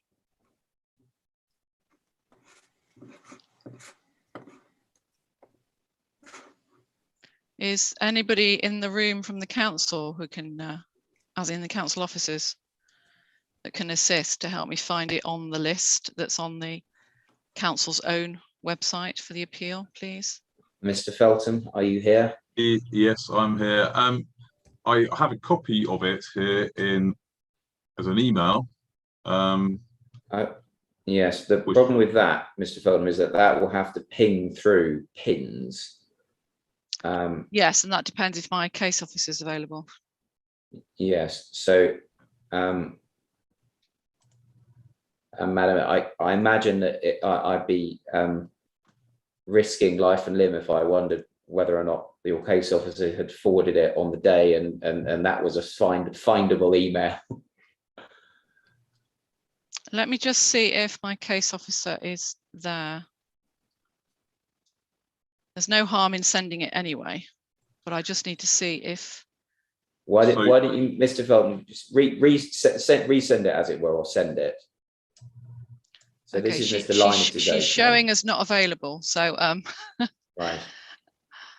If it helps, and there's a reference being made to paragraph 20 of the opening, I don't mind if Mr. Burton sort of reads it out for the purposes of putting the point. If are you content for that, Mr. Linus? Yes, I mean, if it's inaccurate or it needs to be placed in context, we can deal with that in another way. Just for the sake of making progress, I don't mind that being. I appreciate that, Mr. Linus. As do I. Thank you very much, Thank Mr. you. Linus. If you're content, madam, that's what I'll do. So, Mr. Scott, this is in a section of my learning friend's opening where he's discussing the tower's functional obsolescence from an office perspective. That's the paragraph immediately before. And then paragraph 20, he says this, I think I'll have to take this sentence by sentence, okay? He says, Mr. Lee, so this is Mr. Piers Lee, who's dealing with office viability. He says, Mr. Lee acknowledges that for the purposes of assessing the viability of providing affordable housing, a report on the current valuation of the tower assumes some demand for budget space in part of the tower on its upper floors, with the remainder mothballed. Okay, now and this is the report which generated the benchmark land value, which has been used as a basis for the viability discussions. Now I'm going to stop there. Now we know, of course, which report my learned friend is referring to, namely the Montague Evans report. That is core document, as I said, core document 2.4. Now, could you make sure you have that core document up, Mr. Scott? I do, yes. Great. Now, the first thing I want to ask you about, and I hope you're able to deal with this as an associate member of RICS, at page 5 of that report, it states, it tells us it's been prepared in accordance with the so-called Red Book. You see that? I can see that, yes. Now, what's the significance of that, please? So in terms of a Red Book valuation, that would be the most formal and prescriptive type of valuation. The Red Book sets out the mandatory standards for RICS members and valuers to form kind of sound judgments and opinions on the value of property. Okay.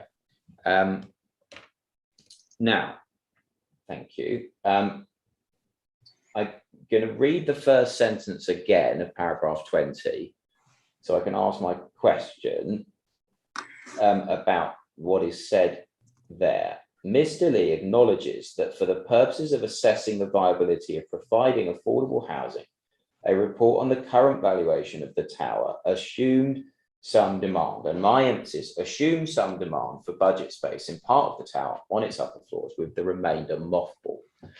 Now, this wording, assume some demand, you've obviously read the report because you and Mr. Ashdown have both referred to it on various occasions. Could you just please explain what the report does or doesn't do in terms of demand and assumptions regarding demand? Yeah, I mean, I think that the first point I'd probably try to make there is in relation to the word assumed. And I think obviously I don't want to interpret Mr. Linus's intentions and mislead in terms of those aspects. But I think that the one point I would say in terms of the term assumed or assumptions in the context of surveying is that it can be slightly misleading, or it can be interpreted in a kind of different way to how it's intended. Surveyors will often use the term assumption when they're referring to their kind of appraisal inputs or their valuation inputs. I think, unfortunately, the term assumed can make it sound like we're plucking these things out of thin air, unfortunately. I think in a Red Book context, it's actually specifically defined, and assumptions are defined as a supposition taken to be true in the context of the valuation. And it can indeed be kind of fact, essentially, that's included there. So what we shouldn't do is, when we're talking about assumptions, whether it's assumptions around value, cost, or the demand, we shouldn't simply kind of take it to be true without justification either. Where we're talking about these aspects, values, costs, etc., they're generally strongly evidence-based. So when we're looking at value, or I'll give the example of costs, in the context of the valuation we're discussing here, the Montague-Evans valuation, costs are robustly justified by, detailed elemental cost plans, which break down, the measurements of the building, the different elements which would go into that construction cost build-up, and then that's used to inform the valuation. I think that the interesting point is that we also have a definition in the Red Book for special assumptions. And those are where an assumption differs from fact. So those actually must be kind of separately recorded in the valuation and noted as special assumptions. So I think if we turn back to this sentence and we're saying that, it's assumed that there's some demand for budget space in part of the tower on its upper floors, with the remainder mothballed, I would say, rather than assumed, in the context of that valuation, we probably should say that it relies on there being the level of demand that they are including in their valuation. Okay, thank you. That's helpful. So it relies on the demand. All right. Now, obviously, the second sentence, which I'll just read again to remind you, this is the report which generated the benchmark land value, which has been used as the basis for the viability discussions. Now, we've discussed the benchmark land value. We know this is the report that is, as it were, the starting point. The third sentence is this: however, these assumptions would not address fundamental issues either with the overall building or with Tolworth as an office location. Do you have that, Mr. Scott? Do you need me to read it again? No, I have it in front of me. Give me 1 second. I'm just going to read it through just so that I'm clear on it then. I want your comment on that, please. And just to let you know, Mr. Burton, I've got a copy in front of me now. Oh, brilliant. Thank you, madam. Fantastic. I mean, again, we have the word assumptions that that crops up here. So I think we shouldn't kind of treat it as a dismissive term. You know, that is something which is supposed to be true in the context of the valuation. I am a little bit nervous around the fact of saying it would not address fundamental issues. I mean, I think the assumptions made, the aspects, the inputs that have gone into that valuation and build up the value which has been attributed to the building do go some way, I think, towards addressing the issues around demand in Tolworth. I mean, I think that the rents, I mean, I've flicked down to scenario 2 just so that I could fully understand what is used in the context of that valuation. So that's on page 30 of the Montague Evans valuation. And again, that's core document 2.4. Yeah. Just what I kind of noted down here is that hold on 1 moment. Now, of course. You say you flick down to page 30. Okay, I'm just checking. That is also electronic page 30. Fine. It is also. Yeah. I'm on electronic version now. I've Yeah. moved into the digital realm. And on page 30 and also page 31, which sets out the level of rent included in that scenario, what I would suggest is the rents which have been quoted between £17.50 per square foot and £20.50 per square foot. These place, you know, the building quite competitively within secondary property in the local market. So I think that should make it attractive when compared with other locations which might not be considered as strong an office location. What's also assumed is a rent-free period, an average rent-free period rather, of 12 months across all of those floors. That's an additional tenant incentive to help attract people into that space, which should help to overcome some of the issues. We've also got phased letting of that space. We've got 3-month intervals referred to under the first bullet point.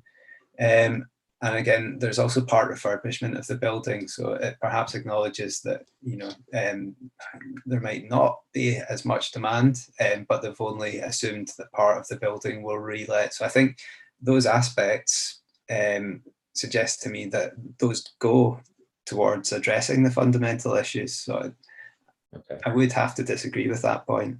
Okay, thank you. Now the fourth sentence, and Madam Inspector now has a copy. So the fourth sentence is any such demand, particularly when seen in the wider context of Tolworth's recent lettings performance, would, if realised, be likely to be short-term, and any further deterioration in the market or in the retained part of the building would see this disappear. And the fifth sentence, it would be a high-risk short-term solution at best. Now, your comment, please. I mean, I would suggest that there's nothing in the Montague Evans report to suggest that it would be short-lived. I mean, I think that the one thing that jumps out here is that under the third bullet point, it suggests on mothballed floors, there is an argument that these floors should be removed from the rating list as long as they were stripped back to a shell condition.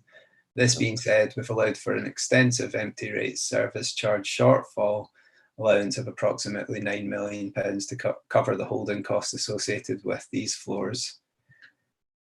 I do find that curious because if there was potential to save yourself £9 million stripping those floors out, I would question why it wouldn't be done.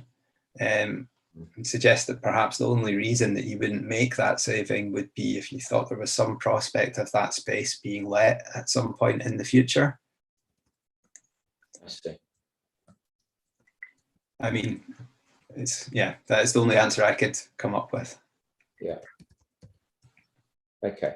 I mean, perhaps very obvious thing. If the appellant's case in relation to office demand was right and there wasn't demand for offices, what would that do to the valuation? I think quite simply it would depress the value. Okay. Fine. All right. Right. Final question then. It concerns what Mr. Ashdown said about 3-bed units, and this is in his proof. And I just want, because I don't think you have specifically addressed this question. In his main proof, that's at 7.7 and 7.8, he's got some text dealing with what happens if you increase the number of 3-bedroom plus units. You see that?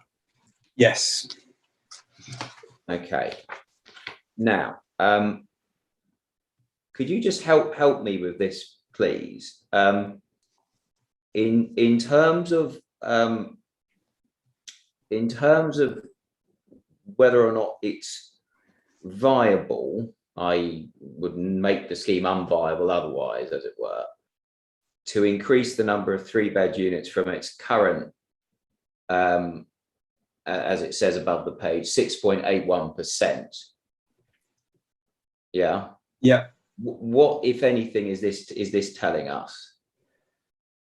So I mean, I think that my first remark would be that there isn't an appraisal around these scenarios. What we do have is a paragraph 7.5. Mr. Ashdown is showing that by increasing the number of 3-bed units, it decreases the GDV, the gross development value of the scheme. So it does reduce the value of the scheme. 7.6, that's a discussion around the costs. So by increasing the number of 3-bed units, there is actually a cost reduction. So he notes that that is due to kitchens, bathrooms, the fewer of those items are required. So that has a reduction. And so what we're given is a kind of net value reduction for each of the scenarios. But the conclusion here is that it would have a significant impact on the viability of the development and would lead to a reduction of the amount of affordable housing. I don't think I could disagree. I think it reduces the viability of the scheme by increasing the number of 3-bed units. But what's not demonstrated is what level of provision of 3-bed units would make the scheme unviable. It's simply a matter of highlighting the fact that increasing the level of 3-bed units will decrease viability, thus the level of affordable housing, but not that a greater proportion of 3-bed units could be delivered or viably provided. Right, thank you, Mr. Scott. Is there anything else you wanted to say in chief, Mr. Scott? No, I think that summarises things quite neatly from my perspective. Okay, very good, thank you. If you wait there, Mr. Scott, Mr. Linus may have some questions for you. Thank you, Mr. Burton. Can I just ask a question before I move on to Mr. Linus's cross-examination, please? Just so that it's absolutely clear to me, and I'm looking at the Statement of Common Ground, CD45A. Yes. Where it's now been agreed the outstanding issues, all outstanding issues except for SIL in relation to viability, so the assumptions that have been used and put into the appraisals, those have all been agreed except for you've got the 278 and the and SIL. That's correct, yes. So that's correct, isn't it? Yeah. So that has reduced the costs. Yes. And that's that figure that you've provided it's 2 million something or other. Exactly, yes. I'm not going to quote the actual figure. I've written it down, but it's I won't quote that figure. So are you aware, have appraisals on those new assumptions been carried out? Are you aware of that? Or is it because that's such a new agreement with a reduced cost on certain fees, etc., and construction costs, and the benchmark land value has now been agreed, that hasn't been carried out yet? No, so we do have appraisals. Mr. Ashdown's, let me confirm, I don't want to speak before I've actually just checked. There are appraisals. The most recent supplementary rebuttal appraisal shows the viability with all of those agreed assumptions, but with affordable housing delivered in T3. And then I believe it is Mr. Ashdown's rebuttal appraisals, which reflect the statement of common ground. Yes. So those appraisals. That's what I wanted to confirm. Obviously, I will be confirming that with the other side, if I can call it that, with the appellant side as well. Yeah. But from your perspective, those appraisals have been done. They're set out under Mr. Ashdown's evidence. They are. Thank you. I thought that was the case, but obviously as an inspector, and we're talking about this word, but I cannot make assumptions. So I understand. Yes, ma'am, just from our point of view, I can confirm that that's right. In Mr. Ashdown's rebuttal evidence, he prepared the appraisal of the scheme that's based on the up-to-date agreement with the council, and then the appraisals that were prepared in a supplementary rebuttal related to the shift all the affordable housing into T3 issue, which I'll cover very briefly with Mr. Scott. Thank you, Mr. Linus, for that. And just one final question, Mr. Scott, from myself in relation to the issues over SIL and there not being a figure for SIL, because that's the outstanding issue that's in the statement of common ground. Can you just explain to me why that? Obviously, I understand the different approaches and the different concerns. The appellant is concerned that they would have to pay SIL. The council is saying, what I'm hearing from yourself is that no, there would be no payment on T1, on Tolworth Tower.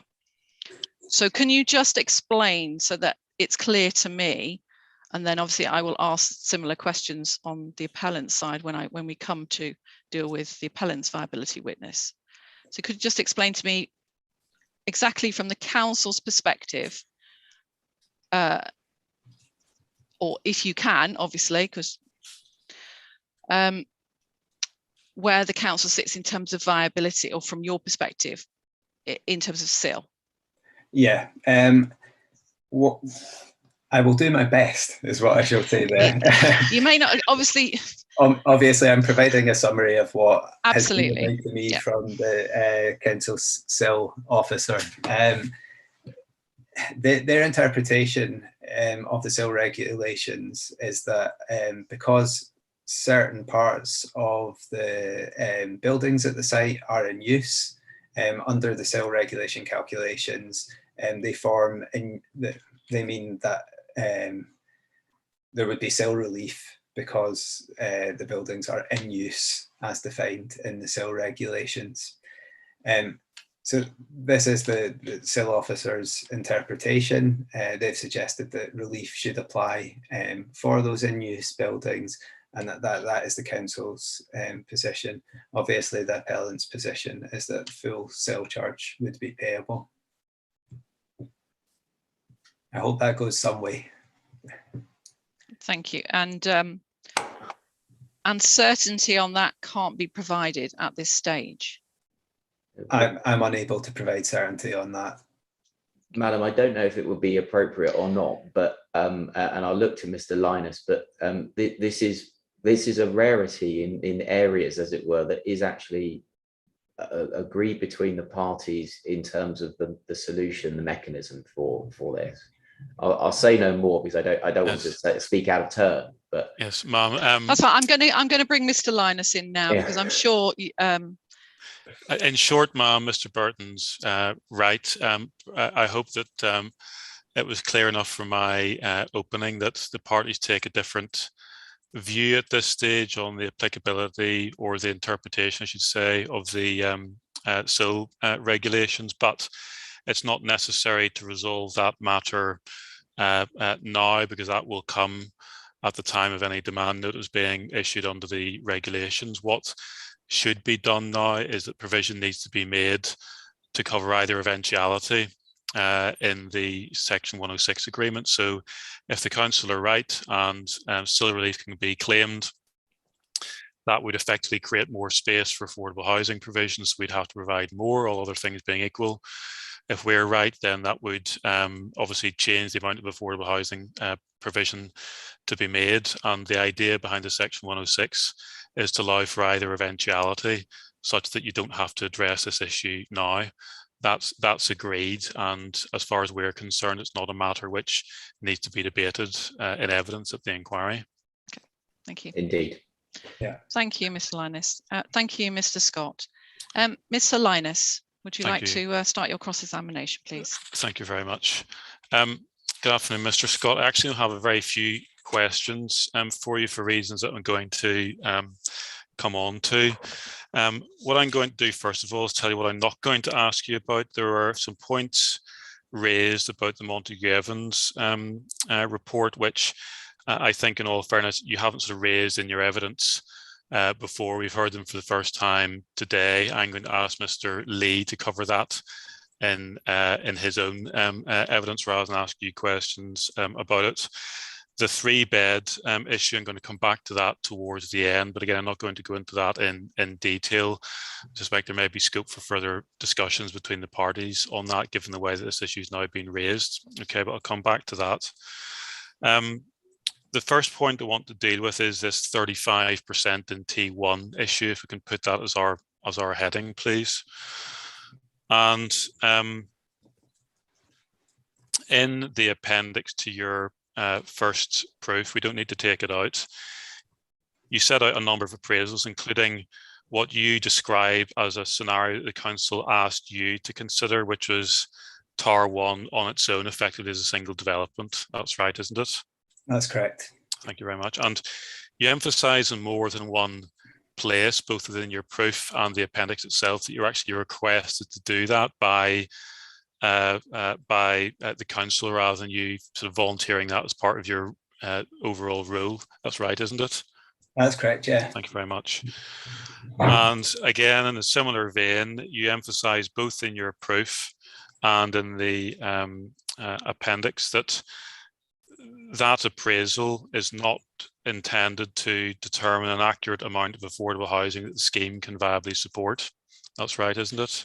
That's correct. I don't think it would be possible to do so. As I tried to explain earlier on, that the costs that I have are based on the scheme as it's presented, whilst those are separated out into T1, T2 and T3. It's clear that were we to be looking at a Tolworth Tower development in isolation, they could be different because they would vary based on the design. So it's not possible to give an accurate opinion. And apart from that, mechanical point, you do refer to it in your appendix as a hypothetical scheme. That's the way you describe it. Yeah. Yes, thank you very much.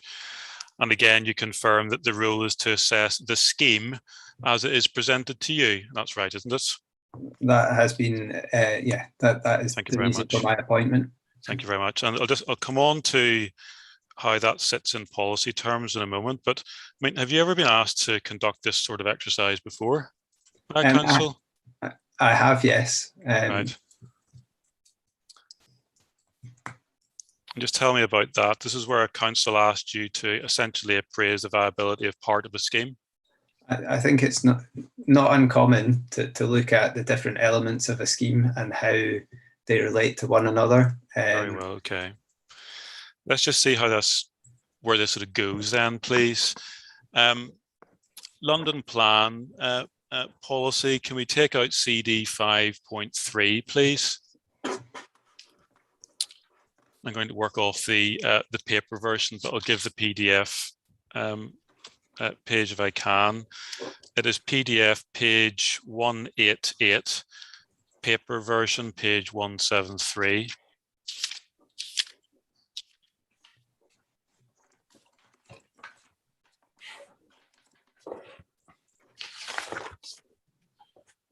And this is the supporting text that follows policy H4, which is delivering affordable housing. Okay, and if we look at the supporting text at 443. Sorry, Mr. Linus, could I please check the page reference again? I went to 188 and it was... All right, so on my PDF version taken from the Barton Wilmore, it's PDF page 188. It was page 173 on the paper version. Okay, if you find 173 on screen, we'll be at the same place.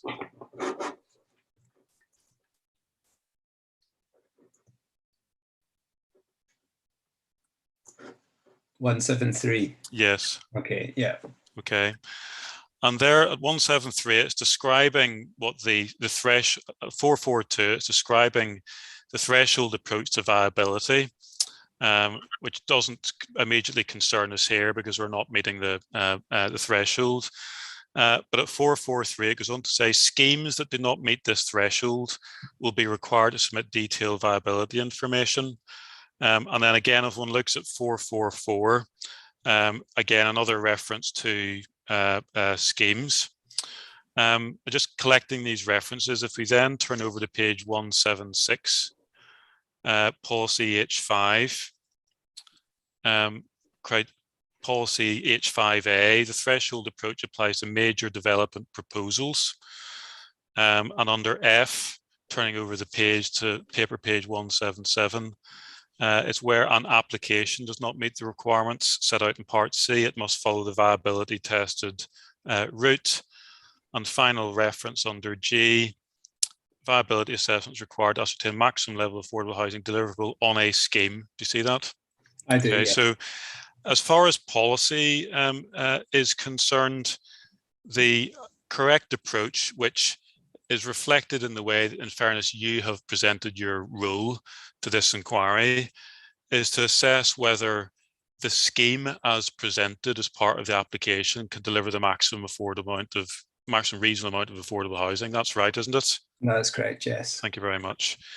So the policy position, the policy test, does not involve considering the viability of part of a scheme, does it?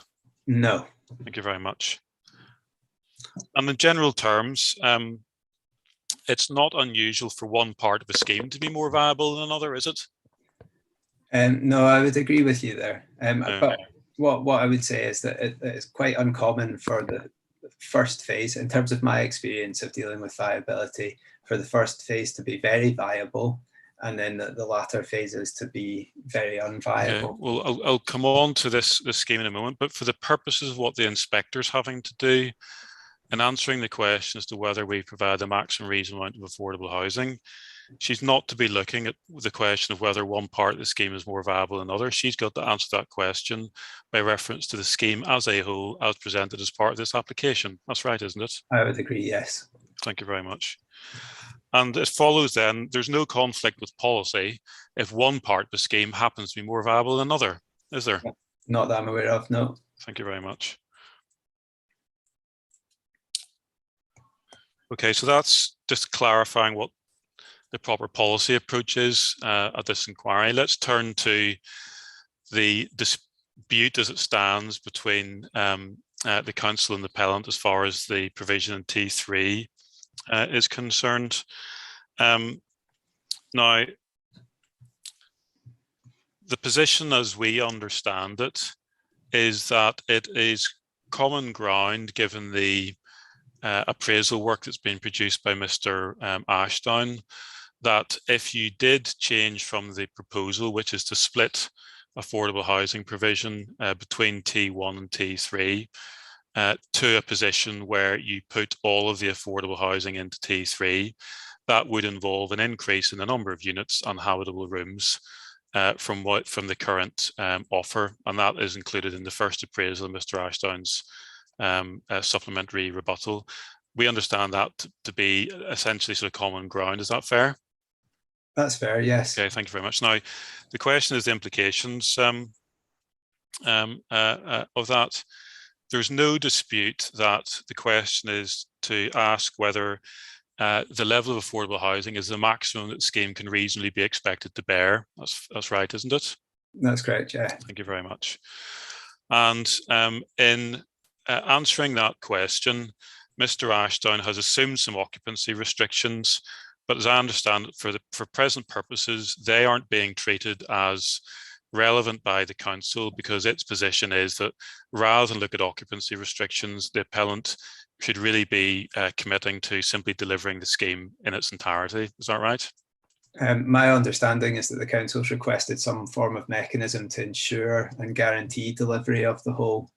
Yes, and so Okay. at the moment, the occupancy restriction aspect has been put to one side because we don't yet know what that mechanism would be, or Right, whether okay. occupancy restrictions would apply.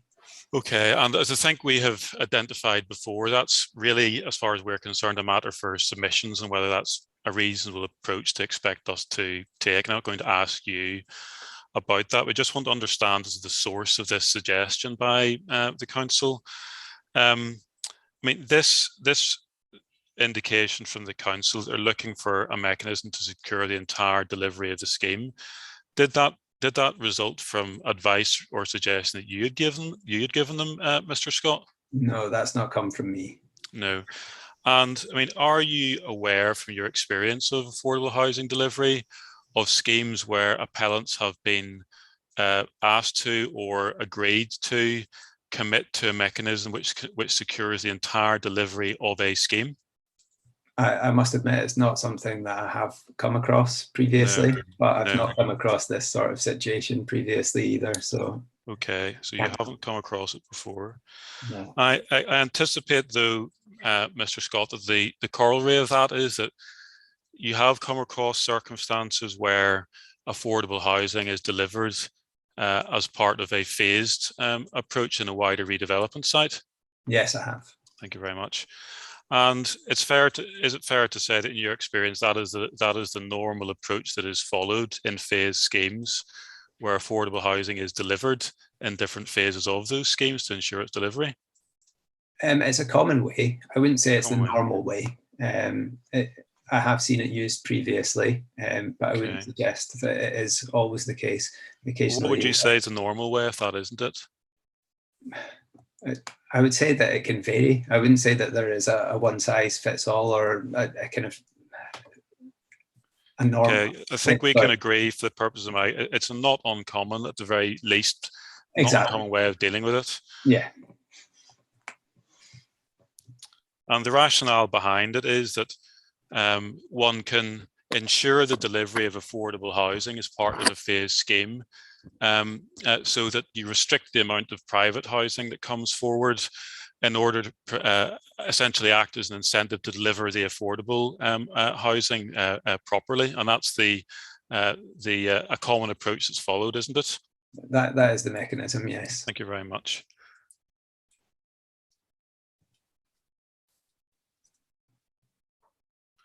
And I'll put to you, Mr. Scott, given your answers, that the reason why it is a common approach is the exact corollary of why you haven't come across the position of appellants or applicants committing to deliver the entirety of the scheme, because it's recognised that this mechanism is the appropriate way of securing affordable housing delivery, rather than requiring an applicant to commit to the entire delivery of its development.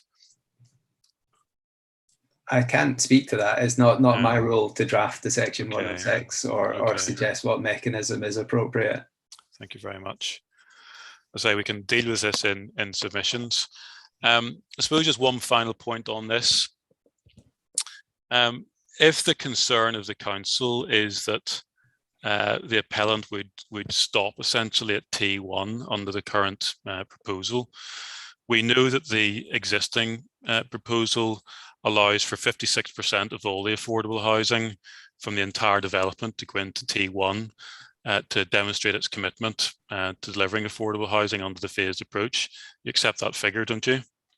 Yes. Thank you very much. That's 28 units, which I hope you can agree is 10.7% of the 261 units in T1. Give me 2 seconds and I will check that. Sorry. Said it was 28 units. 28 units within the 261 and T1. Yeah, 10.7. Yeah. Thank you very much. So again, even on the council's most sort of pessimistic approach to this scheme, if development did stop at T1, we would have delivered the same proportion of affordable housing in T1 as would reflect the current offer in respect of the entire site. That's right, isn't it? That is correct. The current offer, yes. Yeah, so proportionately, the scheme, even if it stopped at T1, would deliver the same proportion of affordable housing in that building as is the current offer over the entire scheme. As the current offer, yes, but thank you very much. Not if we moved it to T3. Okay, thank you very much. As I say, in fairness to you and the answers you've given, this issue over whether it's reasonable in policy terms to expect us to commit to T3 in its entirety, given the completion of the entire development. I don't think, in fairness, this is a matter for you. This is really a question of submissions, given your role in this case. But thank you very much. Finally, if we just deal with the 3-bed issue, please. Reading your evidence, we know that Mr. Ashdown commented on 3-bedroom dwellings in his first proof of evidence. That's not an issue which you discussed in your rebuttal at all, is it? No, it's not. Thank you very much. And we've heard what you had to say on 3-bed dwellings for the first time in your evidence in chief. That's right, isn't it? That's correct, yes. Thank you very much. I mean, in that context, I'm going to deal with this briefly, but Mr. Ashdown, in his proof of evidence, sets out the different scenarios, and he reaches a view without providing the full appraisal at that stage in his proof that once you're looking at approaching policy compliant levels of 3-bed housing under option C in particular, you're going to have a net value reduction of £7 million, and that's at paragraph 7.7 of his proof on page 10. Do you see that? Give me 1 second to pull that out. Paragraph again, sorry. 7.7 on internal page 10. Yeah. Okay. So that allows for reduction in GDV, but also reduction in costs under that option, correct? It does, yes. Thank you very much. And he says that for options B and C, I consider the impact would be to reduce the viable level of affordable housing to 0 or below. Would you see that? I do. Thank you very much. Now, we had never understood any issue to be taken with that conclusion, given that it hadn't been addressed in any evidence that you had prepared. But insofar as that reference to reducing a viable level of affordable housing to 0 or below, that was intended to suggest that the scheme was not going to be viable, even without any affordable housing. Mr. Scott, but that wasn't disputed in any rebuttal evidence you produced, was it? No, I must admit that the reason I hadn't presented any evidence on this was that I hadn't appreciated the wider planning argument until I had discussions with Mr. Feltham recently. Right. I don't disagree that increasing the number of 3-bed units does reduce the viability of the scheme. But what I don't think it demonstrates is what level of 3-bed units could be viably provided. Well, no, the question I can ask Mr. Feltham about this, but the point that was being put by Mr. Feltham is that something should count against this scheme because of the failure to provide the policy compliant level of affordable housing, not whether a lesser level of 3-bed housing could still be viable. I just wanted to be clear what the issues are now, because I anticipate this may need to be subject to further discussion between yourself and Mr. Ashdown, the way this is now put. I mean, are you prepared to acknowledge or accept, given the figures that have been produced by Mr. Ashdown, that at a policy, even before you reach a policy compliant level of affordable housing, in other words, 27.5%, that the scheme would not only be unable to provide affordable housing, but would not be viable in its own right? I would need to see it in the context of a development appraisal. Right. Okay. I think, ma'am, to be clear on this, we hadn't anticipated this was going to be a point taken by Mr. Scott. We consider that the evidence that had been provided by Mr. Ashdown was indicating that the scheme wasn't viable, given that the levels were getting you to zero or below affordable housing. We'd be prepared to take this offline so that Mr. Scott and Mr. Ashdown can agree the point, given the way it's been raised in evidence in chief today, and we can deal with the matter hopefully efficiently in that way, if that would be acceptable to you.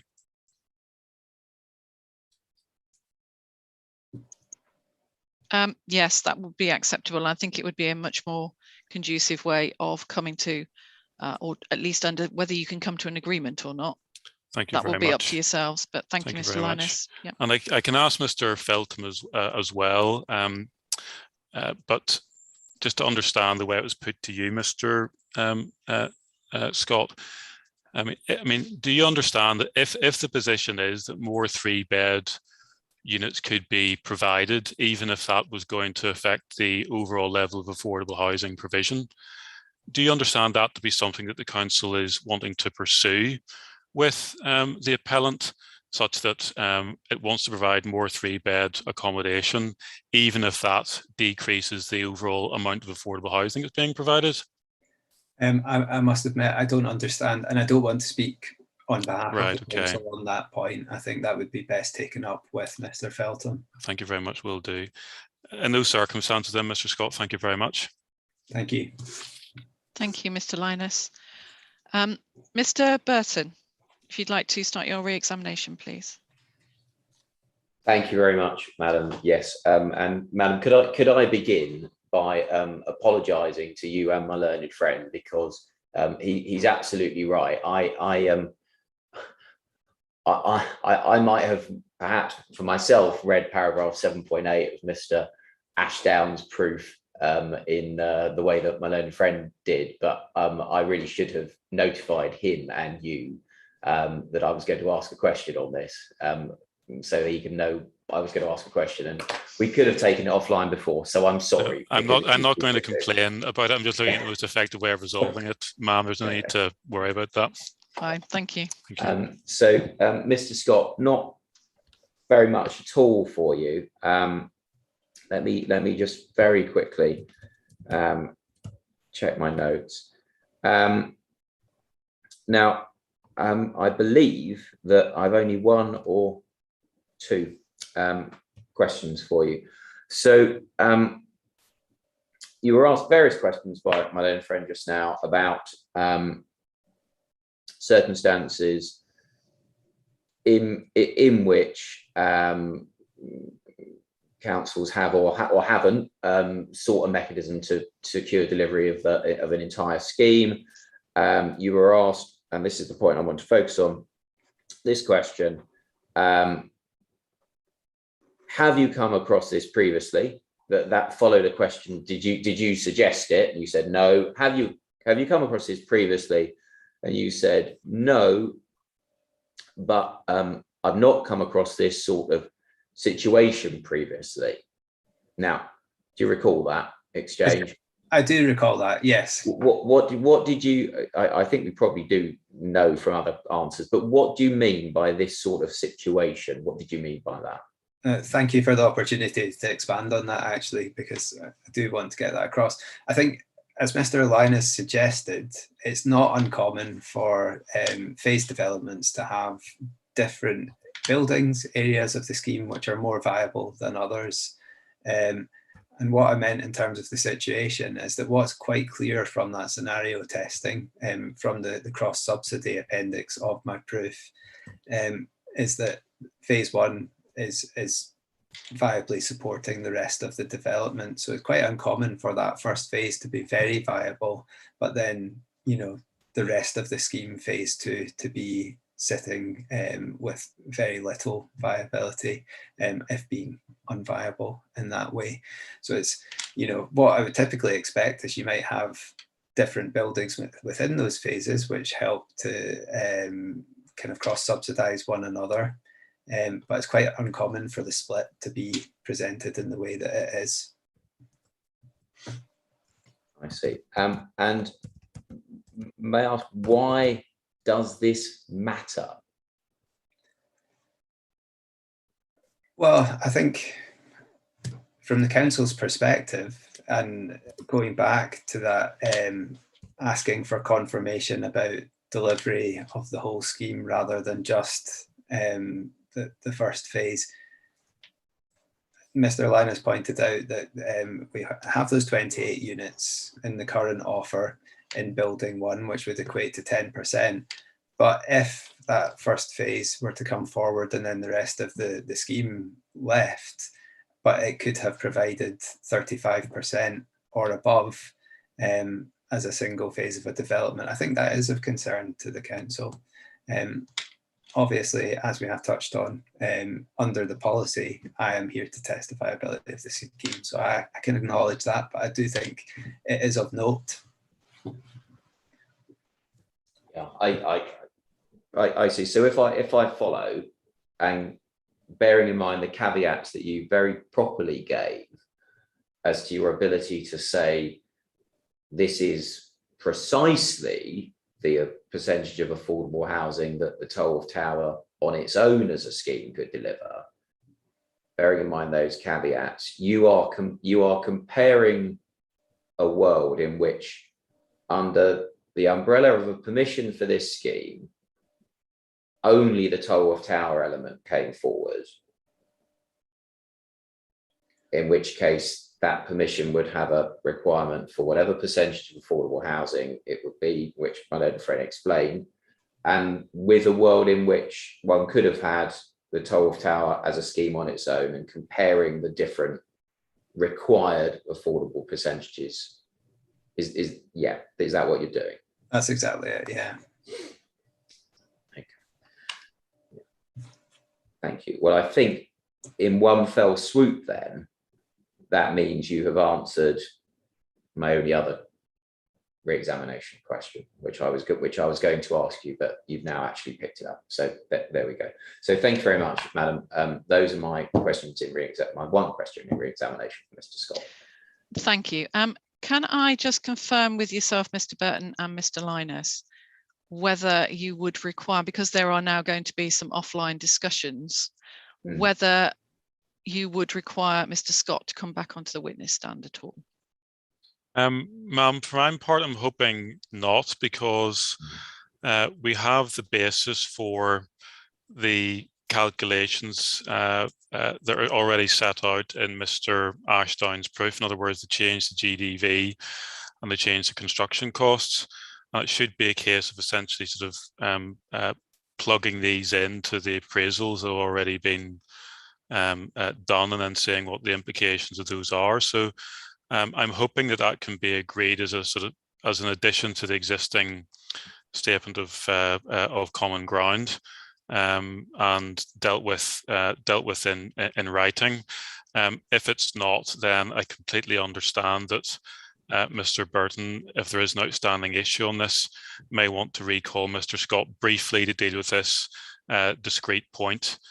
Probably before Mr. Ashdown gives evidence next week, it seems. Yeah, Madam, I have the same. I have exactly the same understanding. I wonder whether I might ask Mr. Scott whether he can just confirm both my learning friend and my understanding that really this is just a case of working with the agreed inputs and coming up with agreed figures from those agreed inputs.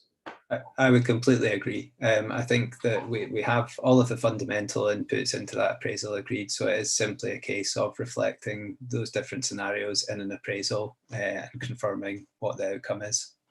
Yes, I mean, it may be, ma'am, that the implications of those figures are matters which I need to pick up with Mr. McCurry in terms of what effect this has on the interpretation of or application of policy. And it may be that Mr. Feltham has something to say about this once the work is done, but hopefully this can be agreed in writing. Yes, Okay. well, I was going to make the same point. I'm rather hoping, madam, that if you release Mr. Scott now, or perhaps maybe you won't release him, actually, just release him from the witness box and for the sake of caution.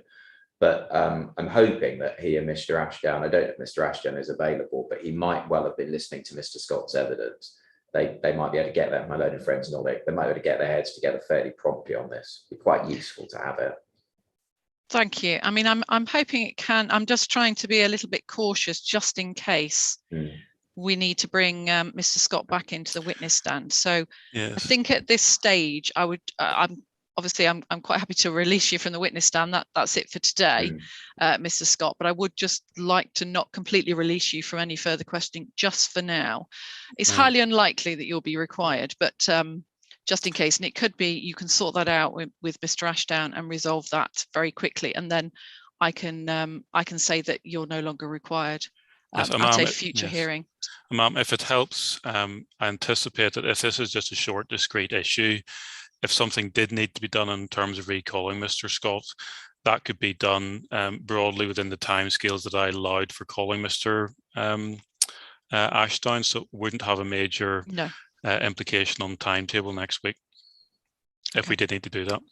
That sounds like the best approach, I think, just to ensure, just in case either there are some further questions that need to be clarified. So is that clear then, Mr. Scott? So that's the end of your questioning for today. So you can be released from the witness stand, but you may, and it is a may at this stage, be recalled back to that witness stand, just in case. But it, as Mr. Linus has said, it would be within the context of Mr. Ashdown's, you talking with Mr. Ashdown and having that conversation offline. Mr. Scott, you're not under any restriction. You are free to discuss the case. Absolutely. Yeah, you're not under any cross-examination or anything like that. No. Thank you. So you can speak about it. So thank you very much, Mr. Scott. That's very helpful. Thank you. If I can now, obviously we've just come, it's just gone past 4 o'clock. Now we were going to start Mr. Feltham's evidence in chief. I'm content still to do that, subject to us having a short break, but I would need to finish at 5 today, unless both advocates you consider actually now is a good time to just finish and we'll start your Mr. Feltham's evidence tomorrow.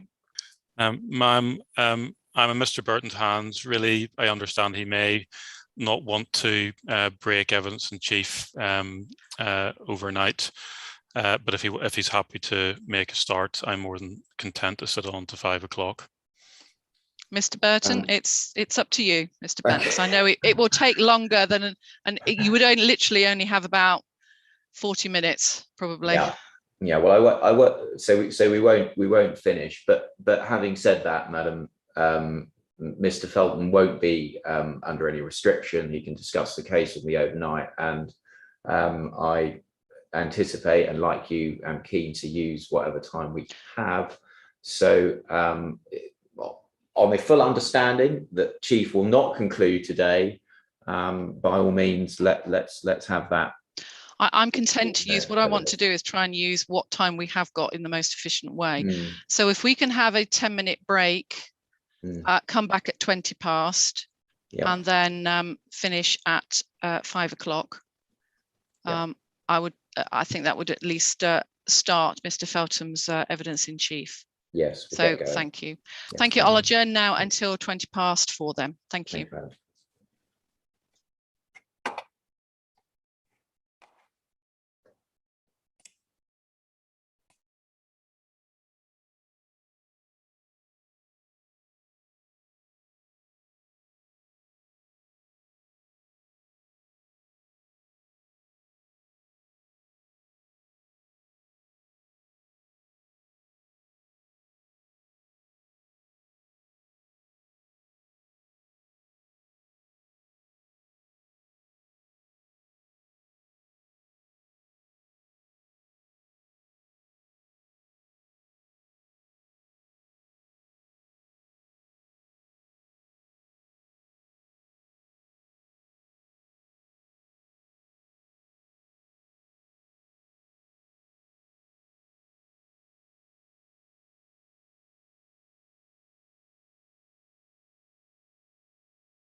If we can start back, please, ladies and gentlemen. Thank you.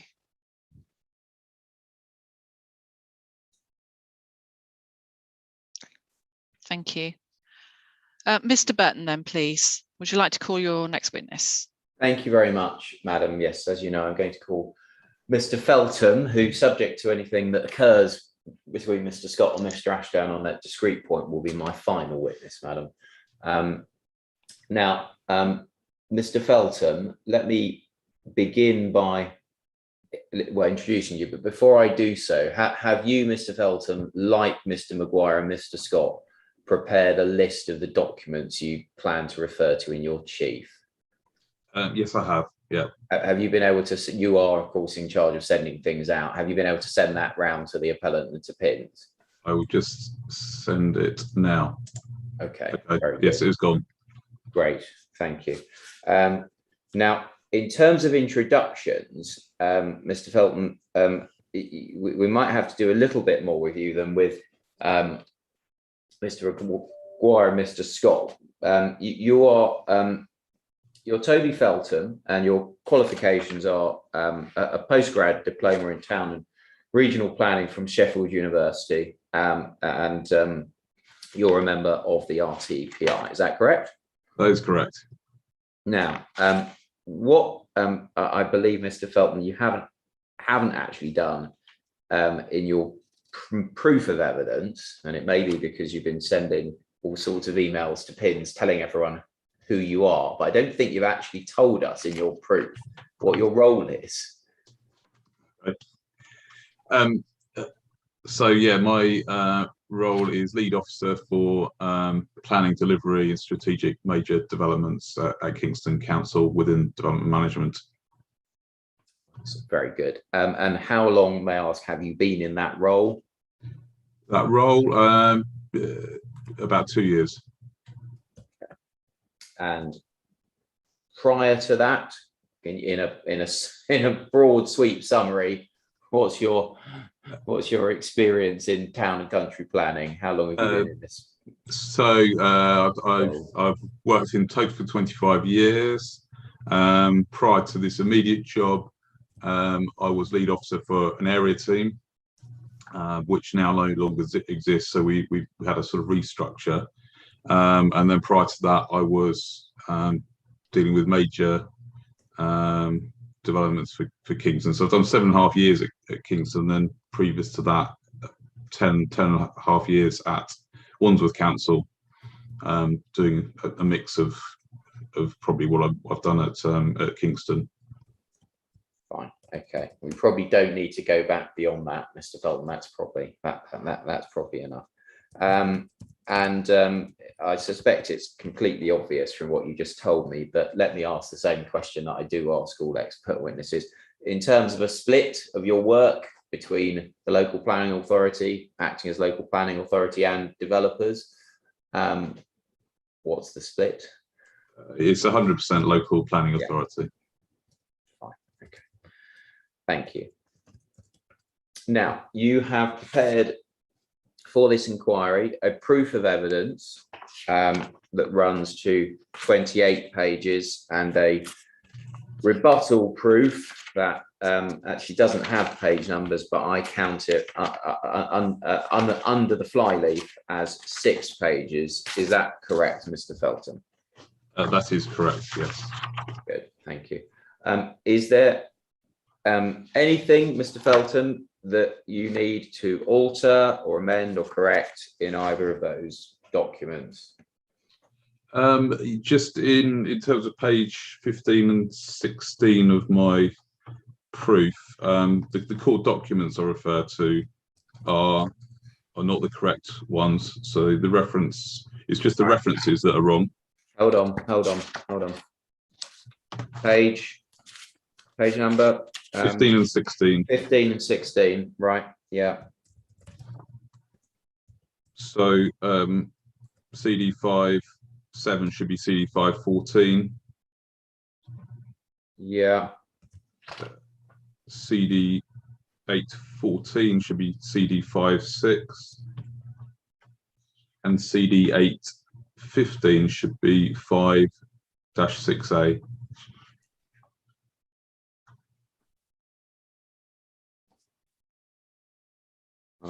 Yeah, I see.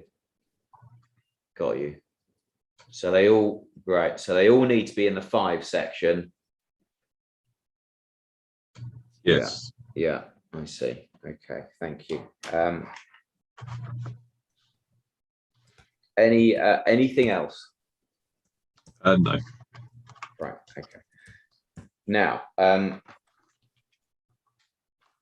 let me explain, as I did with Mr. Maguire and Mr. Scott, and may I ask you actually, Mr. Feltham, have you given evidence at an inquiry before, or is this your first time? This is my first time. Okay. So you probably heard me say to Mr. Maguire and Mr. Scott, Mr. Feltham, that your proof and your rebuttal proof, they stand as the first part of your evidence in chief. Madam Inspector has read them all. We are not going to go back and repeat them. What you say now orally is the other part of your evidence in chief.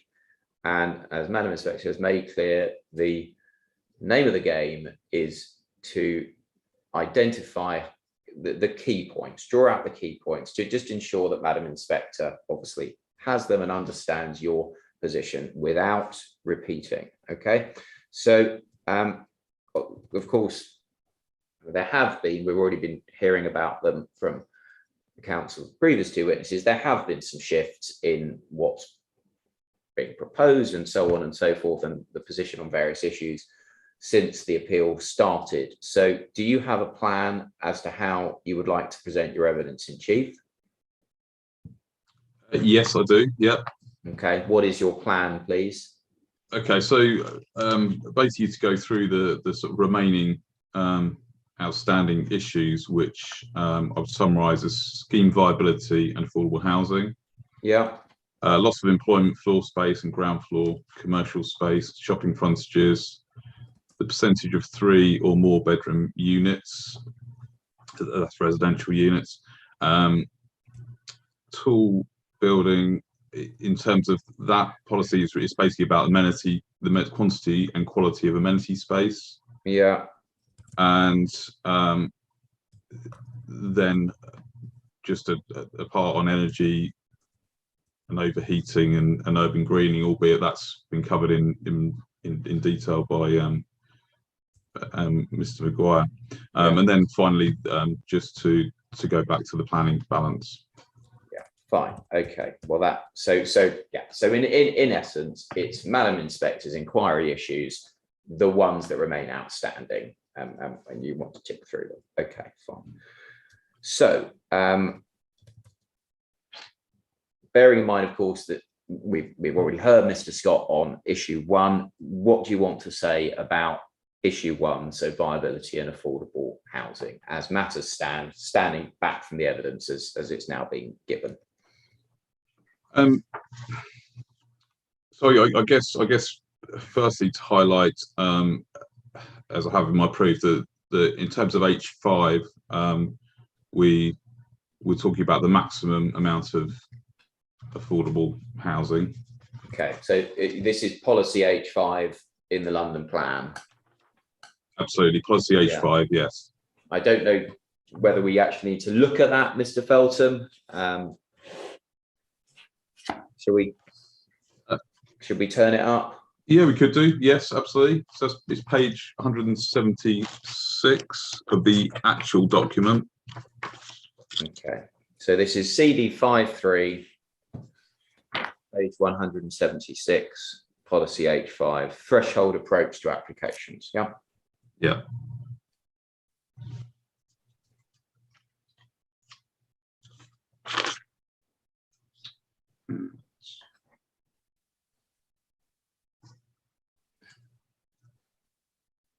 Yeah, so it's in part G. It talks about where viability assessment is required to ascertain the maximum level of affordable housing deliverable on a scheme. Yeah. Okay. And why are you emphasising those words, please? Well, it's a change. This has been adopted in March this year, and so it has changed from the maximum reasonable amount of affordable housing, which was in the previous London plan. Okay. Now, you've heard the evidence of Mr. Scott, of course. You know what he says, and his evidence is, as I say, it's concluded, save for potentially something further regarding the number of 3-bed units. Having heard his evidence, where do you say the scheme sits against policy test? Well, the maximum hasn't been provided, so therefore there is a clash with that policy.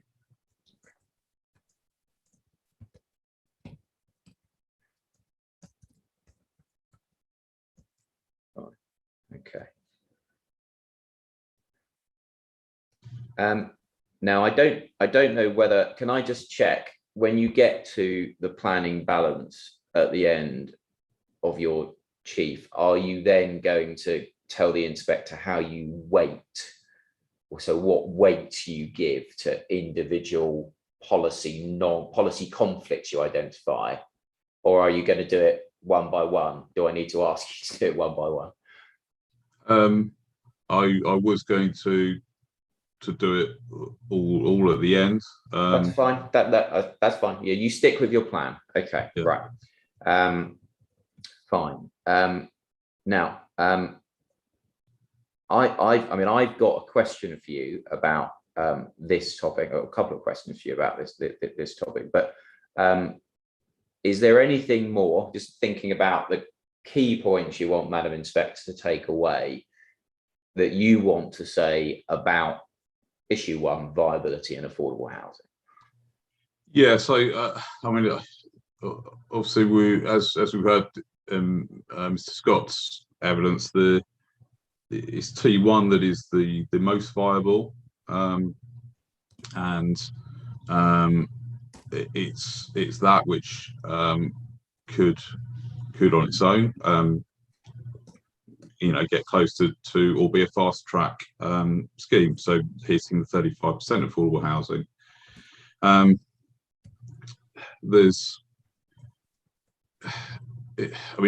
is, I suppose, this site is, it was described by the architects as a complex site. In some ways, the makeup of this overall site has some complexities in terms of land ownership, but actually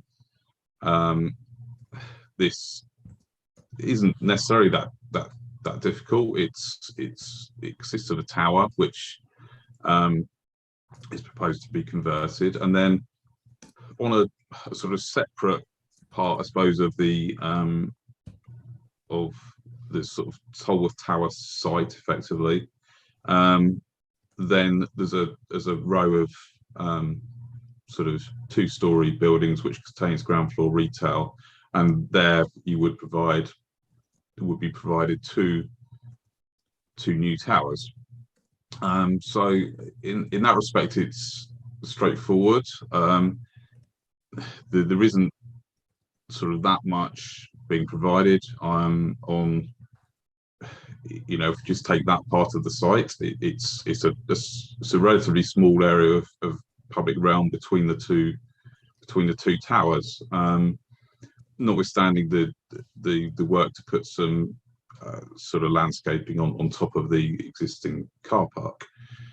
So I suppose it is surprising that, firstly, we're not getting more than 10% across the total, but also I guess it does raise this issue of well, if we have just the 35, if we're doing 10% across the board, then if T1 is only provided, then actually we miss out on quite a lot of affordable housing. Yeah. Well, I think you actually already are. It's in that answer you have answered a question that I had for you. So that's your concern. as regards what happens if T1 alone is delivered. You miss out on quite a lot of affordable housing. Yeah. Okay. Yeah. All right.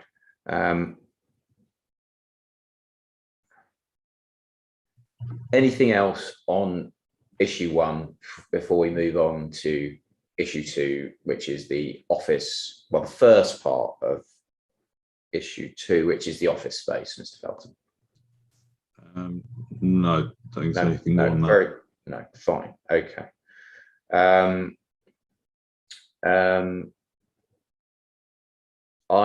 In that case, let me ask you the one question I have remaining then, which concerns this same broad sub-issue, this concern about if T1 only comes forward. And it's the point that Mr. Ashdown has addressed in his supplementary rebuttal proof. So that's CD 919, concerning occupancy conditions. Okay, that starts at paragraph 2.8. So could you please turn to that document and turn to paragraph 2.8 within it.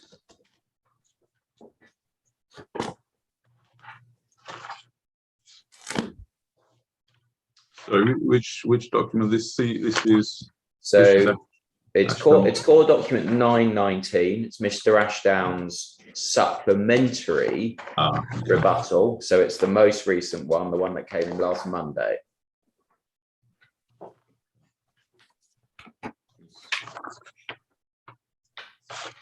Sorry, strictly speaking, supplemental rebuttal is how it's titled. I'll just try to find that electronically. Yeah.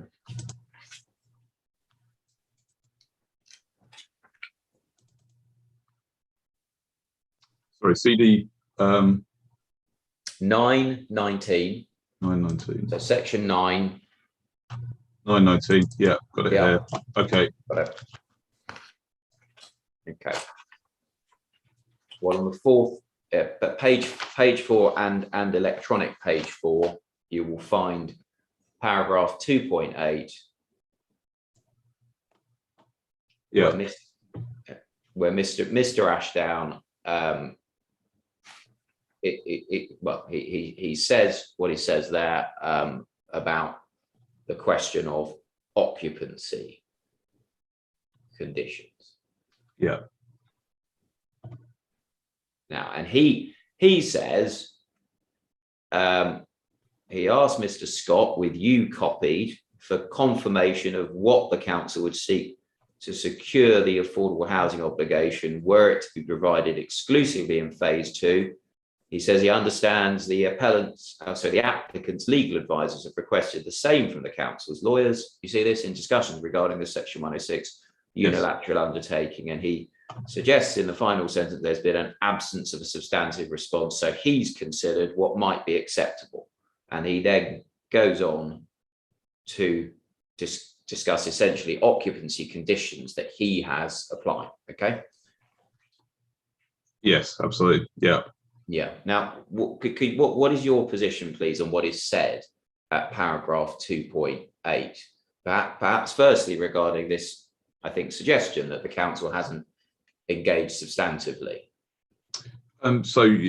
We have raised this via our section 106 solicitors a number of times, and I believe this was set out in my proof that this was an issue, and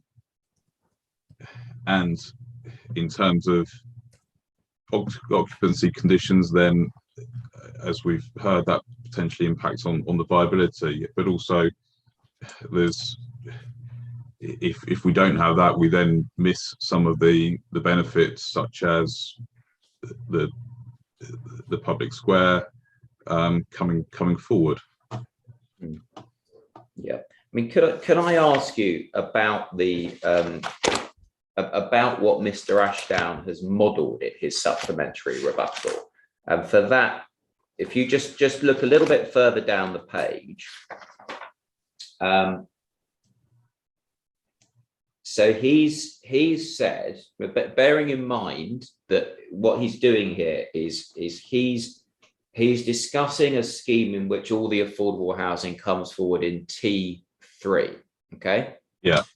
And what he says at 2.9 is he's referring to the appellant's draft section 106. Sorry, no, he's referring.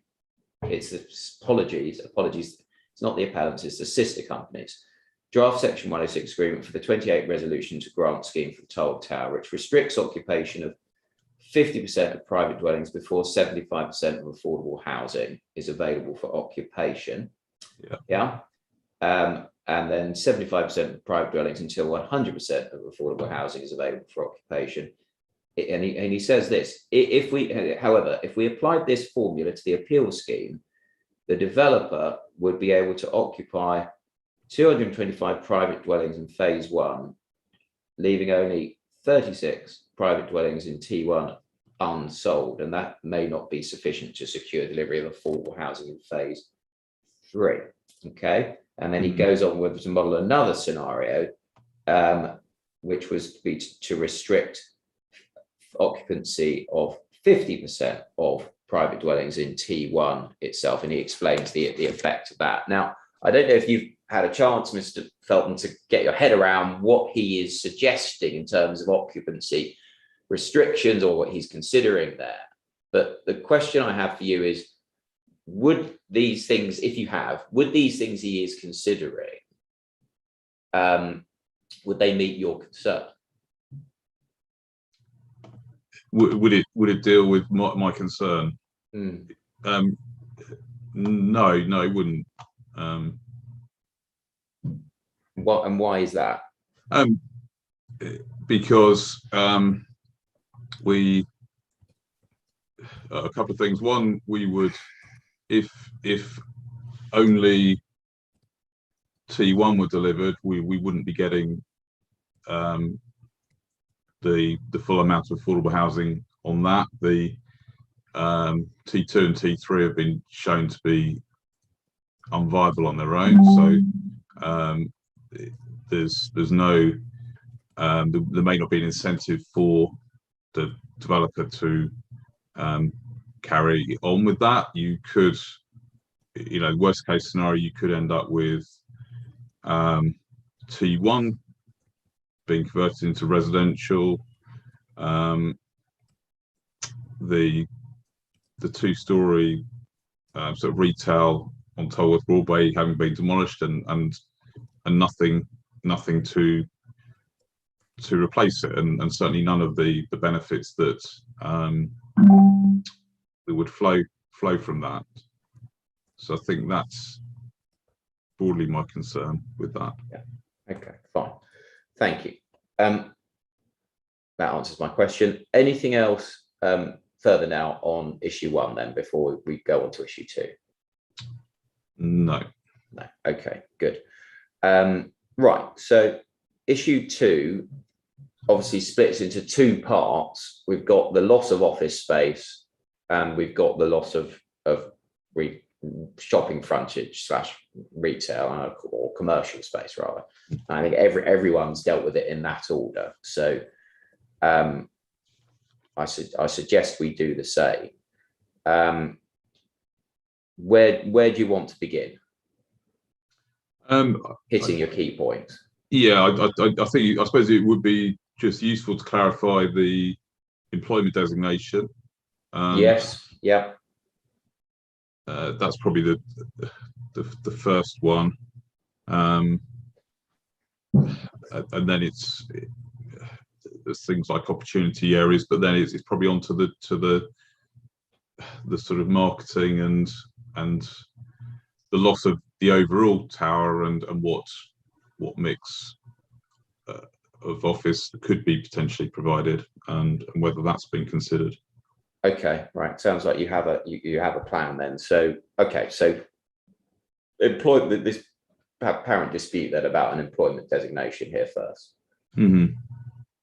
Yeah. So the site is in, well, it falls under DM17, so that's the first place to start, which that's core strategy. It's in our core strategy. It is, yeah, page 157. Yeah. Okay. So in terms of core documents, so we're in core document 5.4.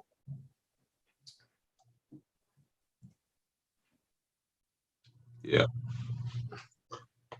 And I think it's right, Mr. Felton, that the electronic pages are about 8 ahead of the internal pages in the document. So you just refer to page 157. I think you're referring to the paper. Are you referring to the paper? Oh, yeah, page? paper. Yes. Yeah. So that's actually page 165. Electronic page 165. Okay.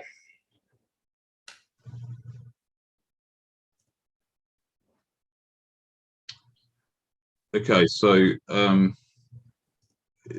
it's basically protected because it falls within part B, which is Surbiton, New Malden and Tolworth district centres, and all employment land and premises are protected in those areas. It's not necessary actually to go on to the other employment locations, but there's a figure, but we will anyway. Figure 21, which is on page 155, so 2 pages back. Yeah.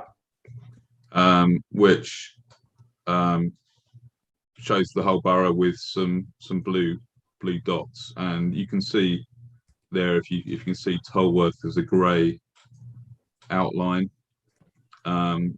The Tolworth Tower is identified as a blue dot. I see.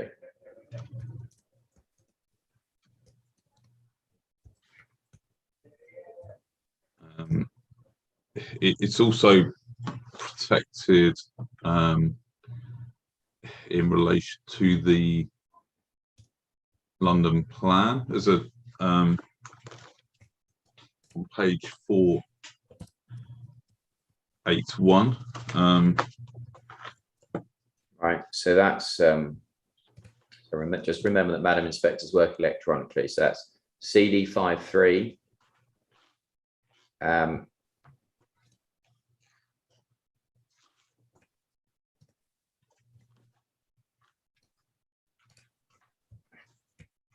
And the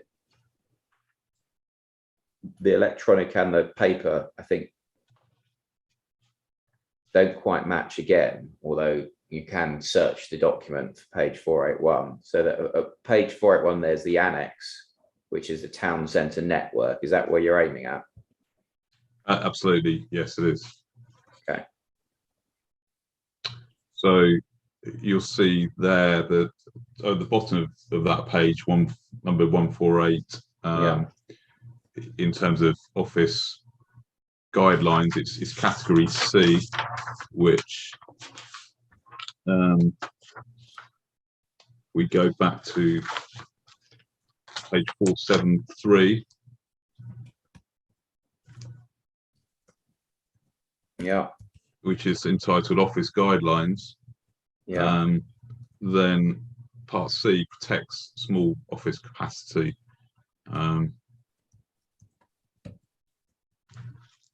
Yeah, I see that. I mean, just a question on that, and just be clear as to how you read that.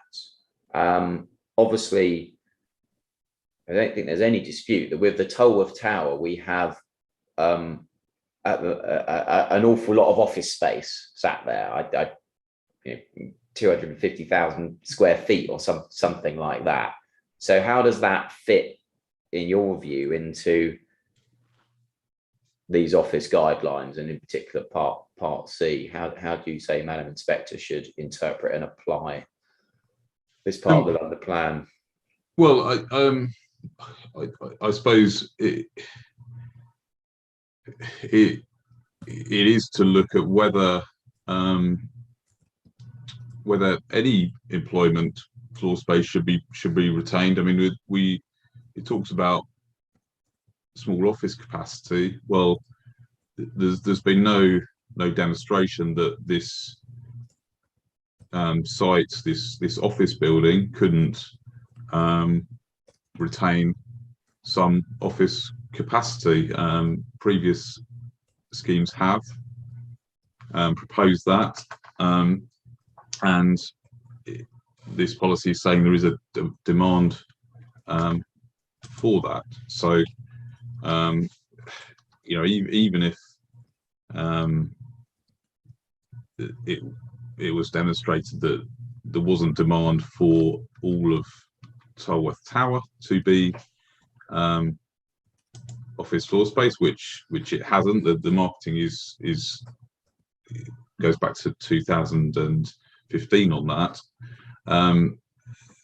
It doesn't mean that we should just abandon the idea of offices, and you know, it then goes to residential. There's this is saying there's demand, and this is the London plan is a few months old. Yeah, I see.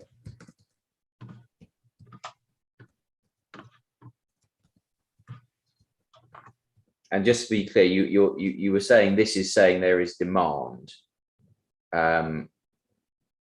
so I can understand that in the context of Part C and the protection around small office capacity. Yes. Yes, so to protect small office capacity, it does say following that these centres show demand for existing office functions, generally within smaller units. Yeah, I see. Now I'm conscious that actually you had an order and you probably went slightly out of the order, giving that answer. You said you wanted to say something about the opportunity area. Yes. Next. So why don't you tackle that? Yeah. So it's been suggested that the planning witness that this would fall into an opportunity area. Well,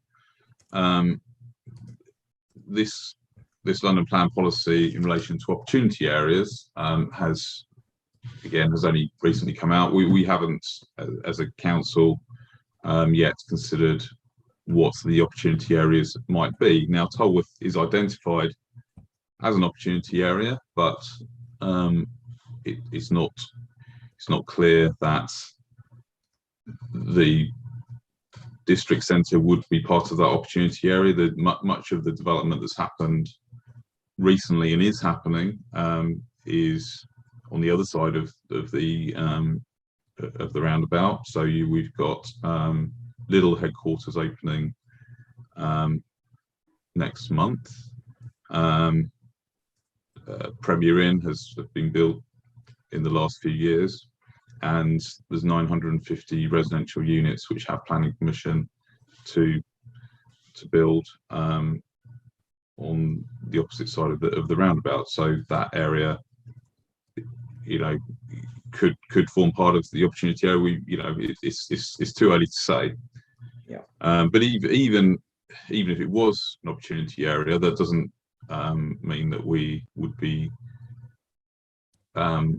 saying that then we don't need office accommodation. That would be part of it, and obviously there would be a potentially greater demand for it, particularly given the developments going on the other side of the roundabout and what may happen in any opportunity area.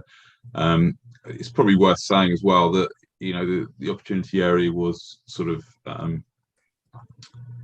built around Crossrail 2, which is currently far from certain that will happen.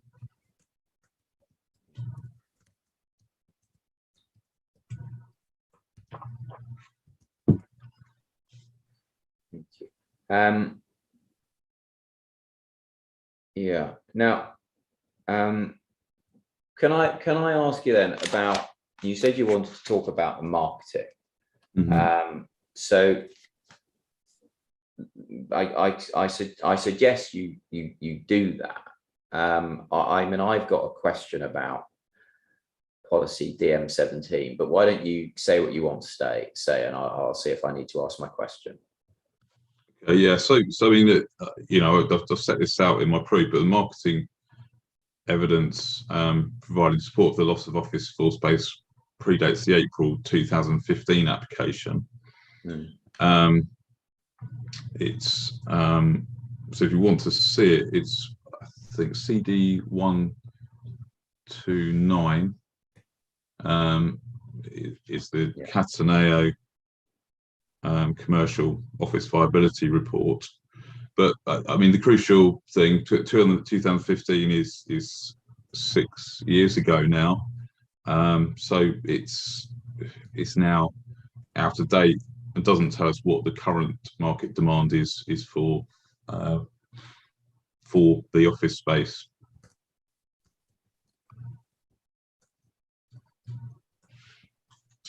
Yeah.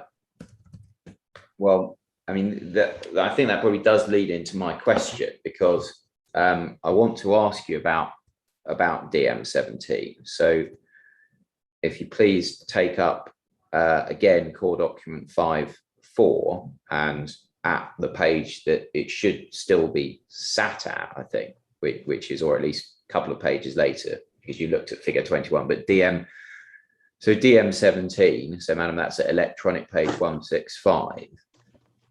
Now, what I want to ask you in the context of that answer you've just given, Mr. Feltham, is about your approach, your interpretation of these words at the bottom of that page, which are the words that the parties are perhaps wrestling over. Alternative uses will not be acceptable within the areas 80 above unless it has been demonstrated by, and these are the words, sound evidence and rigorous marketing over a number of years, up to 2 years, that there is no quantitative or qualitative need for a range of employment uses. So how do you understand, how do you approach those words in the context of what has been presented by the appellant? Okay, so obviously we would expect the marketing to be recent. We would expect it to be done in a number of forms, you know, signs on the site, and obviously through things like the Estates Gazette and online, you know, publications, and obviously some consideration given to, well, look at the marketing. You know, one of the reasons it's for 2 years is to allow for to respond to the signals that the market is given. So it may be that the price has changed, or people say, well, actually we're looking for a slightly different offer to what you're looking at.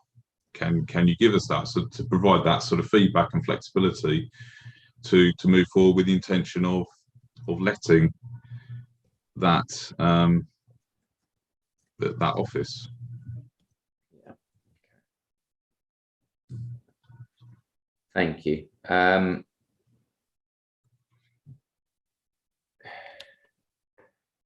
Now, you referred to, I mean, you referred to a split office resi as per previous. Do you need to explain? Do you need to explain that? Yes, I mean, so it could be. I think there's one floor of office proposed here, but there's no.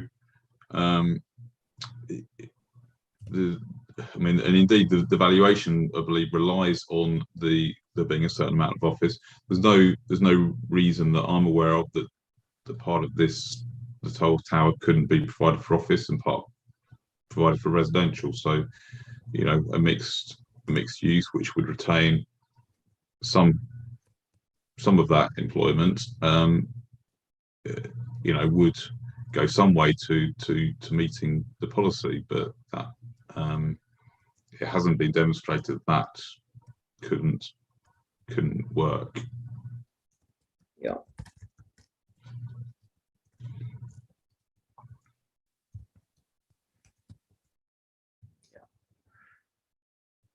Fine. Yeah.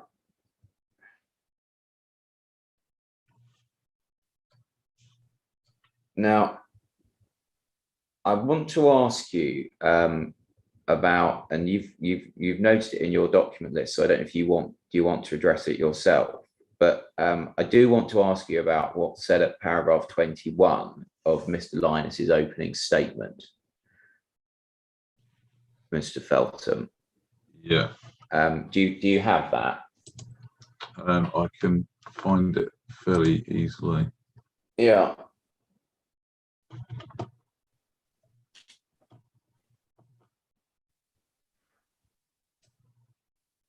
Paragraph 21.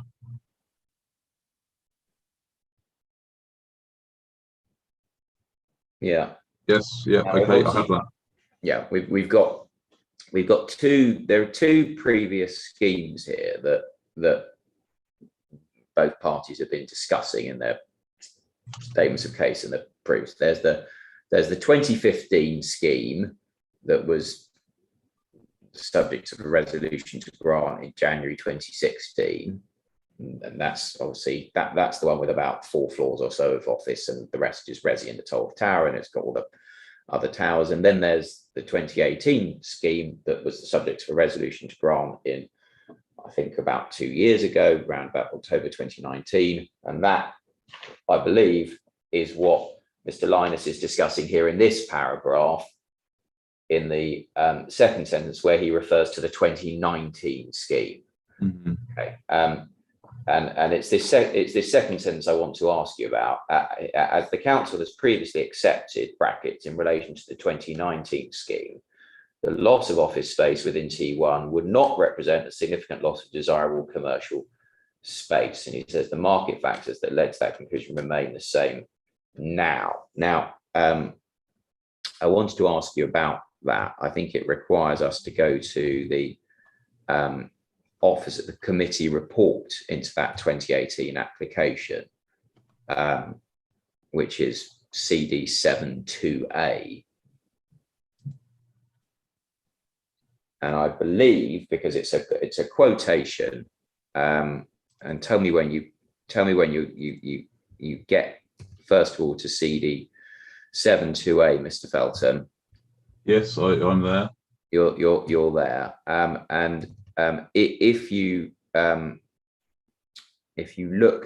through the document for paragraph 38, which you should find. Actually, sorry, 72A. I have as. Sorry, I've given you the wrong reference. Apologies. Hold on. Sorry, 72. I don't know why I said 72A. 72, yes. Yeah.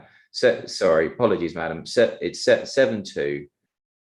And if you looked at electronic page 21, I believe you will find the words that Malone Friend has quoted from in that paragraph. So electronic page 21. Yeah. Are you there?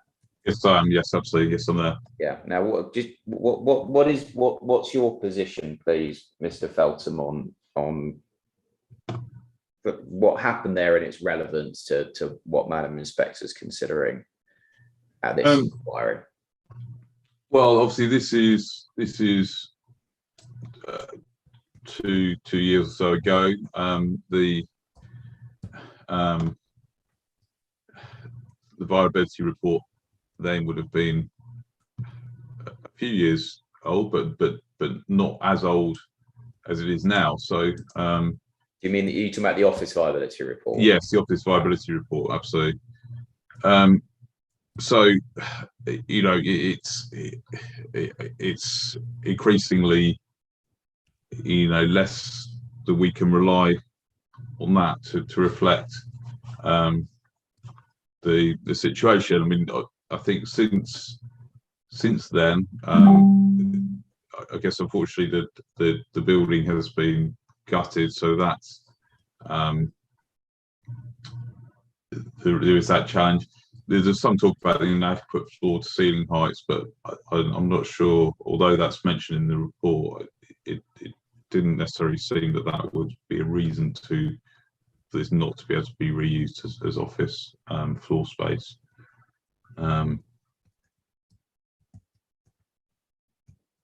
So I think that's my commentary on that. Yeah, and just in terms of the planning policy matrix, since so that committee report is an October 2019 report. Yeah. I think it says at its first page, it's got a publication on the 1st of October 2019. Yes. So in terms of the planning policy matrix, are we where we were at that time? Anything to say about that? So I mean, certainly in terms of DM17, then yeah, that's the same. That's been around for a while and is still valid. Yeah.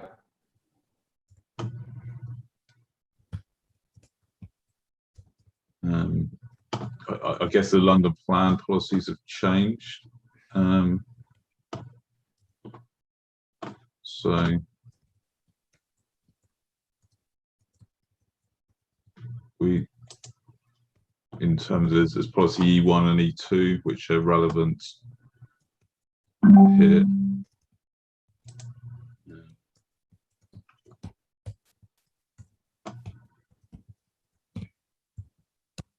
Yeah, and I think you've explained how you read those in your proof of evidence. Yeah. Yeah. Okay. Now I'm conscious of the time, madam. It's 7 minutes past 5 by my clock. Is there anything, Mr. Felton, that you wanted to say about the first sub-issue in issue 2, the office space? Because if there is, I suggest say it if you can, and then this would probably be a convenient time just to halt. No, I can't think of anything else that I need to say about that. Okay, fine. What I'm sorry I've overrun a bit, madam, but I just wanted to get to a logical cut-off point. No, I thought ending after Mr. Felton's evidence on the office side would be a very good place to stop. So as long as everybody is content with that, then I would like to obviously continue the evidence in chief tomorrow morning. Yeah. Obviously, Mr. Felton, you're not restricted in any way. You can talk because you're not in cross-examination at all. So thank you very much. I do think that's a very useful place to stop. We are back then tomorrow, so if I can adjourn until 9:30 tomorrow morning, and we will continue on Mr. Felton's evidence. So thank you, madam. Thank you very much. Thank you. Thank you.